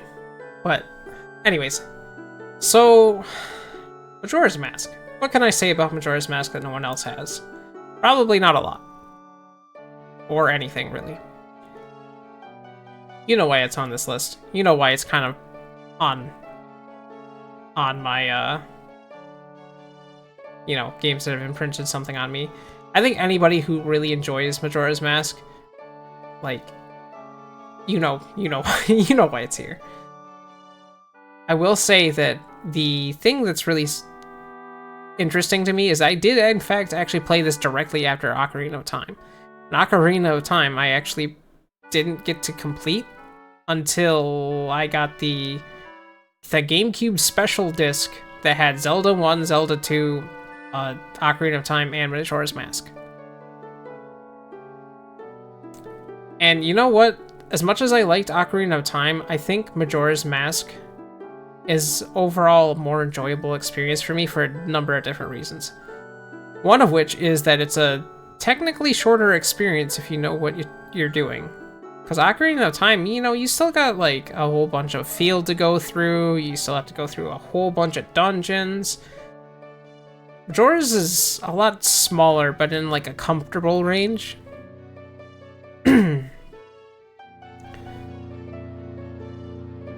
I just enjoy what Majora does a lot more. I think it's partly because the system was already fleshed out, the engine was already fleshed out. I think I much prefer the mask system to switching between adult and child Link. It's just everything kind of lined up better.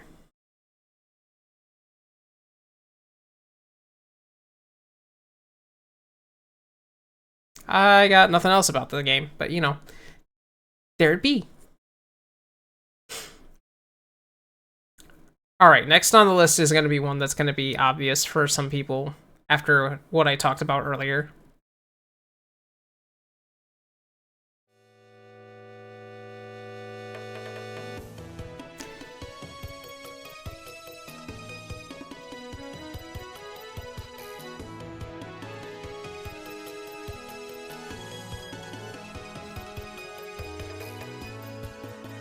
Yep. As much as I still love Super Paper Mario to bits, I still also really like Thousand Year Door. And of course it was Thousand Year Door in particular, not the original. The original's good for its own reasons, but Thousand Year Door hits a little differently for me. Part of that is because it's a much more fleshed out version of the game, even if it does have some terrible backtracking issues. Paper Mario is just a much more fun adventure, I think, overall. Just in terms of, like, its scale. It's also, like, you're going to an entirely, like, unique location with its own unique places, as opposed to trawling through the Mushroom Kingdom again. This is an unknown territory, it's full of these cool and wacky characters that you've never seen before.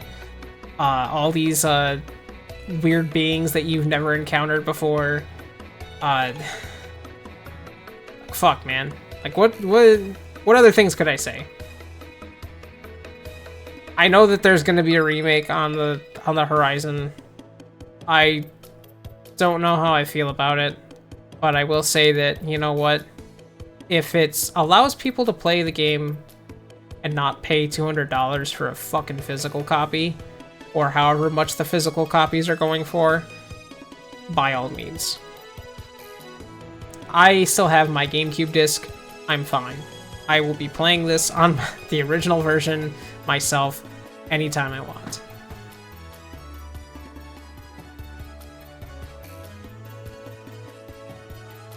I think the other thing that I like about this over like original Paper Mario, you can do a little bit more with the badges in just a more interesting way.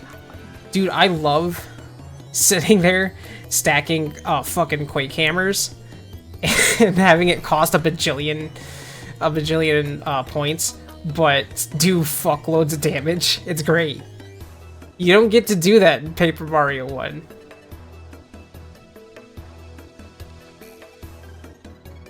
What a good game. What a wonderful game. Absolute gem. Alright, here comes obvious one number 2, since it's already come up as a series in the list earlier.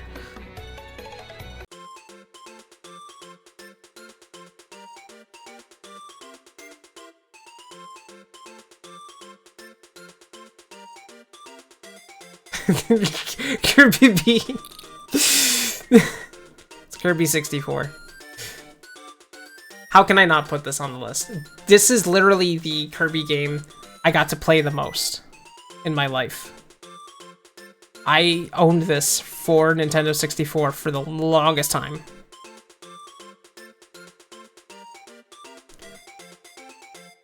I like the combining powers,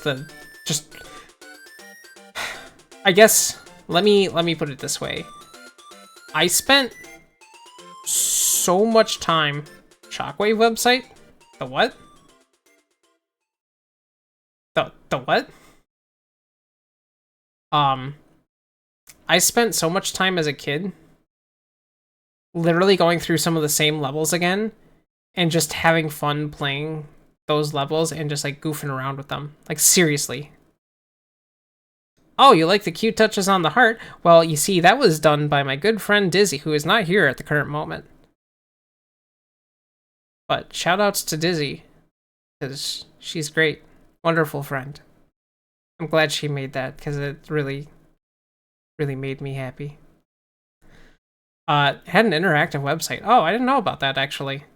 Oh, Shockwave hasn't, like, Shockwave Player. I forgot about Shockwave Player. Dude, you know what the weirdest thing is that some of the, like, weirdest Shockwave Player things have been coming to mind lately, too, except I didn't remember that it's the Shockwave Player. Like, you guys ever heard of Zevos? Y'all ever heard of Zevos? Like, the toy Zevos? I remember having those. They were the coolest things, and nobody else had them in my, like, area ever. God. They were like weird connectable like figurine things that had this weird dice. You didn't stack them on top of each other, you just added parts to them.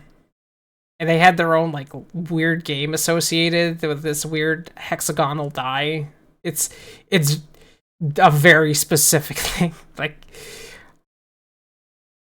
let me see if I can pull up a picture. Hold on. Wait a second. Let me go digging. Let me go digging. No.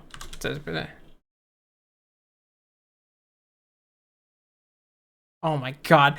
Oh my god, I remember some of these fuckers. Dude. Like, come on, OBS. These motherfuckers. You could actually mix and match parts for these guys. I remember having that Scorpion dude in the top middle, and he was the greatest. Dude, this was such a really bizarre fucking toy from like my early childhood. that like almost nobody. They were kind of like Bionicles, but not really. They were just weird. They had the game associated to them. The twink. Okay, listen. That's not what I would have called him first, but all right, you do you. Oh my god, dude. Okay, someone redeemed Stretch and Hydrate. I should do that.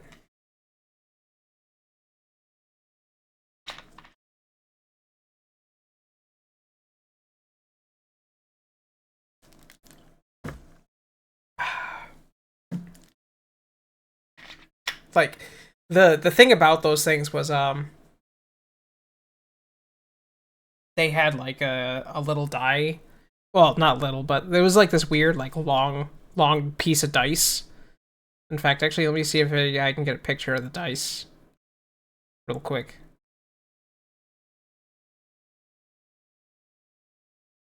Do oh, you can. Yeah, there it is. No, I didn't want to. No, I just want a picture of the die. Come on. All right, here we go. I grabbed it. Got it. Like, yeah, you can see that thing right there. This little long dice thing. This hexagon-looking shape thing. Each of the you could take off the end cap of those and like replace them with the like different attacks that were attached to these body parts that you could swap out in and off of them. It was a really cool, weird thing, and it had its own like website with a fucking Flash games and such, or Shockwave player games actually. This is a really specific thing. I don't know. Somebody brought it. Oh, I can't even remember why I started thinking of this now, but like yeah, those are really cool. All right. Anyways, I need to continue on before I get distracted. Next game.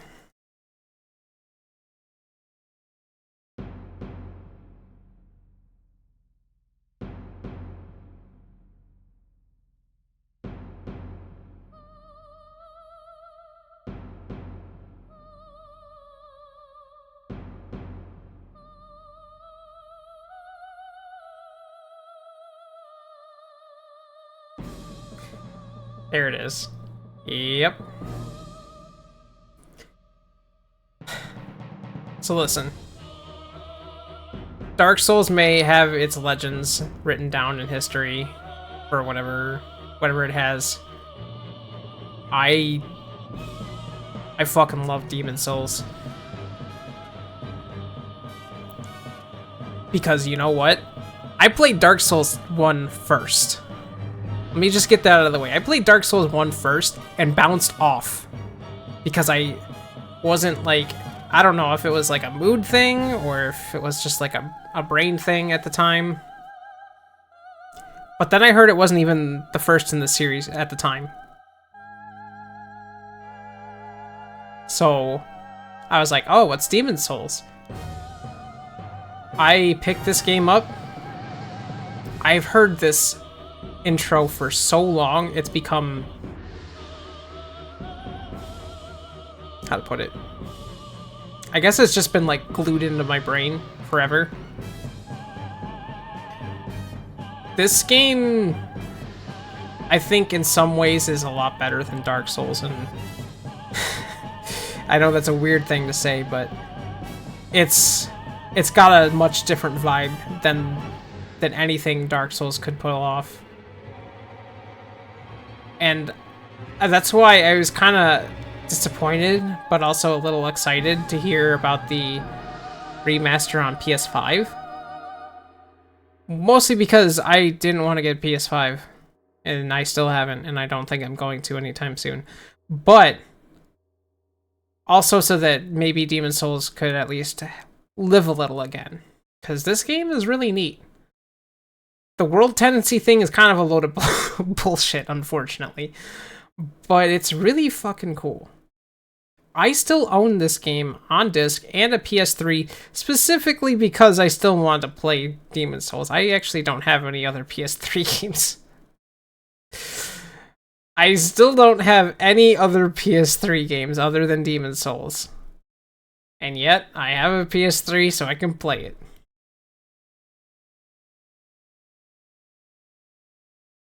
I don't think I could have gotten into the Soul series if I didn't end up playing this when I did. I think it would have been one of those things that escaped me because I just couldn't get it. But Demon's Souls, I don't know what it did. I don't know what it did to win me over forever. But whatever it did it so good. I think it was at the time where I I defeated the Flame Eater, I think it is the guy's called. The Mines boss, the second one. The dude that unlocks the smithing thing. I think it was fighting that guy in particular that that Flame Lurker, that's what it is. Thank you. Thank you. Him in particular and figuring out that fight for the first time was what really got me to like really get into this series. It was incredible what this game did for me. And I'm happy to have ever experienced it.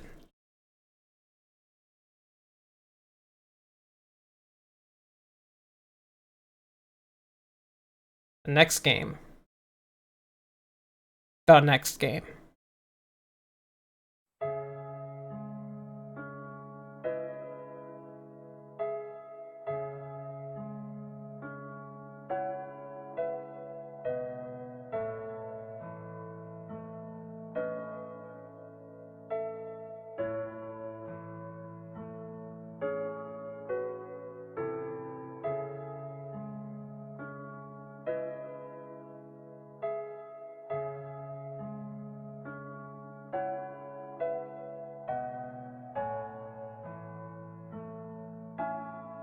Nope, not Dragon Guard. I've never played a Dragon Guard game, to be honest.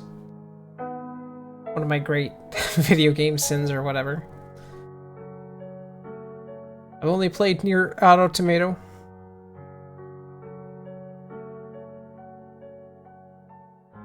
It's better this way. You know, maybe. This one was going to be hard for people to figure out anyways, because I'm pretty sure that this is a generic, like, whatchamacallit. It's one of those free use songs. That's probably why it would be hard to guess for this, but it was the only thing I could find. Because, yeah. This game... This game...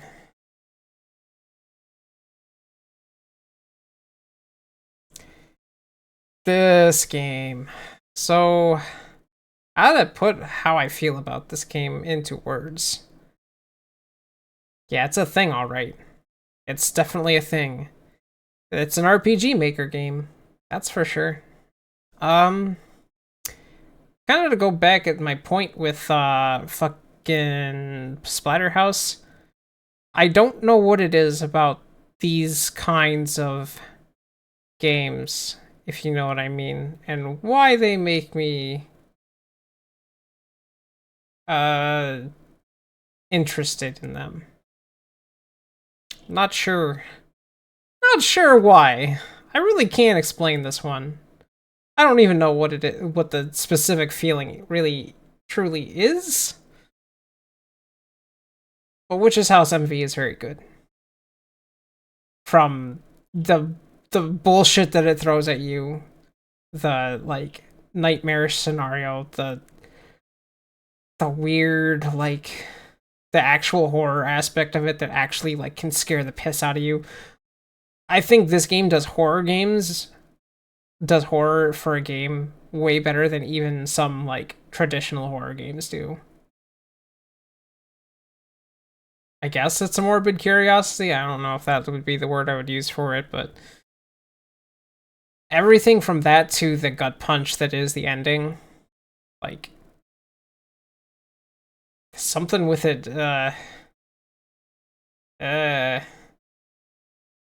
It's good. It's good in a feels bad way, I guess.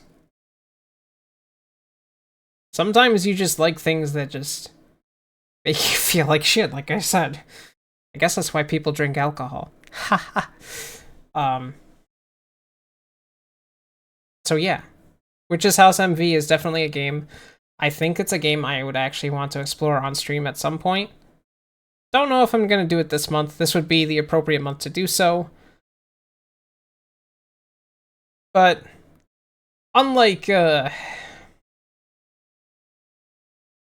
don't know. I feel really weird having to say that I don't recommend this game for a lot of people because a lot more people are a lot more squeamish than I am, and there's a lot of things that this game does to the main character that you will not want to see.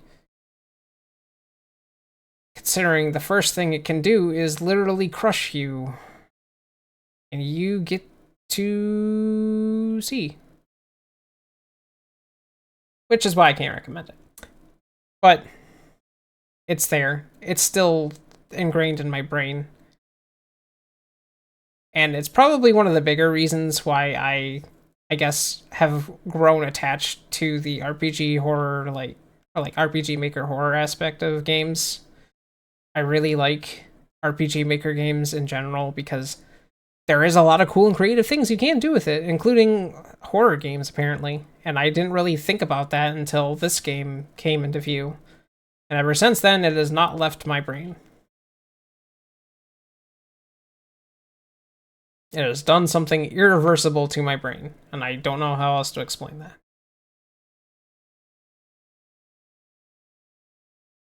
But, moving on.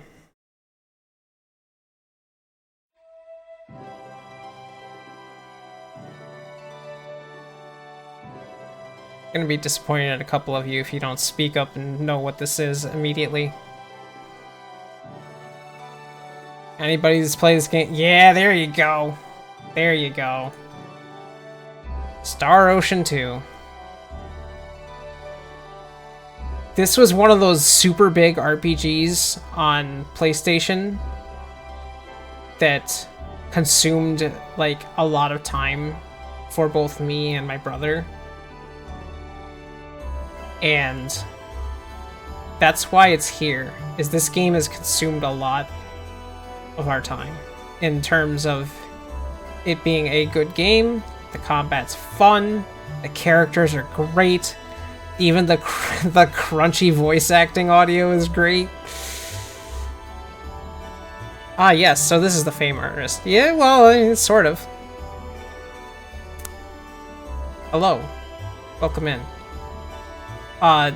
This game is really good. I don't think this is... Yeah, this one has VA.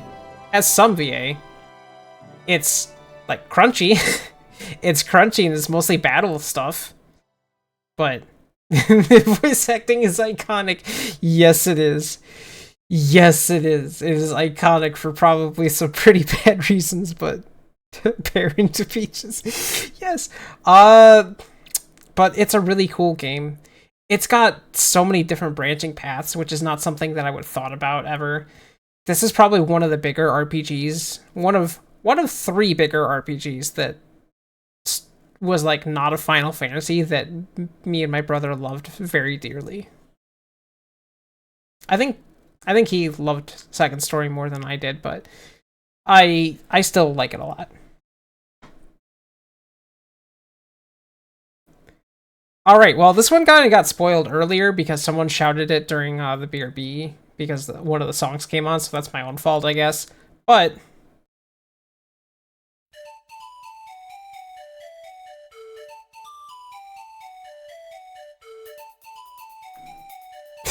yes. Yes, it is. I love Klonoa. Dude, I love Klonoa so much. Door to Phantom Isle, yes, that is correct. This game is so cute. This game is so wonderful. This game made me fucking cry. Again. I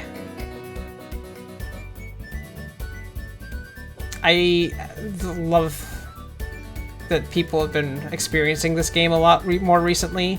I've seen a lot of people stream it recently for the first time ever playing it. And I'm so glad when I see people kind of feel the same things that I did for certain parts of it. You know which parts I'm talking about. But it is still, like, even disregarding the story, disregarding the events of the game that take place, it's a solid platformer, wonderful music, absolutely gorgeous art. And on top of it all, it's a really cool experimental game with 2.35D. Like, come on, this game is... This game should be a legend in its own rights. You should control better? I mean, I don't know.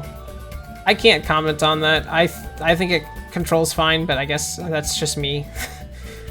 I'm also used to a lot of games being fucked up, so, you know. Especially when you delve into, like, a bunch of fan games that don't work perfectly like I have at this point in time. Also, Tomba. Fucking Tomba does not control well. I love that game, but god, is it a mess trying to do some of the platforming in that game. But yeah. Klonoa is a game that I have a lot of fondness for. I also have a very particular memory of Klonoa 2 that I have not gotten to go back to yet. I'm curious as to how it'll, like, how I'll feel about it when I go back to it. I do have a way of being able to play Klonoa 2, but something about the ending of Klonoa 2 really kind of hit a little too hard at the time that I played it. And I'm just not sure what kind of person I've grown into and how it's going to affect me this time. I'll just say that. But I look forward to the day that I eventually play it. Although I need to play Klonoa 1 on stream at some point. It could potentially be a one-sitting game if I can, you know, math it out correctly in terms of time.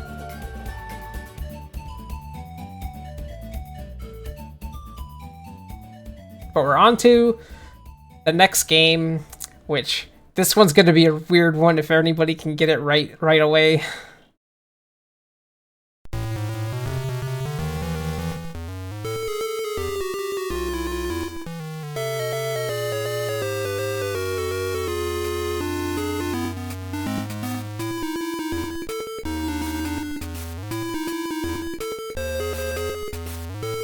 Nope, not Wario.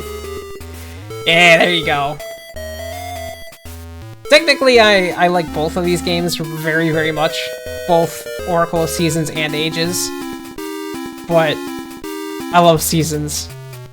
Seasons is fucked up for a lot of reasons, but I love Seasons. I know everybody prefers Ages for a lot of different reasons, but man, I love Seasons so much. Also, the pirate theme like this is just fantastic. What a good song. I honestly, okay, like, if you want my hot take, I think Link's Awakening and the Oracle games are better than any other Zelda game. Yes, I am including all of the legendary 3D games, as well as Breath of the Wild and Tears of the Kingdom. Who fucking cares? These games are good. I love these games.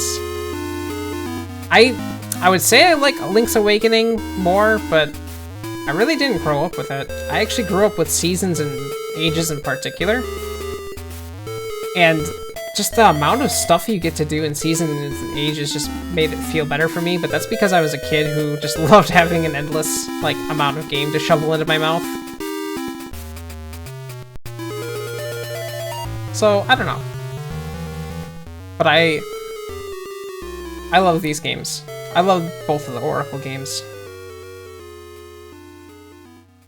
So, Nintendo, when are you gonna give us, the Oracle games, but in the style of the remake for, Link's Awakening? That's free money on the table, or whatever. Alright, this next game, either you're going to get it right away or you're going to not remember where this track is from.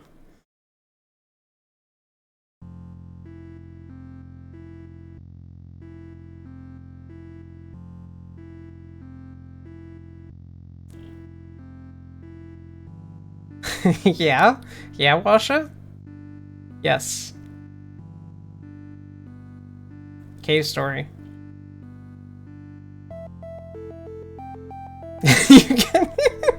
I'm sure you did.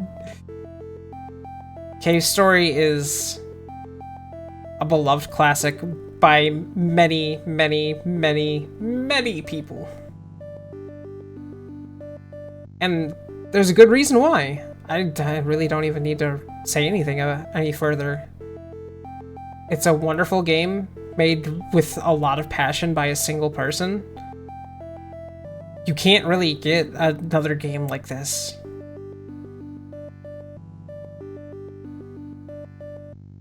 It's timeless. It's timeless. It does a lot of things right. It's honestly got some really good story to it. The mechanics of the game itself are really wholly unique. And it's sad how the Plus version of this kind of fucked things up quite a bit. Like, I tried to play the Plus version, and I tried to, like, you know, mess with it in a way so that I could try to get the original physics back, and it just doesn't work. But you know what? The original game is just there still. I just have the original game still sitting on my hard drive so I can play it at any time I want. But there's one other game that maybe I have a little bit more history with personally that kind of supersedes that. That is the next game.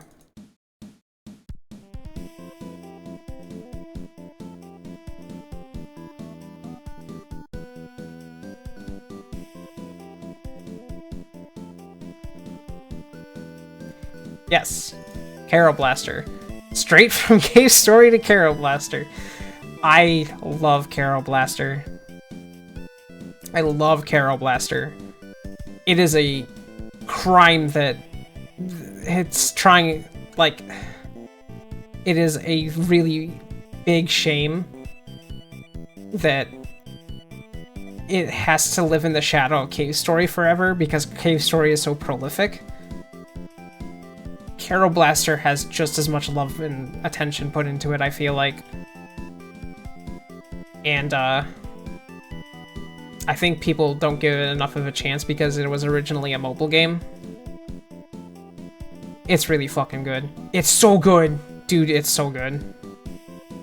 Yeah, as soon as I found out that this was made by Pixel, I was like, I'm buying this immediately, now. Because you know what? This game is so fucking good. It's literally a story about fucking battling, fucking being overworked. The literal embodiment of overworking and crunch time. It's good. It's really good and has a like pretty damn good message about it. God, I love this game. I think I would want to almost try to even do a run through of the game without picking up any of the Oh, what? Huh? What? Who? You were streaming? Hello, hi. Hello, welcome in from the other stream, Washa. You done Rondo? Yeah, did you? Okay, you did. Wait, so you got Deathless Rondo? Did you get Deathless Rondo?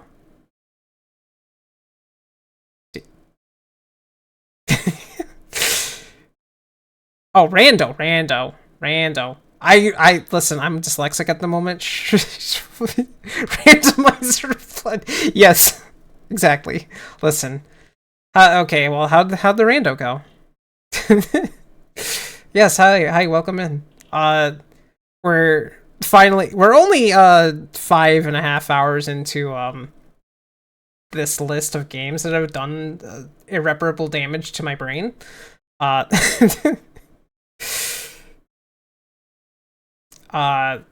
but yeah, hi, welcome in. This is me re-debuting with a Live2D model instead of a PNG tuber model. Yay, hooray! I did everything myself. It fucking took forever. God, it took forever.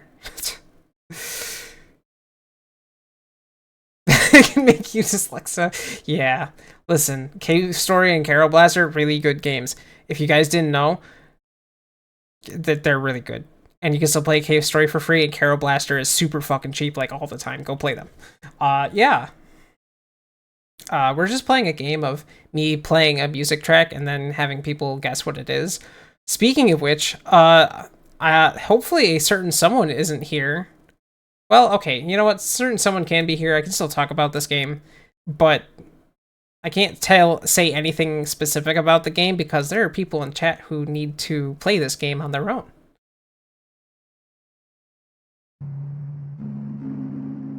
I've literally told a couple people that this is my favorite track in the entire game. Yes, correct.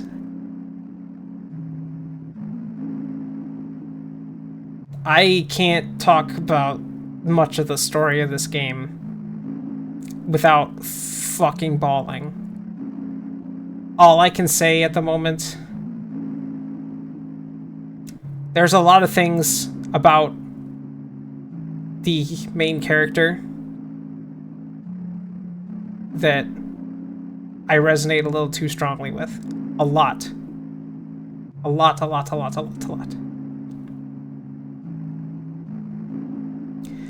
I can't talk about the story. I really can't. Not just because it's going to be spoilers, but because I will start falling apart on stream, and I cannot do that. We still have 17 more games to go through. But please, if you can, if you're in the right state for it, which, Cliff W, I understand. I really do. But if you're in the right state for it, go play the game.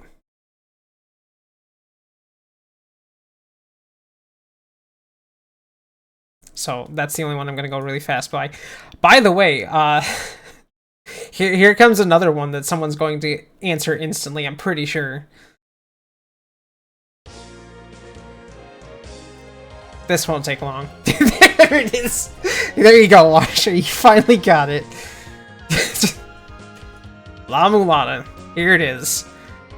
I love this game. Dude, this game is fucking rules. This game will literally sit there and kick your ass, and you will still love it. This is the best game that you could ever have a fucking... You mistakenly put it at 7. Washa, listen, I already told you, this isn't a top 100 games. And besides, as much as I love La Mulana, there's too many other games that I also put very strongly in my heart. So, yeah, sorry. But this is literally a game that... No, you have to stick around and find out that one. This is a game where I can say it's healthy. It's healthy to both hate this game and have the game hate you, because that is the relationship that this game has with a lot of people.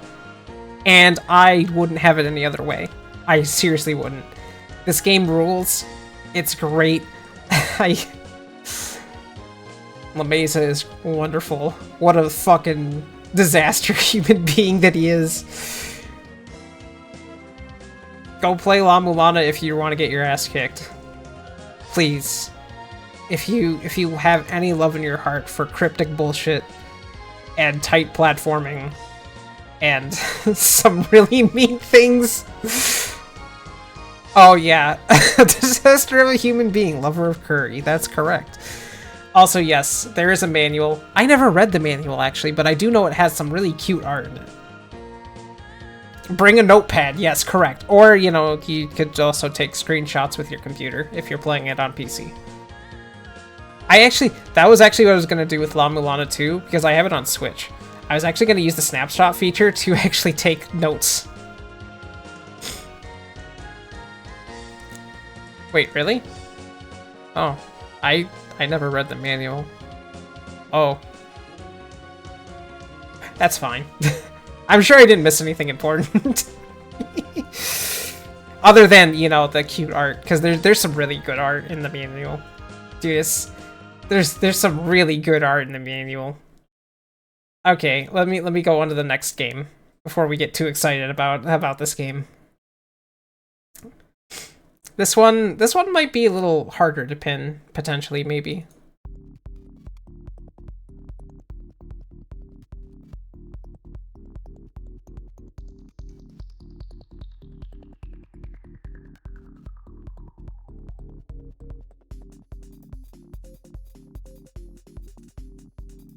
I don't know what R4 is. I don't know what you're referring to with R4, actually.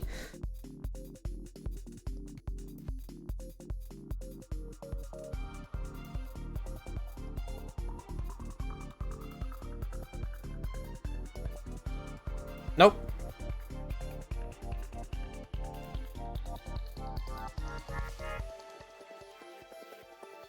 Not Killer is dead.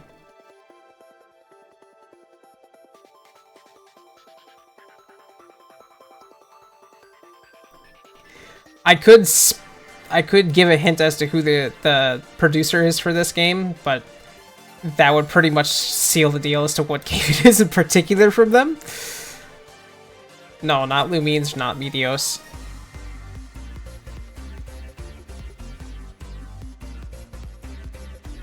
"13 Sentinels" from wonderful developer Vanillaware.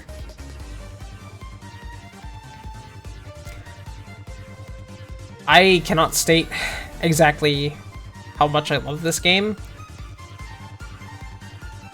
because of that exact thing.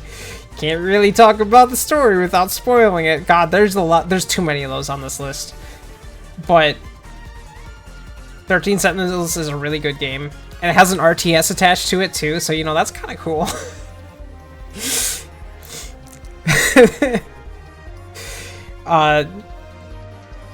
Yeah, this game's beautiful. This game is wonderful. This game, even though like some of the story bits are probably obvious to some people, honestly, I got strung along the whole way and I just enjoyed every moment of it. It was so good. Not to mention, like, it's about fucking giant mechs and kaijus. Like, come on. How can you not love a game about that? Even if the, like, RTS sections look a little flat and boring overall, like, I still think it's a wonderful game. I'm actually kind of excited for the new unicorn game or whatever it is. Like, when I first saw it at a glance, I was like, what the fuck is this game? Is this just another Fire Emblem? And then the more I saw it, I'm like, wait a minute, hold on. Wait a minute, hold on. Is this game gonna be actually kind of sick? And you know what? I'm down for it. Vanillaware has just got me by the heart at this point. All of their games are so very good in very different ways. I love this game. This game is rad. Anyways, this goes on for another 2 minutes, so I gotta pause the song and move on. So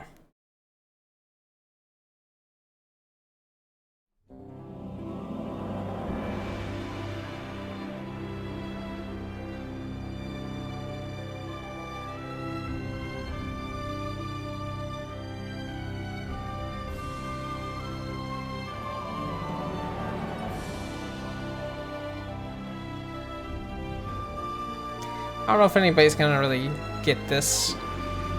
Mostly because you're usually not on the screen long enough to really have it registered.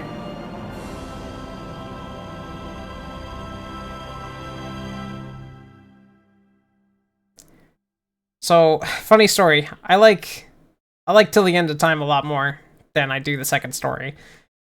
Maybe part of that's because I played it way, way, way more in my lifetime. But I think what really does it for me is just the fact that even discarding the fact that the plot's kind of hokey, the plot's kind of full of shit, and the ending is just kind of a big fucking whatever. I I really like this game. This game really had a fun time doing pretty much everything in it. Like, yeah, it's just kind of bordering on like one of those open world MMO or not open world MMOs, those open world like RPGs that has way too many things to do. But I don't know, I never really felt bored playing this one.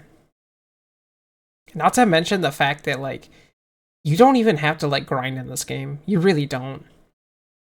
If you know how to bust this game over your kneecap, you're going to do so at such an alarming speed that the rest of the game becomes a joke. If you can even figure out just how bad like skill canceling actually does to the battle system, like how badly it breaks it, it's so fun. It's so much fun. Dude, this game is great. This game is great. You get a whole lot of characters to really kind of play around with.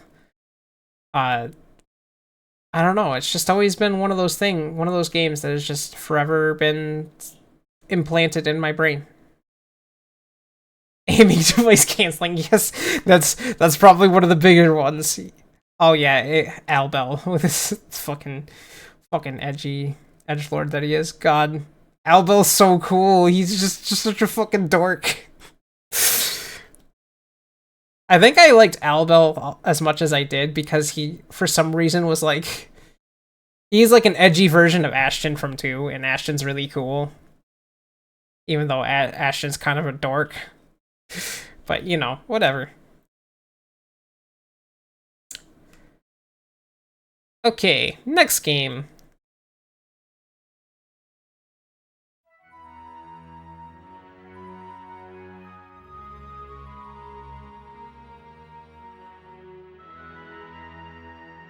Welcome back. Can you guess the game? Probably. Maybe. Somebody guess? Maybe? Huh?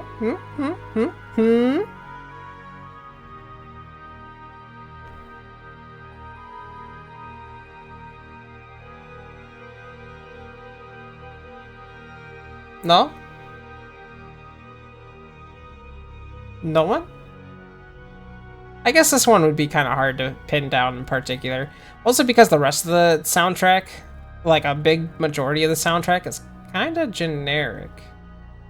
Which is its only weak point, I think, personally.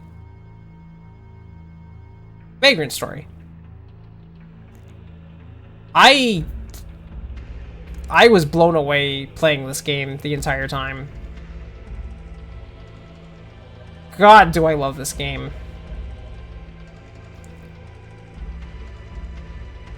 Yeah, this music is from the actual like workshop. Like this is the first thing you hear the minute you step into a workshop. What a really fucking good video game, dude. Like it is really, really fucking cool. Not to mention, how do you have your main character be named Ashley Riot and not love him? Dude, Ashley Riot is a fucking phenomenal name. Not to mention, like, a lot of the lore bits and, like, the terminology is just so fucking good. Like, just hearing the title of Riskbreaker just sounds so fucking cool. Not to mention, this really gives me, like, good brainworms for, like, one of my favorite things in video games, which is customization in general. And the weapon system, the weapon customization, like, that, it's so good. It's so good. I love being able to personalize things to your playstyle. And the weapon customization thing does that so well. I cannot understate how much this game is just fucking rad.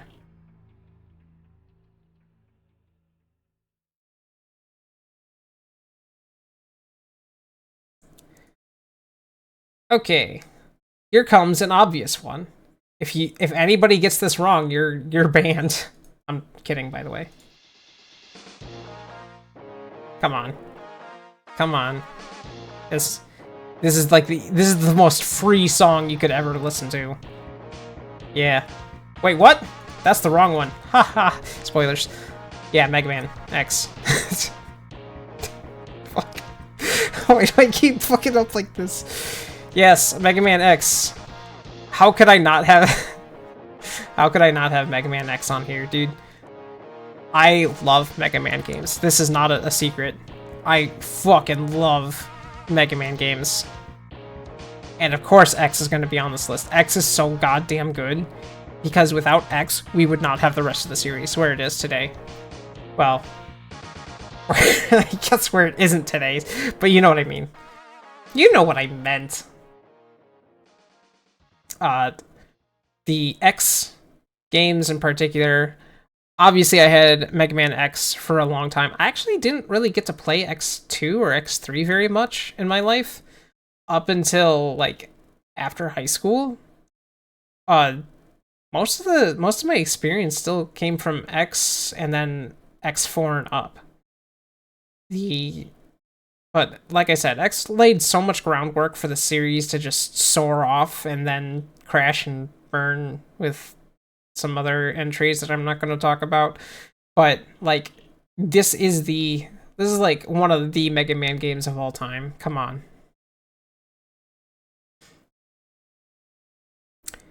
All right, next one. This one might be a little difficult for some people. Unless they've played the game and remember this specific song because you sat this menu for too long. For way too long, because God have I done that?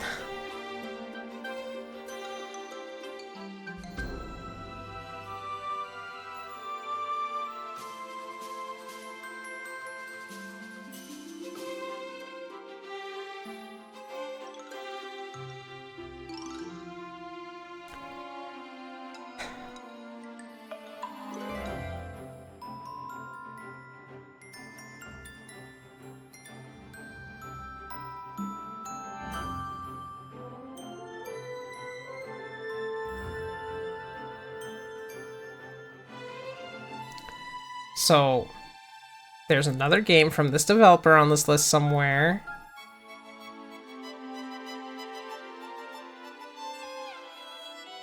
Maybe? No? Yeah, well, that's probably a little harder for some people to place. But I can instantly recognize this tune because, like I said, I've sat on the menu for this for too long. But Odin Sphere. Life2D specifically, or however that's pronounced. I love Odin Sphere so much. Dude, what a good fucking video game. Like, let me put it this way. Not only is it a really good overarching not only is like the overarching story really good, but the fact that it's broken up into smaller stories for you to just kind of like chew through very slowly at your own pace.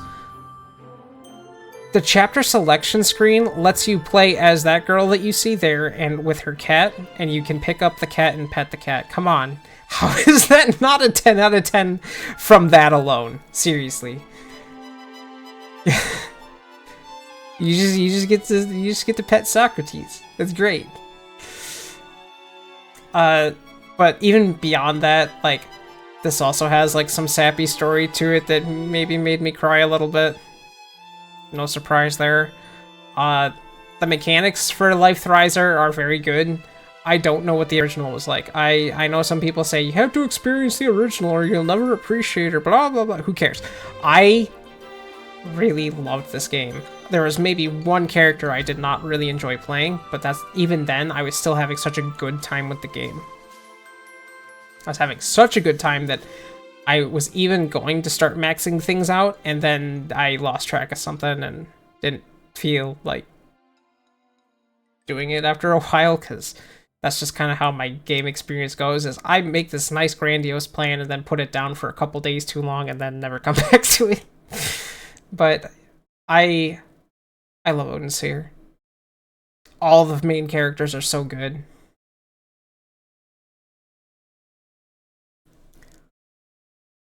You don't need to suffer through the hell lag. Yeah, well.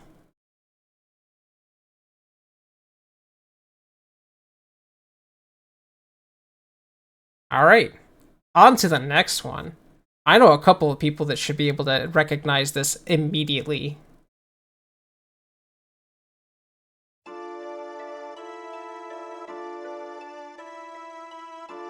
Stretch and hydrate? Yeah, sure. There it is. Hey, good job. Hold on, let me get some liquid down my throat.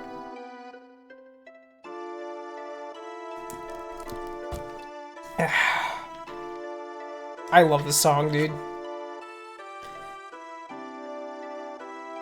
Forest of More is absolutely probably my favorite song of the entire game. Yes, Final Fantasy V. You know, I may have played a little too much of it this year. I may have done 3-4 job fiestas this year. And back-to-back, no less. Maybe don't do that. Especially don't do that with the Steam version. Fuck the Steam version. I hate the Steam version. Sorry. But this game is really good. This game is so good that I literally played it 3 times back-to-back in the same year. Like, job system is great. The characters are wonderful. Ferris.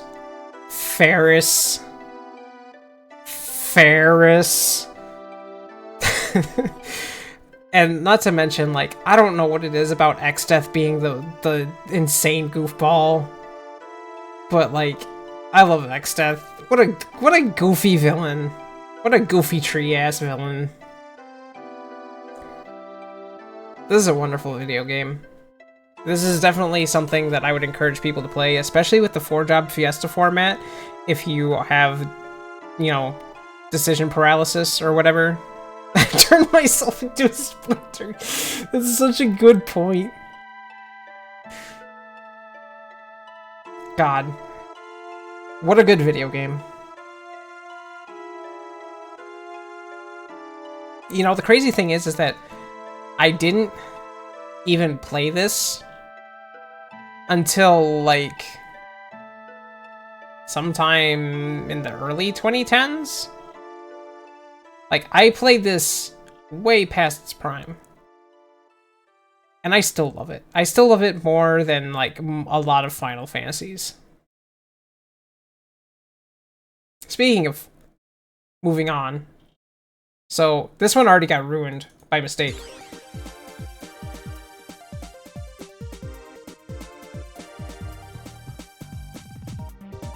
Yes, Mega Man 8.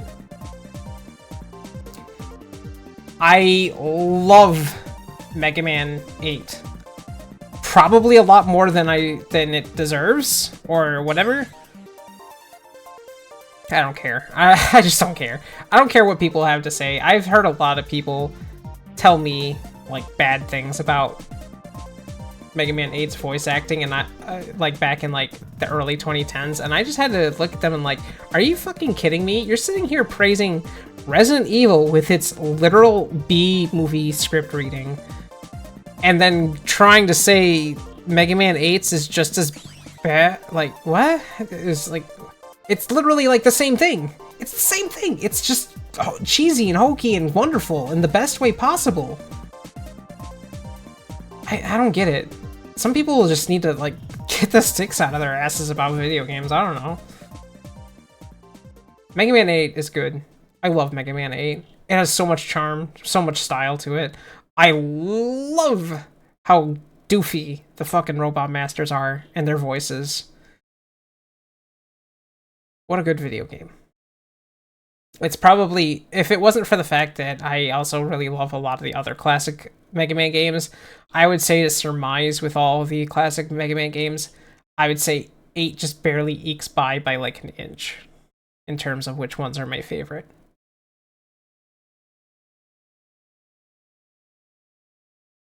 To the next game. This is another if you know this game, you'll answer this immediately.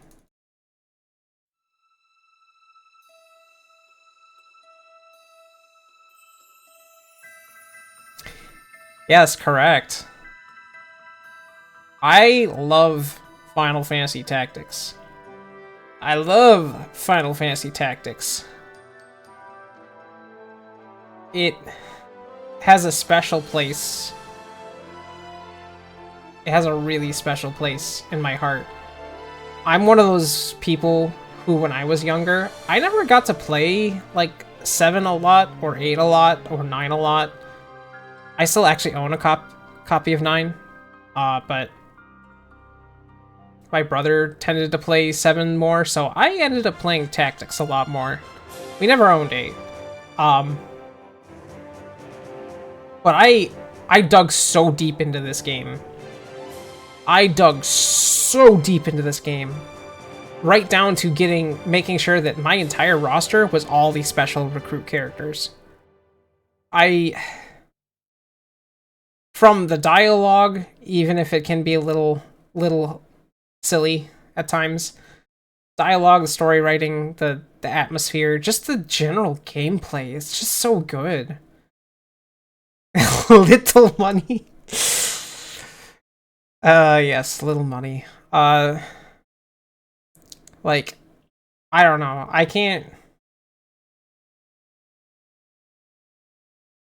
I just love this game. It's a classic. I feel like it's more classic to me than even some of the other Final Fantasy games.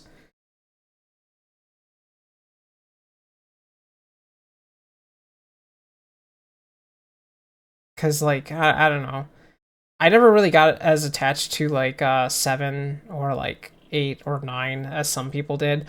9, I was probably the one I actually played the most out of the PlayStation ones. But I don't know. Something about those never stuck with me quite as strongly as what Tactics did.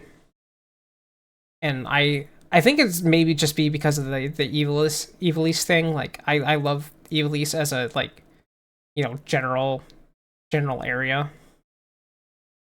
Which is funny because I still never finished 12 or really like liked some of the things that ended up happening with 12, but that's probably my own fault as well. I'll get into that some other time, but Tactics good. Tactics good. Worker number 8 is the best character ever. You can't change my mind on that. Anyways, moving on. Here's a game that if you know this game, kudos to you. Because I don't know very many people that know this game in the first place.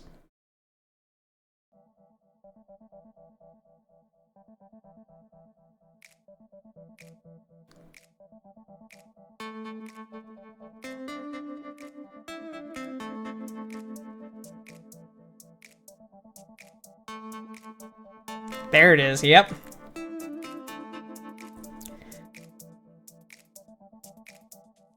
I've not known about this game for very long. I've known this game for maybe like a year and a half at most. Playing through this game has had it do some special things to my brain. I love this game so much. It is the weirdest fucking game to like get used to because it's basically a rhythm game, but not.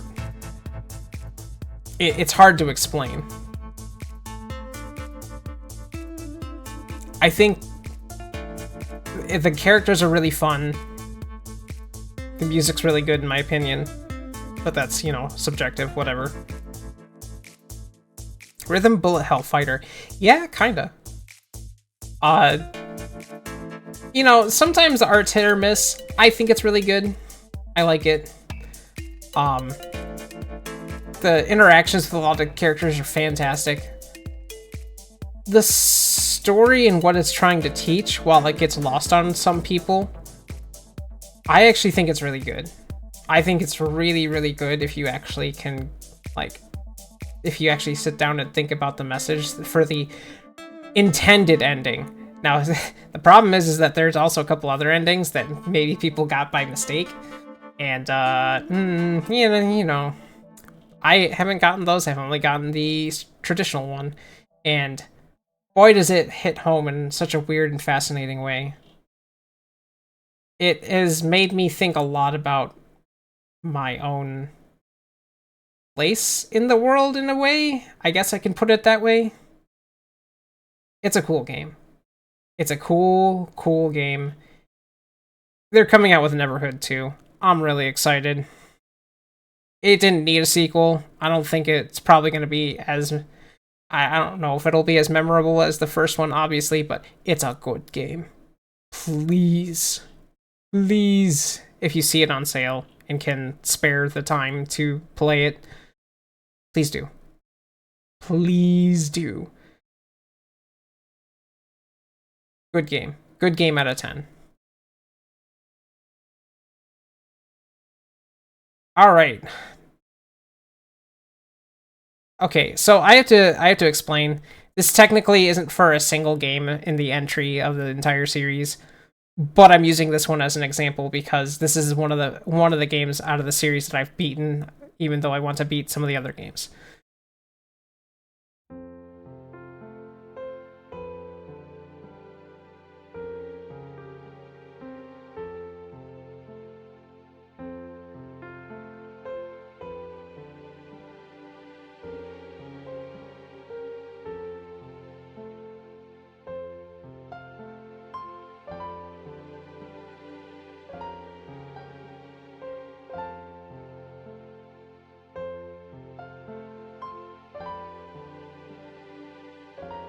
You are correct. This is specifically the title theme for Nexus. I'm so sad that I never got into this series until as late as I did. I didn't get to play anything from the series until basically, like, Nexus had just released when I really dug into this series. I knew about 4 for the longest time and loved the soundtrack from it. And 4 was still the first game I played. I still didn't finish it because it was, again, one of those things I put it down for a couple of days too many, so I just never went back to it. Oopsie. But 5 and Nexus I played and beat. They were wonderful experiences. I'm still trying to chew through Etrian 1 because of the HD remaster. I love this series, dude. This series is so good. This series is so good. I love Etrian Odyssey. I love the music to Etrian Odyssey. The character art, the just the way it presents itself and the way it goes through talking about your adventures, because that's really the thing is like, yes, there is an overarching plot about saving the world or, like, you know, treasures or whatever, but the meat of the game is really just about your party and having an adventure. I get nothing more than a big fucking smile on my face when I go explore and dead end in a labyrinth, and the game just delightfully describes to me the party just, like, having fun or just, like, being in wonder of, like, something they saw. It's it's really charming and really magical, and just I love it.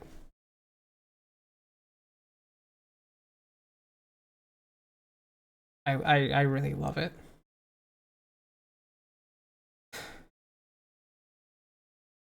I will say Nexus kind of drags on a little bit in a way that I don't like. It can be mitigated, but it does kind of overstay its welcome a little bit, in my opinion. 5, I think, is one that people don't really give enough credit for. I think 5 was really fun.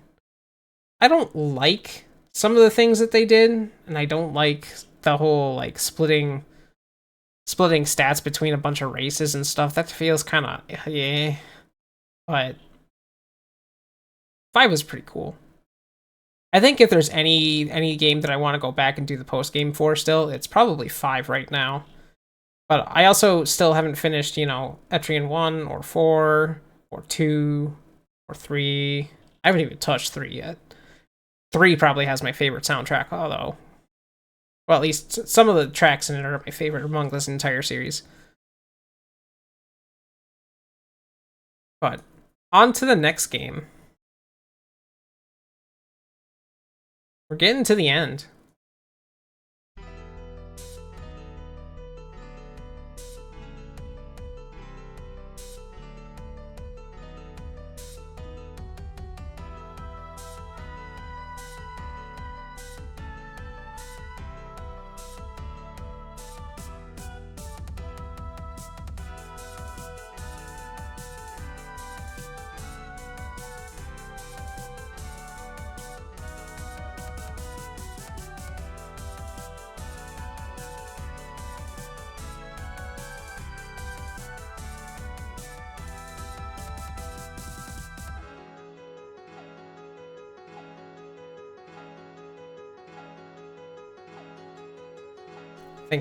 Think we're starting to peter out here.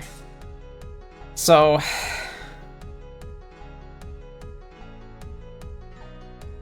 it is a Tuhu. It's 18 unconnected marketeers. So to explain, the reason why this is as high as it is, even though this isn't in like any particular order anyways, this is the first game I got to play when I got into the series. This was my first exposure to a brand new Toho and being able to get wrapped up in the hype of it being brand new. There are so many good characters that came from this. There's so many good mechanics that came from this. This was also the only Toho so far that I've 1cc'd, on normal at least. I will attempt to fix that sometime soon. I've almost done it for 17. I kind of want to try and get that again. But unconnected marketeers, really good. Really, really good. This also has probably one of the best fucking lines said by Sakuya ever, and not knowing what oxygen is. No one's ever gonna let Sakuya live that one down. But you know, it's very funny. I would put more Toho games even on this list in general, but I think I like Toho a lot more in the same vein that some people like Pokemon, where they don't actually really care much about the games themselves, and more just like the story or the, you know, the things involved in it, and not necessarily the games directly. Because you know what? There's so much good like fan content of Toho that you don't really need to get into the games to enjoy the entire series. And I know that's like not a unique opinion either, but I think it's worth saying.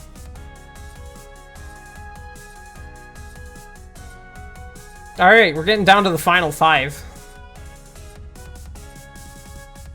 So I guess I'll put it this way for these final 5. If there was a particular order for these games, this would be the closest to a very strict order that there would be, in terms of it would be these games in this particular order at the very top of the list.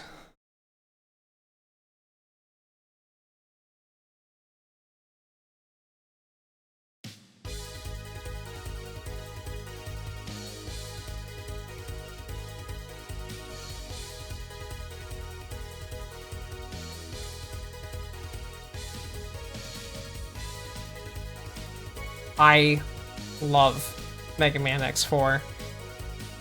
I love the cutscenes. I love the voice acting. I love the art direction. I love the stages. Except maybe Jet Stingrays, but you know, that's... You know, you have a little stinky in things that you love. That's fine. I love this game, dude. I could, if there's any Mega Man X game I could replay constantly, it's this one.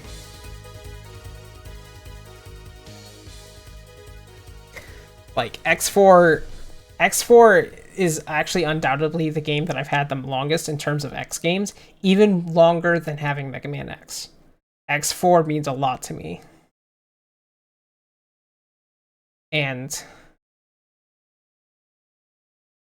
I don't really know how else to put it. Everything is great, from, you know, the differences between X and Zero, except for, you know, the general fight, but we don't talk about that. The voice acting just being really goofy and fun. Uh, you get the best version of Sigma in this game. You get to fight the best version of Sigma in this game by a long shot. I love the fucked up Sigmas in this game. It's such a good game. It's such a good game, man. Oh, man. I also don't think that they've ever. Yeah, the "Are you ready for round two" is probably one of the best lines ever said by Sigma. Uh, I think I don't know. There's something really good about this soundtrack that I don't think I've ever heard in a single video game ever again. This probably has one of my favorite soundtracks of all time. I'm not kidding about that. I don't listen to a lot of like music and off outside of video game music, sadly.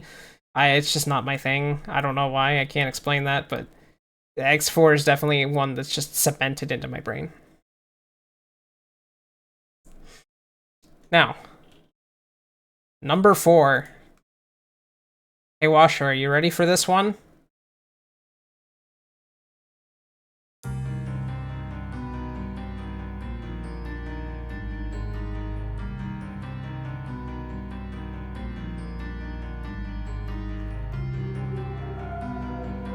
I don't know what it is about this game. I don't know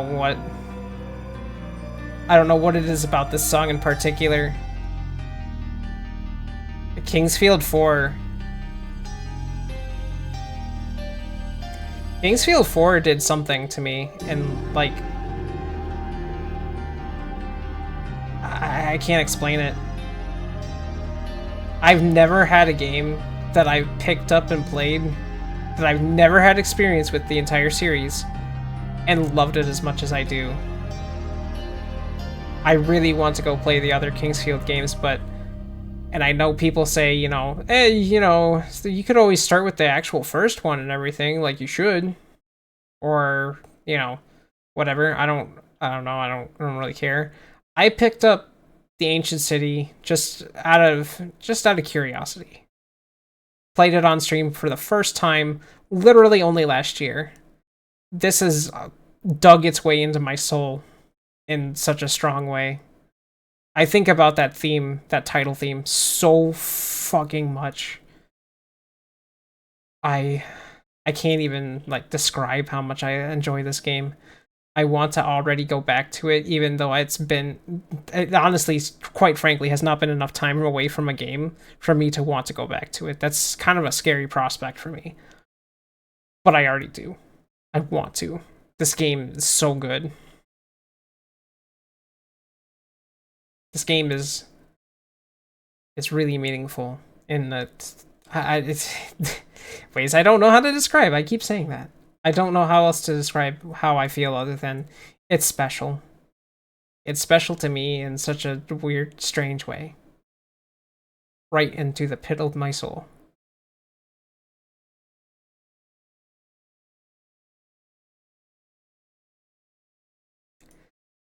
All right. We're getting down to the final 3 games. So this final 3 set of games, I would say, is actually probably my top 3 in some manner of speaking. Sorry, Washa, the La Mulan is not this high up on my. It's good. Please don't get me wrong. But these games have meant a lot to me since my childhood, literally since my childhood.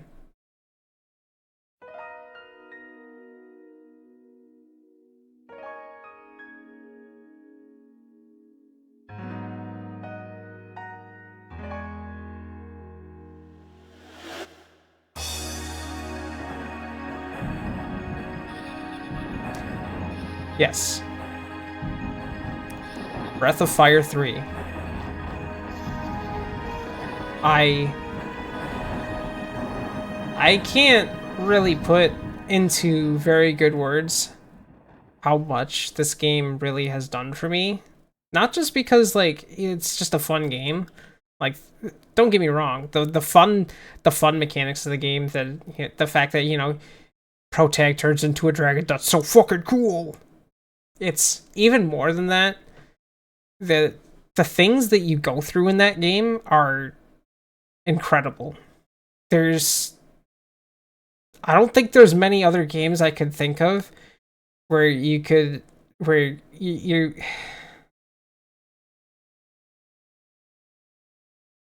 how to say it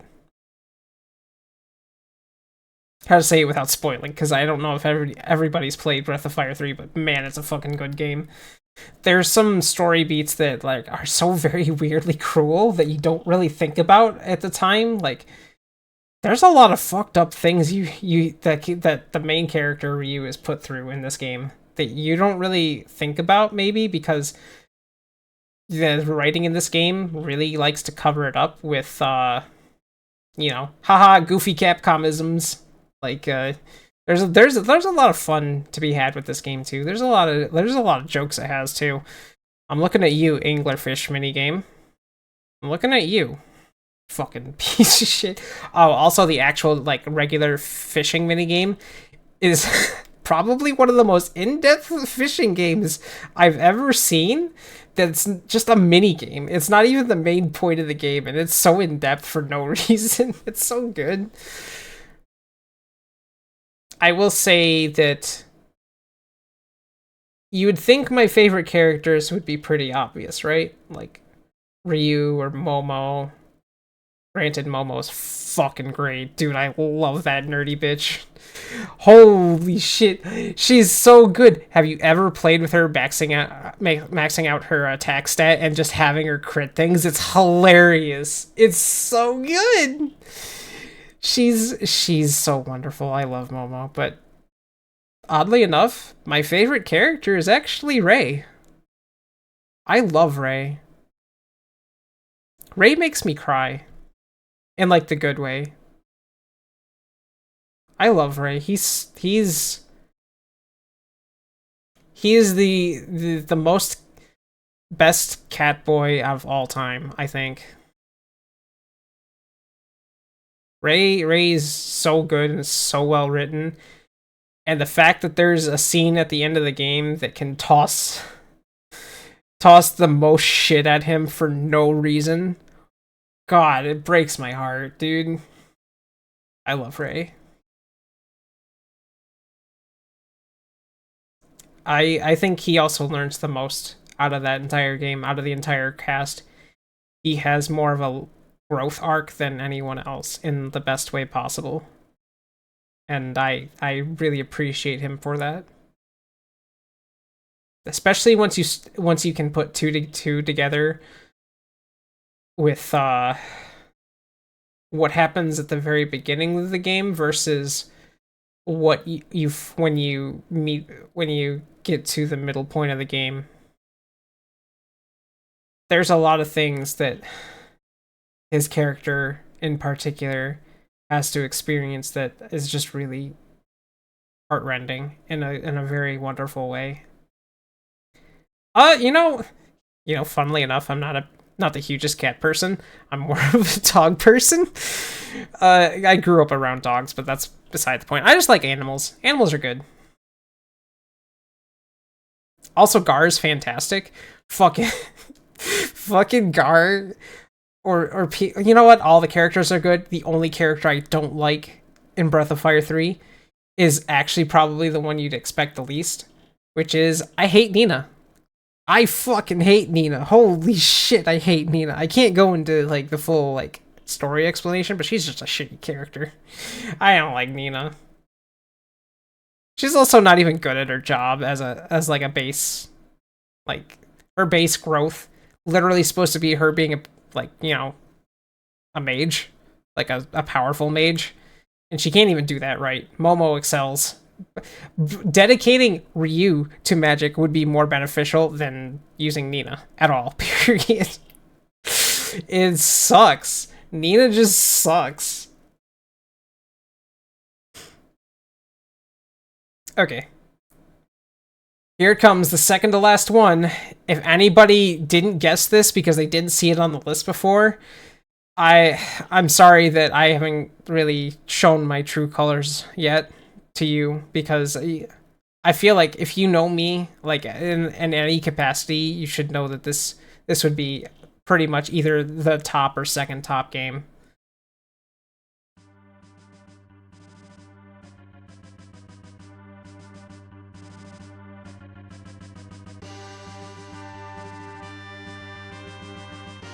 Absolutely. Absolutely. Final Fantasy IV.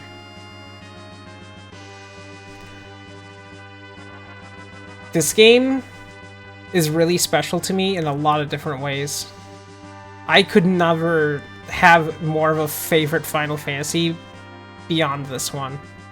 It's impossible.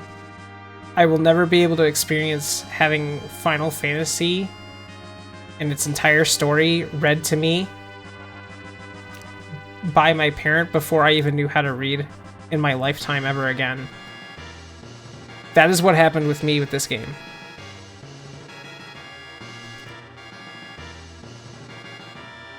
I don't care what people say about the story. I don't care about what people say about the characters.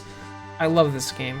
This game means a lot to me. This game was literally, the dialogue was read out loud to me verbatim by my mother while me and my brother didn't even know how to read yet, so that we could enjoy this game. I love this game to pieces. So much so that I actually learned more about it than I ever had any right to. Did you know that, fun fact, the Mist Dragon is actually resistant to holy damage? You would only ever know that if you played the randomizer, because why would you ever have holy damage against the fucking Mist Dragon, right? But there's so much about this game that really does it for me. I think the biggest one is, like, this is a game where there's no, like, forced love interest, because Rosa and Cecil are basically already engaged. And, like, a good chunk of the plot is literally Cecil trying to go save Rosa, and then by the time you get Rosa... Well, okay, not even a good chunk of the plot, but, like, you already meet up with her, like, early enough in the game that she's just a regular part of your party. And it's just like, okay, cool, you get to just have a power couple as your part of your party. That's great. That's fantastic.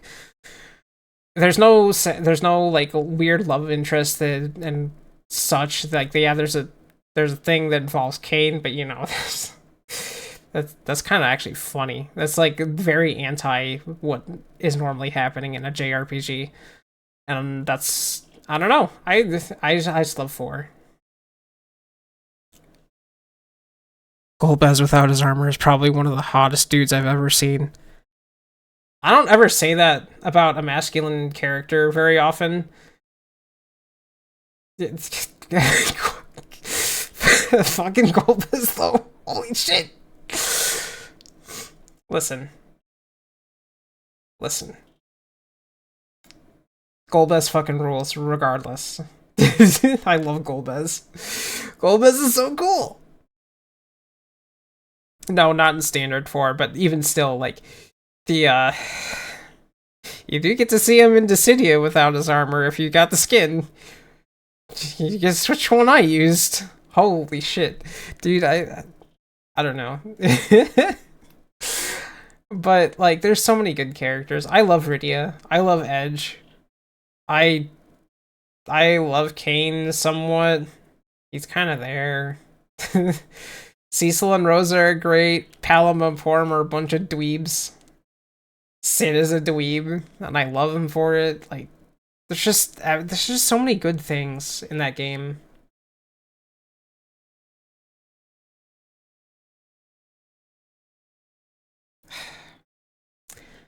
All right. So this is another one of those. You haven't seen this on the list yet, so then this means this has to be number 1, right? If you know me well enough. Good one, Washa. I appreciate the enthusiasm.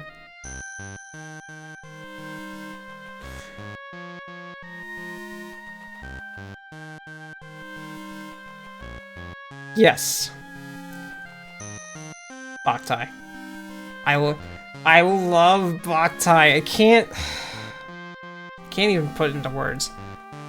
This was my GBA game growing up. This game in particular. I even specifically remember going through the Azure Tower number of times until it was maxed out.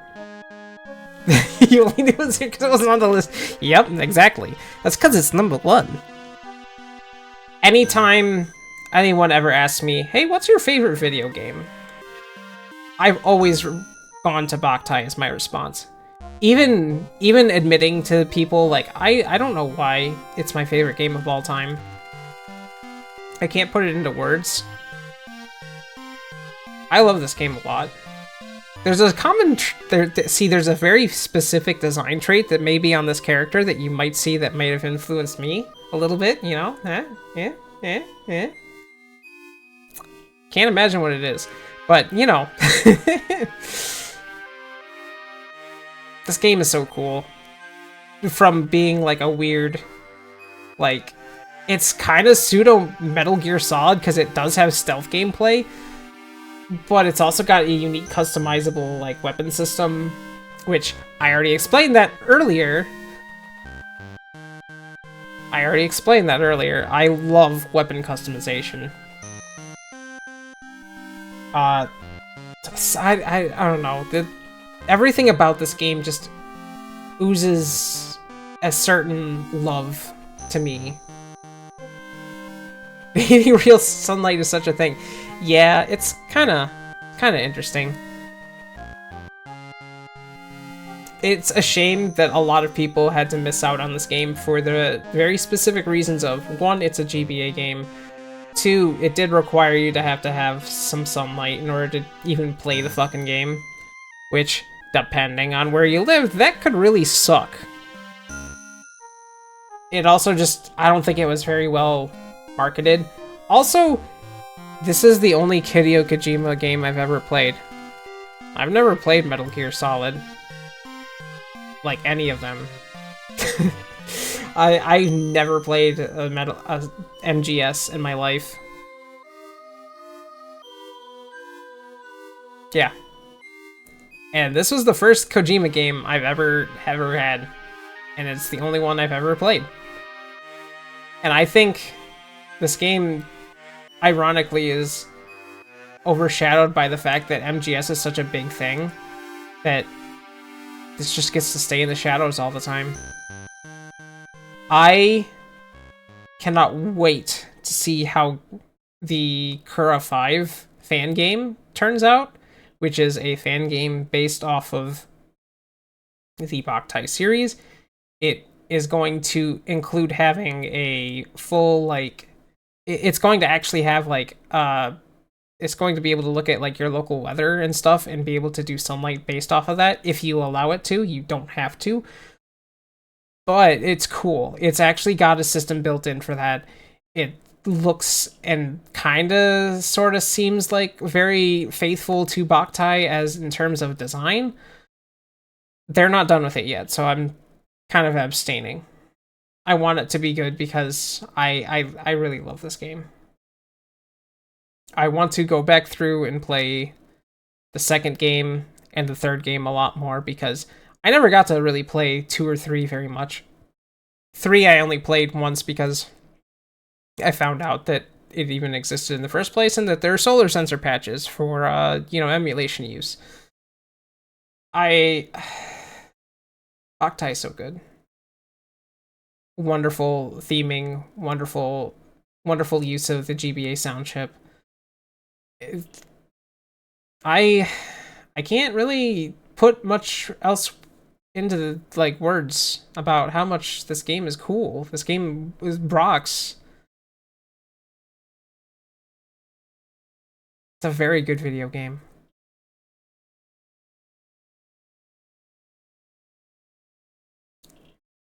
Yep, stretch and hydrate. I better do that because we're not done yet today because we've still got another segment to go. I've technically got 2, but I think I'm going to push the second one to Sunday and just start earlier. So give me a second.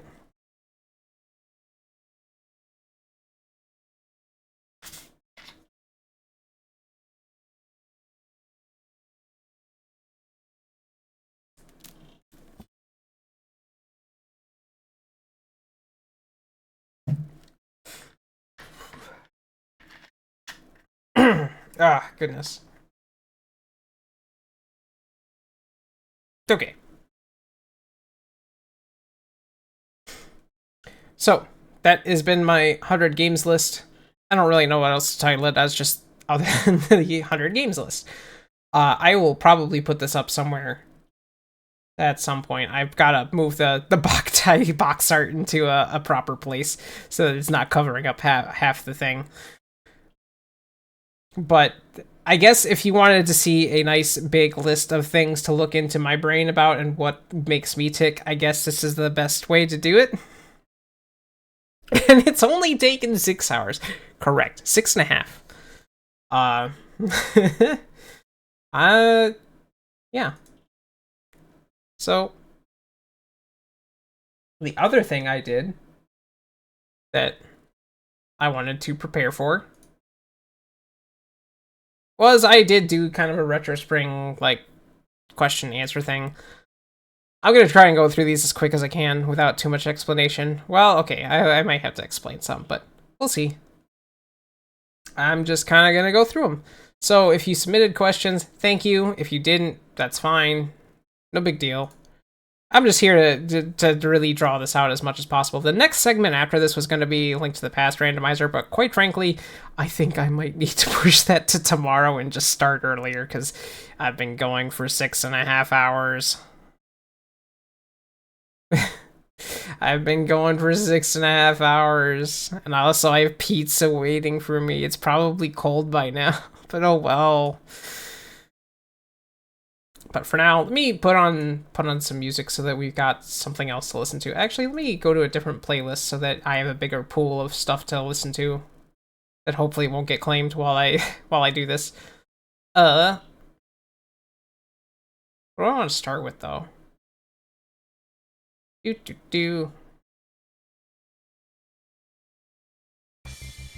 Sure.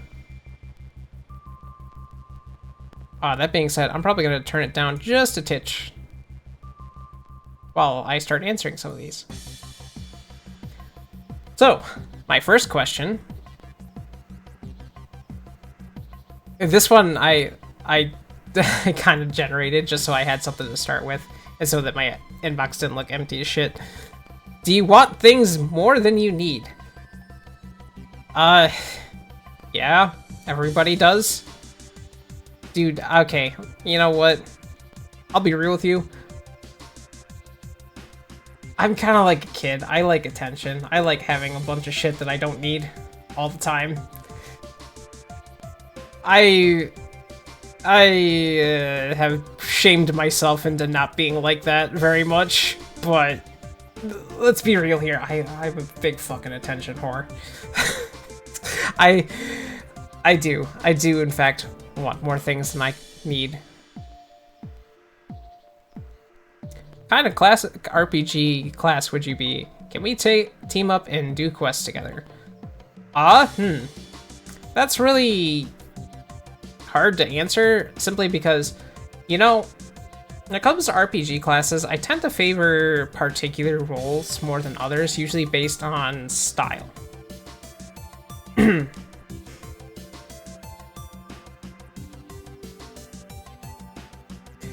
I guess if we want to go with, like, how picking apart my brain, like what I play in 14, you know, some sort of knight or paladin would probably do well, or some sort of tank of some kind. Warrior. I mained warrior for the longest time, so, you know, some sort of berserker tank would be cool. As for teaming up and doing quests, you know, if you want to hang out, potentially die together in a dungeon and then have to get revived in town. What's something you wish more people knew about you? Well, that's a weird loaded question I could answer. There's a lot of things I wish people knew more about me. I like to be oversharing as much as possible, and I just kind of hold back because I don't want to be weird or, like, be a burden to people, so, you know. It's kind of a weird question to try and answer.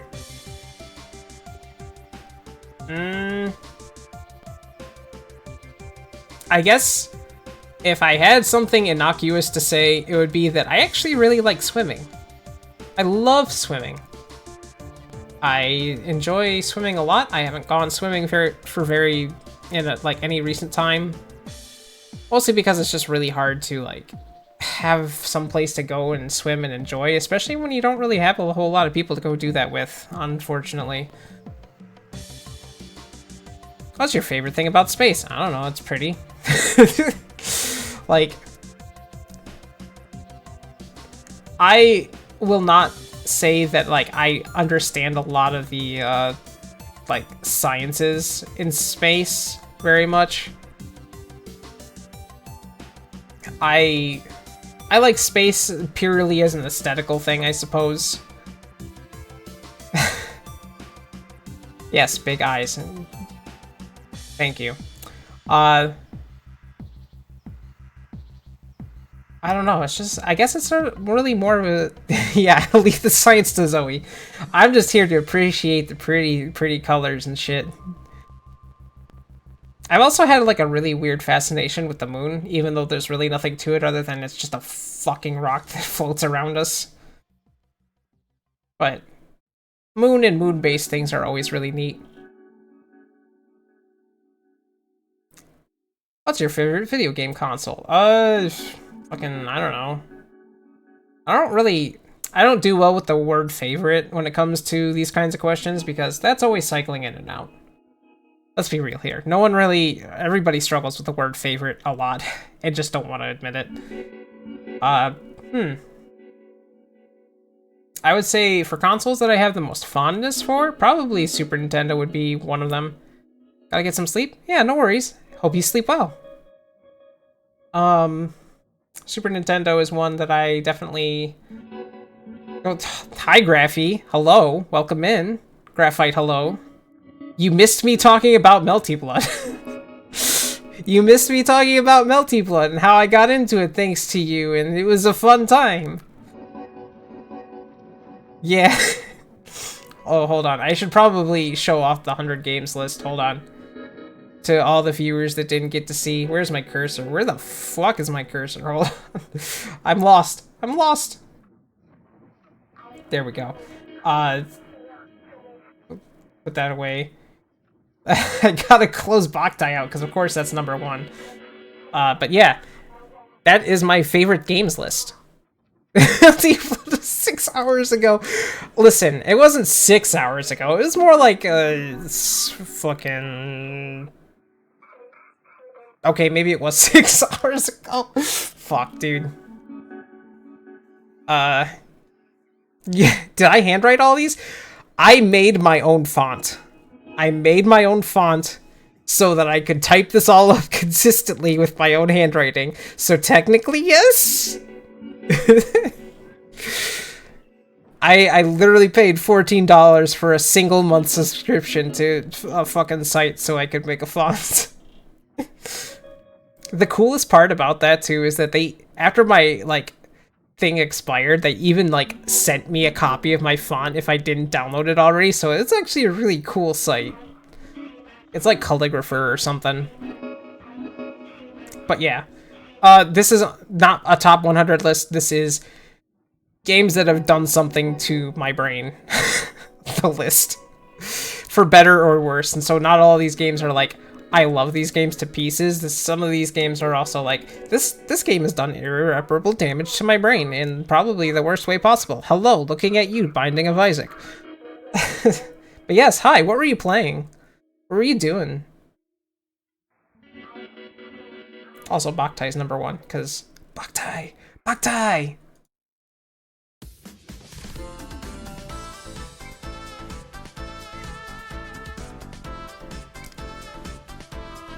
Finishing Dreadout 2 was cool. Oh yeah, I've been having a blast with the re-debut. My throat is just dying. My throat's just dying a little bit.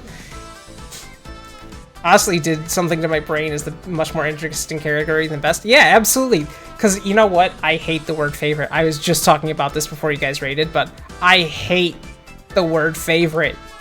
I can't pick favorites. It doesn't work. Boktai only works because it's a default answer for me.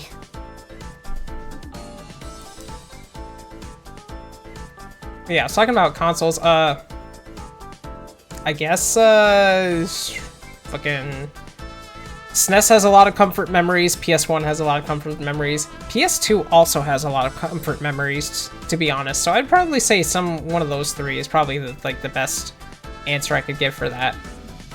What's a video game I wish I could play for the first time again? Well, you see, I have this 100 games list thing. Okay, no, really. If I had a game I could play for the first time, what would I say? I think if I had to experience one game all over again for the first time, it would probably have to be something that's memorable in a good way. Honestly, probably La Mulana, actually. And I say that because I so wish I could go back through that game without knowing anything about it and getting my ass kicked all over again. It's such a fun time. Let's see.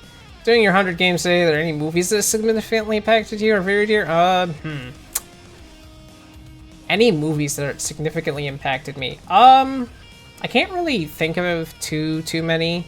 For some reason, The Mummy has been on the brain, you know, with Brendan Fraser. I don't know why.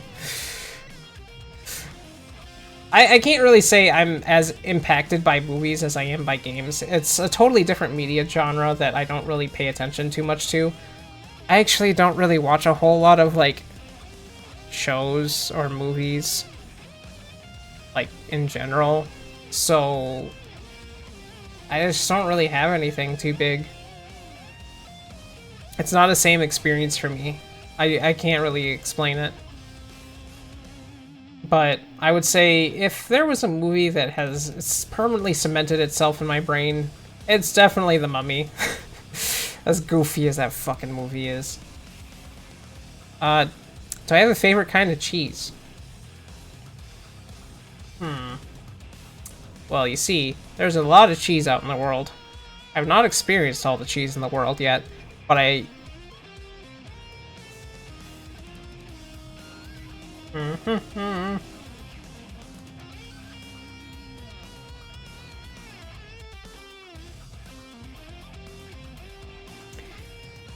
Cheese is important. That is true.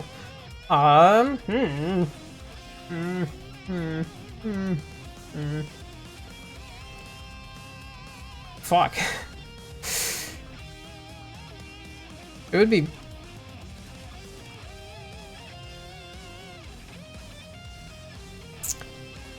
I would say... Probably Asiago of some kind. I like Asiago cheese. Quite a bit.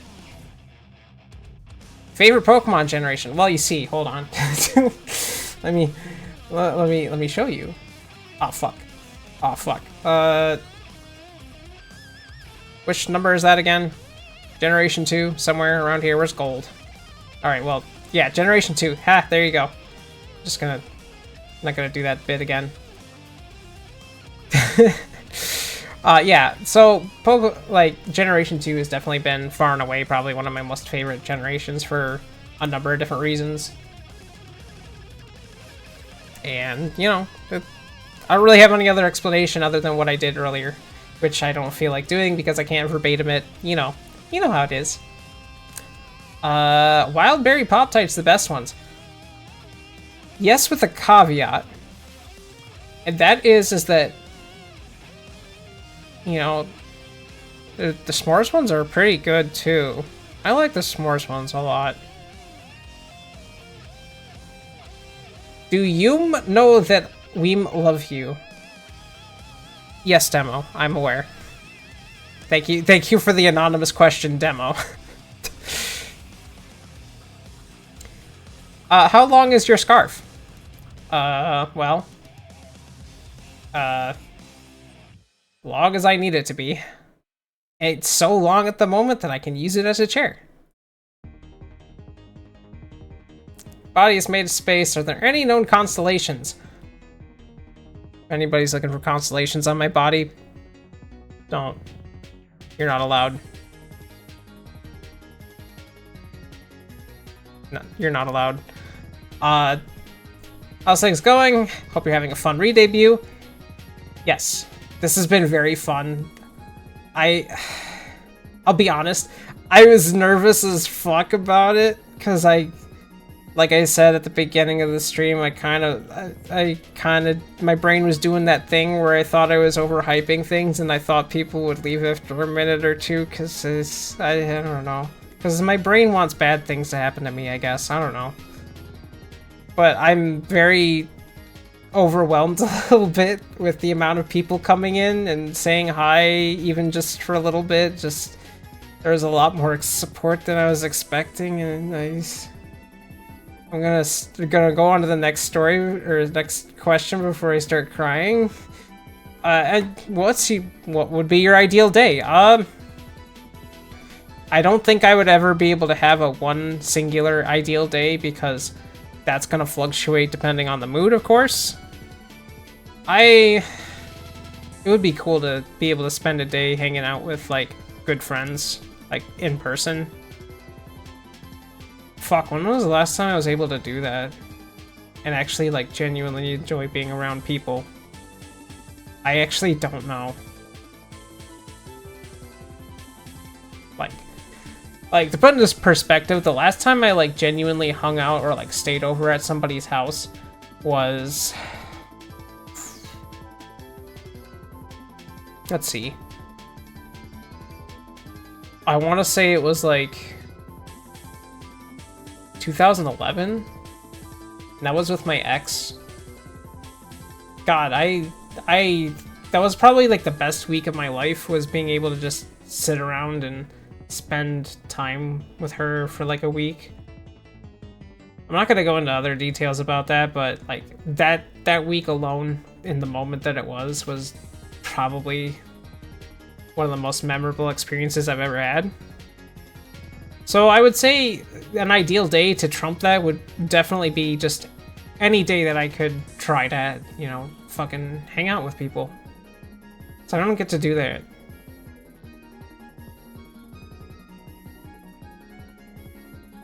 Do you have a favorite season of the year? Yes, it is currently the one that is happening right now. Fall. It's finally here, thank God. I love fall. I love fall. And not because of Halloween. Listen. I like the cool weather. I like the color of the trees. I love just being able to wear the comfy clothes and not be too overheating or anything like that. Fall is just the perfect season for that, because spring is a weird one where you're just coming off of winter where everything was way too fucking cold. And, like, you just kind of, like, breeze through spring like it's nothing. Fall feels like it at least lasts a decent amount of time, and you don't need to, like, run any air conditioning or any sort of heater, and it's just a comfy time. And it also probably has... some of the better memories of my life is fall in general. I love fall, dude.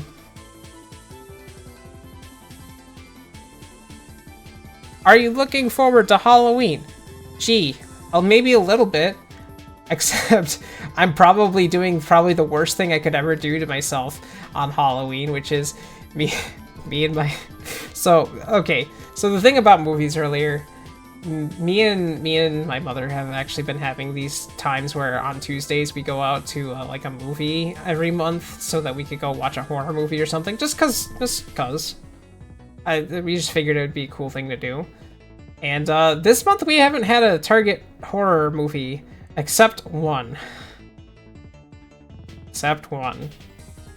A Five Nights at Freddy movie, which comes out on like Halloween weekend. So that's probably what we're doing that Tuesday, is going to go see fucking Five Nights at Freddy's. I have to see how bad it is. I really do. It's gonna be such a disaster. Do you like any horror games? Well, as I had talked about with Witch's House MV, Yes. I like horror games.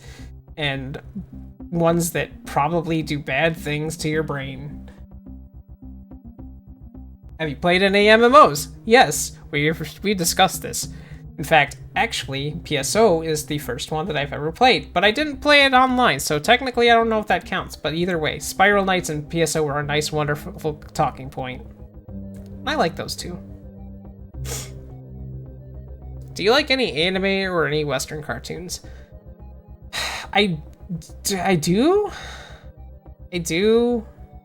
but like, I don't really like get attached to those kinds of medium the same way a lot of other people do. It's more like I just kind of, if you put me in front of like a show or something that is like pretty decent, I'm just gonna consume it and think, oh yeah, that was an okay time, and not really have an opinion of it either way.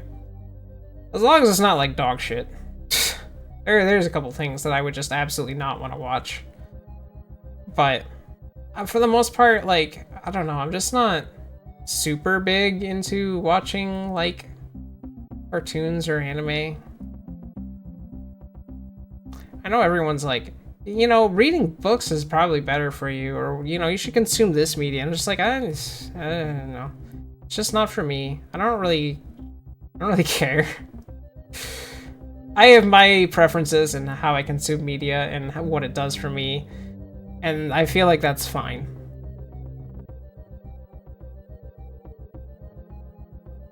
What's your favorite Toho game? Well, as you can see, if I go back to the list, okay, it's fucking 18. Listen, I love 18. 18's good. But we may have talked about this in a little bit of length. Are you having fun exploring the universe? Well, you know, I would be able to comment on that if I could remember anything about this previous life. So, you know, can't really say if I'm having fun or not. I would say that, you know, I'm having a good time, but fuck if I know. That's the point. Like, I don't really get to carry these memories over to the next planet. You know, it's just kind of how it is. Kind of sucks. Wish they did a better job fucking expanding my brain capacity. Do you like the color green? Sometimes? Kinda? Depends. It's okay. If you could cosplay as any character, who would it be? Like actual cosplay?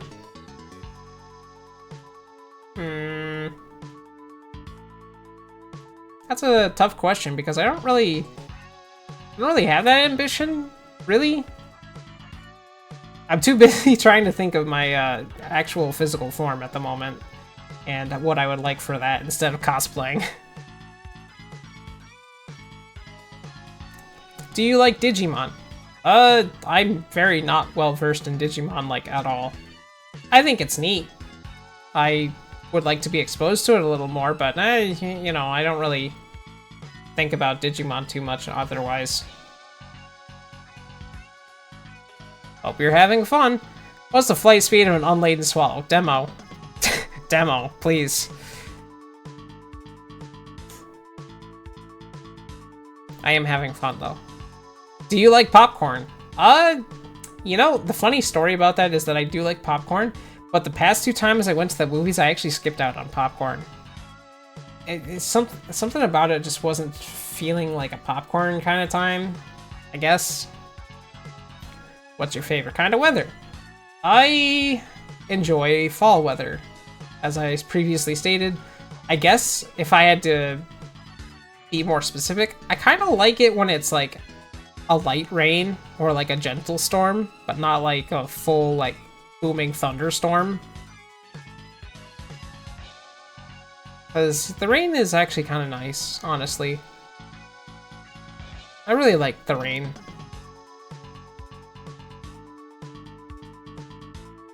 If you could invent a sport, what would it be? Like, I don't know. I have no idea. I'm not really sports savvy. The last sport that well, the only sport I really got into was bowling.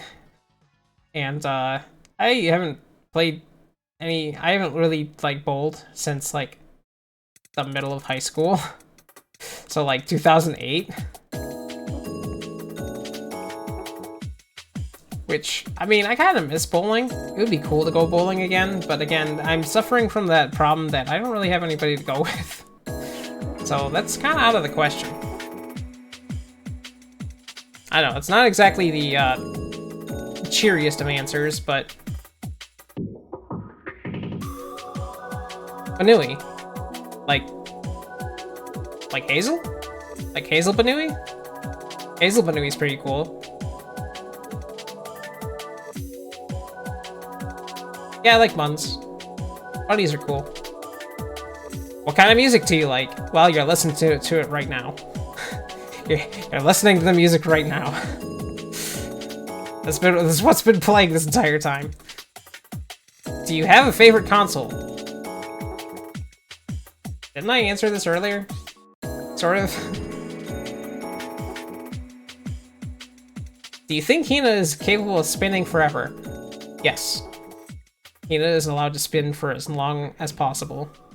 Forever if need be. Which Toho character would give the best hugs, though? What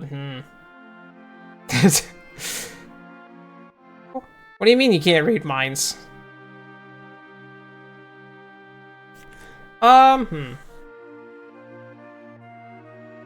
That's a good question.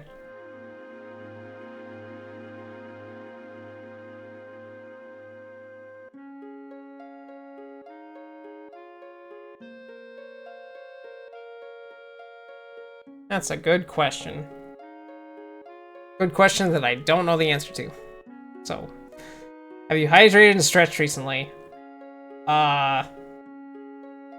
Unzon. Oh, fucking Unzon will probably crush your bones, dude. I have not. I guess I should do that since it has been some time since I did a stretch and hydrate.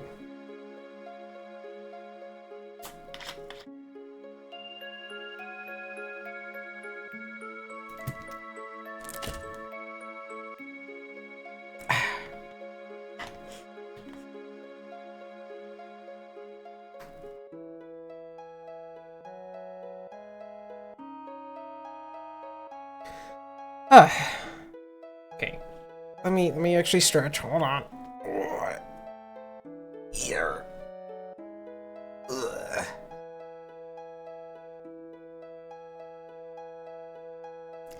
Favorite mythical creature? I guess dragons. I know it's like a cop-out answer, but honestly, just dragons. Like, come on. How can you not love dragons? They're cool. They're either the coolest thing you've ever seen, or they're adorable. There's no in between. Don't you worry, I will be stretching my legs too. Favorite Pokemon type? I don't think I have a favorite type in particular. I have some favorites, but in terms of typings, I don't really have a favorite.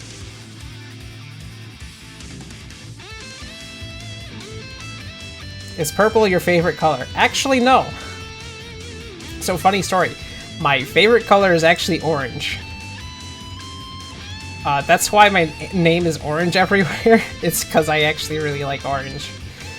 I just happen to be purple as a byproduct. In fact, actually, technically I was supposed to be indigo. Like, the specifics I always told about when, you know, Koja first formed was, you know, indigo colored space in particular. But everybody interpreted it as purple, so I became more purple as a result.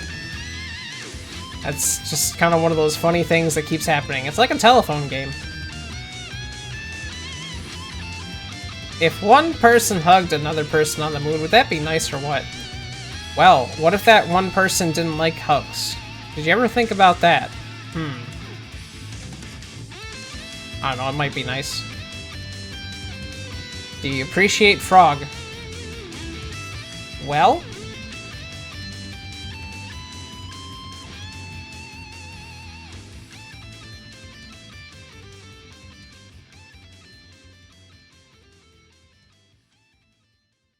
Oh my god. My folder. My folders. My kingdom for some folders. Organization, what the hell is that?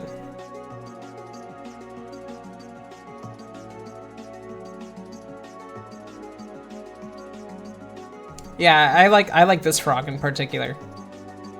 This frog's a really good frog. I like this frog. That's my character. I love her, she's great. She gets to stay down there now.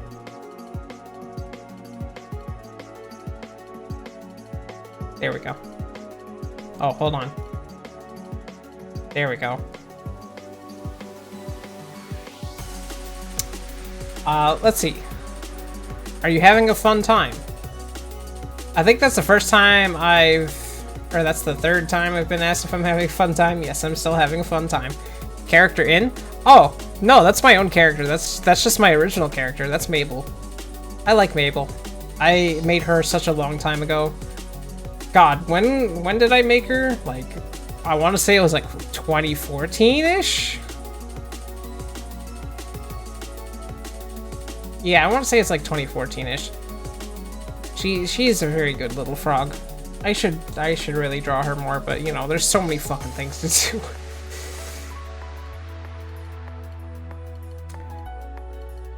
Do you think we should get more Boktai in the future? Would you prefer a port, new game, or some other piece of media? Well, as I just explained, Kura 5 is a fan game that's happening. Will we ever get a like full first party like Boktai in the future? Probably never again. I don't even know what Konami's doing with the IP, or if they even renewed the license to have that IP. But realistically, it's not coming back, and that's fine. But, you know, fan games are cool. And Kura 5 looks great. So, hopefully. Vampires or werewolves? Well, considering we're gonna go kick Dracula's ass tomorrow, probably not vampires. I'm gonna go with werewolves. Have you ever been to a circus show? I've not actually been to a circus, now that I think about it. I've been to some carnivals and some fairs, but I've never been to an actual circus. That's kind of one of those things I never really thought too much on. I guess I never really thought about going to a circus before. It's kind of weird. Do you like shiny Pokemon? Do you have a favorite? I would say yes, but considering the fact that I do have, in fact, a shiny Mew given to me by one Dizzy, good friend, best friend, one of my best friend, Dizzy, I can't really say that I don't have a favorite, because that one's my favorite. Because she got me a shiny Mew. Robots, pirates, or ninjas?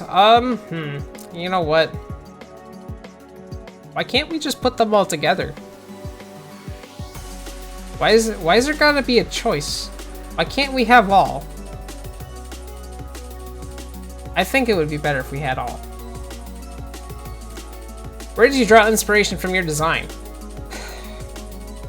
God, do I go down this rabbit hole?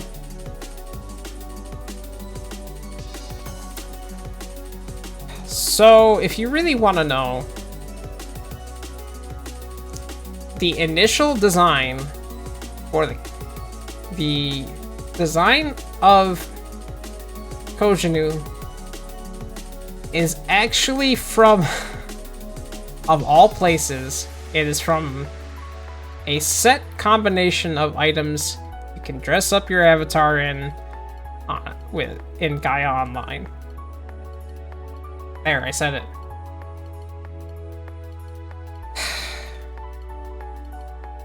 Yes, this design was originally spawned from fucking Gaia Online, of all places. There's been obviously a lot of changes that may or may not be more reflective of my personality nowadays, but yeah, that's where I got most of it from.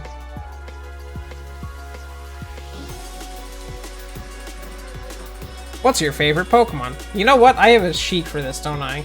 Okay, that's gonna take too much time. Honestly, Totodile. I love Totodile. I love that chompy little bastard. What a good little friend.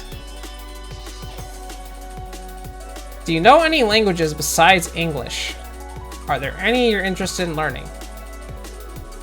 Well, you see, I did at one point know a little bit of French.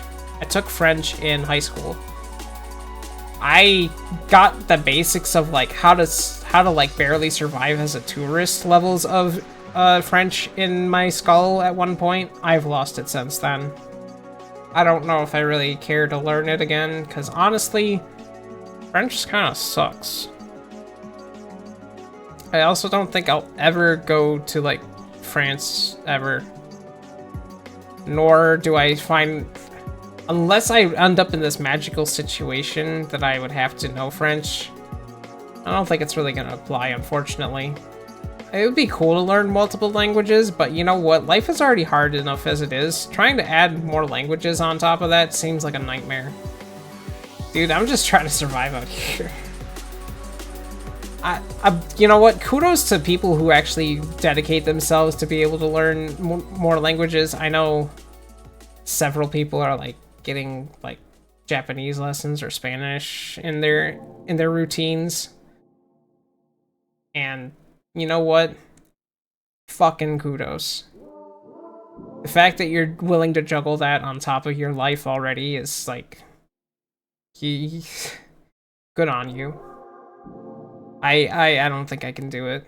Not for like lack of wanting, just I got so much shit in my life, dude. If I had more time in my life, I absolutely would. What inspired your design? Well, you see, there's this funny website from ancient times called Gaia Online. Yeah, we already went over that. Did anyone in specific inspire you to become a VTuber? Or why did you decide to become one? Well, you see, I like streaming. I like playing video games, and you know what? I don't give myself enough time in the day to actually just sit down and play video games. Streaming is one of those things that actually will get me to forcibly tell myself to play a video game and still have fun with it. That's the key operative part of me trying to stream, is having fun with it. As for who inspired you, or inspired me rather, well, you know,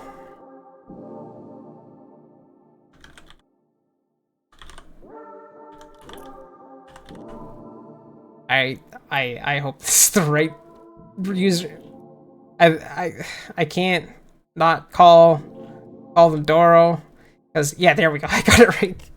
Yes, Doro is the one who inspired me to actually become a VTuber, because I've never really been into watching like VTubers for the longest time. I happened upon Doro's stream at one point and saw that they made all of their assets themselves. I'm like, wait a minute, you can do that? Oh, I can do that. And yeah, so that's kind of where it kind of came from. Doro's great. Doro's real great. We'll follow Doro. I mean, there's a bunch of other people too that would, I could say, like, them making their own assets and their own models and everything is just really inspiring, to the point where it made me realize, hey, I can do this shit too. That I am thankful I stumbled upon them. In fact, one of those people, in fact, raided today. Hi, Graphy. Thanks for being cool. Thanks for being super cool. I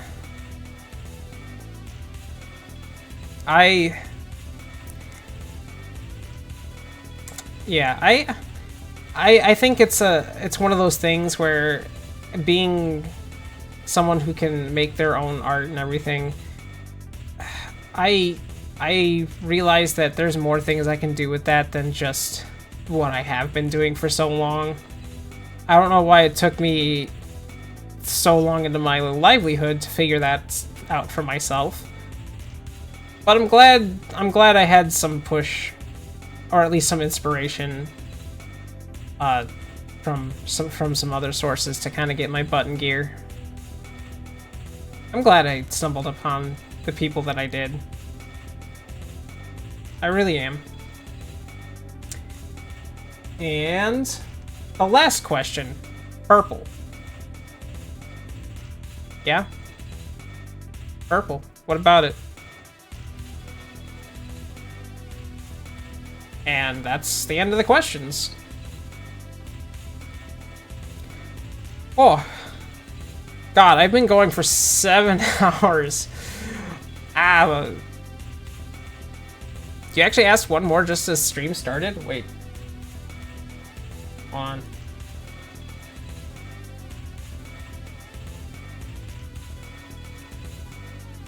Oh, you did ask one more question. Huh. Of the games listed in your 100 but didn't complete, which would you like the most back to go to? Yes. That was a series of words in proper sentence order. I don't know. Because there was a bunch of games on that list that I didn't finish that I would like to go back to. I think ActRaiser 2 is definitely one of them. I think Thunder Force 6 would be one of them too. But I don't know if I have one in particular that I would like to go back to immediately. Especially considering the fact that I'm doing the, like, Classicmania challenge starting tomorrow. I would really like to do those. Those are so, like, the amount of people, like, starting to do that this month, and, like, the progress people have already made in just a single week is incredible. It's inspiring, really. And I'm not even shooting for, like, anything super major. I'm just trying to play as many Classicmania games as I can. So, like, tomorrow, like, the deal is I'm gonna do Castlevania 1, and if I finish that early enough, I do Castlevania 3. Not Deathless, not 1cc, just finish the game. Because you know what? If I wanted to focus on 1cc and Deathless, I'm gonna probably do that tomorrow when I feel like I can, like, practice more in general, rather than try to rush and do that this year. This year, I'm just focusing on clearing games that I've never played before because they're cool. Like, I'm super excited to play Rondo. I'm super excited to play Rondo. But I promised myself I would do CV1 and 3 first. But yeah.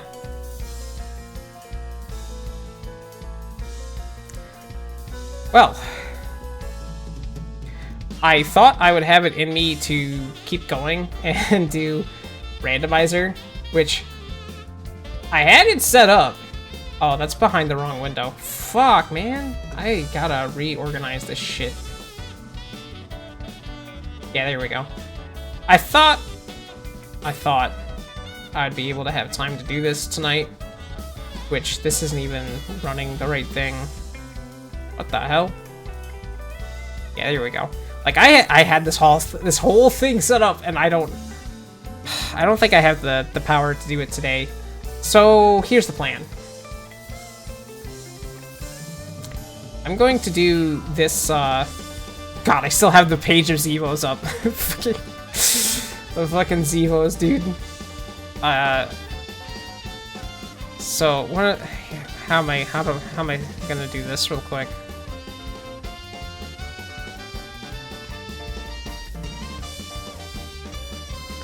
Let me pull up the thing. Where's the thing? Where is my thing? Where? I thought I had it. Fuck, I can't find it now. Ah! Why? Oh, there it is. Okay, there we go. So, tomorrow I was scheduling myself to start at 6. I might start a little bit earlier than that. I might start at like 4, so I can do this randomizer run, and so that I can, here, let me just get to this screen. So I'm gonna do, Castlevania 1 and 2, or 1 and 2? 1 and 3. After I do this randomizer run, which I was gonna do today, but, you know, I I'm really pushing my limits as to how long I can stream.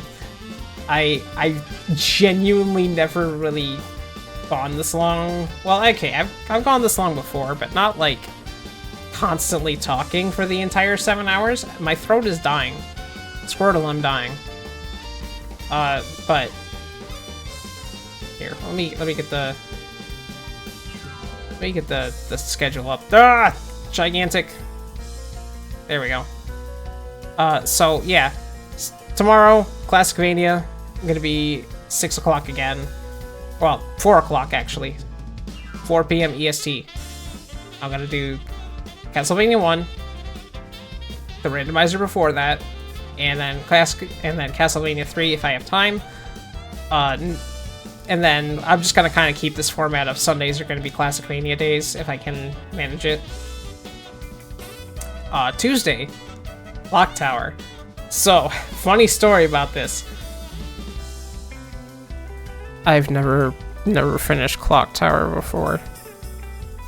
So, that'll be a first time thing on Tuesday. As much as I love the series, I haven't finished it yet. So, you know, we'll do that on Tuesday. I kind of know my way around the game, especially with having watched a lot of people, especially recently, play it. But I just never actually sat down and played it myself. I know a lot about the game, but, you know, I just haven't done it myself. So I'd like to do that on stream.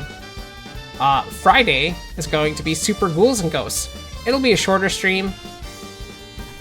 You have returned? Just in time for things to end, in fact. Hello, Dizzy. I'm happy you made it back. I'm happy you were here. I'm happy you were here earlier, too. Oh, Friday's schedule is wrong. So, so Friday is a day that I have to start at like 8 because I still work on Friday, but I wanted to do 3. Uh-oh, did I fuck something up? I did! Oh, I'll have to change that on the thing later sometime, whatever. But Fridays, I'm gonna be starting at 8 o'clock because I still have to go to work. So I don't get off of work until 7. Gotta get home at around like 7:10, go eat food, you know, that kind of thing. But I'd still like to do a stream at least 3 times a week. Hopefully I can stick to this schedule. We know how brains can be sometimes, where you just kind of don't want to do things, especially when you work a full-time job. So I'm not gonna like push it if I don't need to, but that's the plan. Super Ghouls and Ghosts is one of those games that I've also never finished. So I'm not gonna go for like 1 CC probably on this. I'm probably gonna die a bunch because I'm real bad at it. I've been trying to practice, and good God, have I not even gotten through the first stage without death. But I'll get it at some point. That being said, I'm done. I'm gonna be done for the evening. I am super tired. I did not realize that this entire thing was going to go on for as long as it did. Oops. Good job planning. Let me see if there's somebody I would like to raid in particular. What are people doing? What are people doing?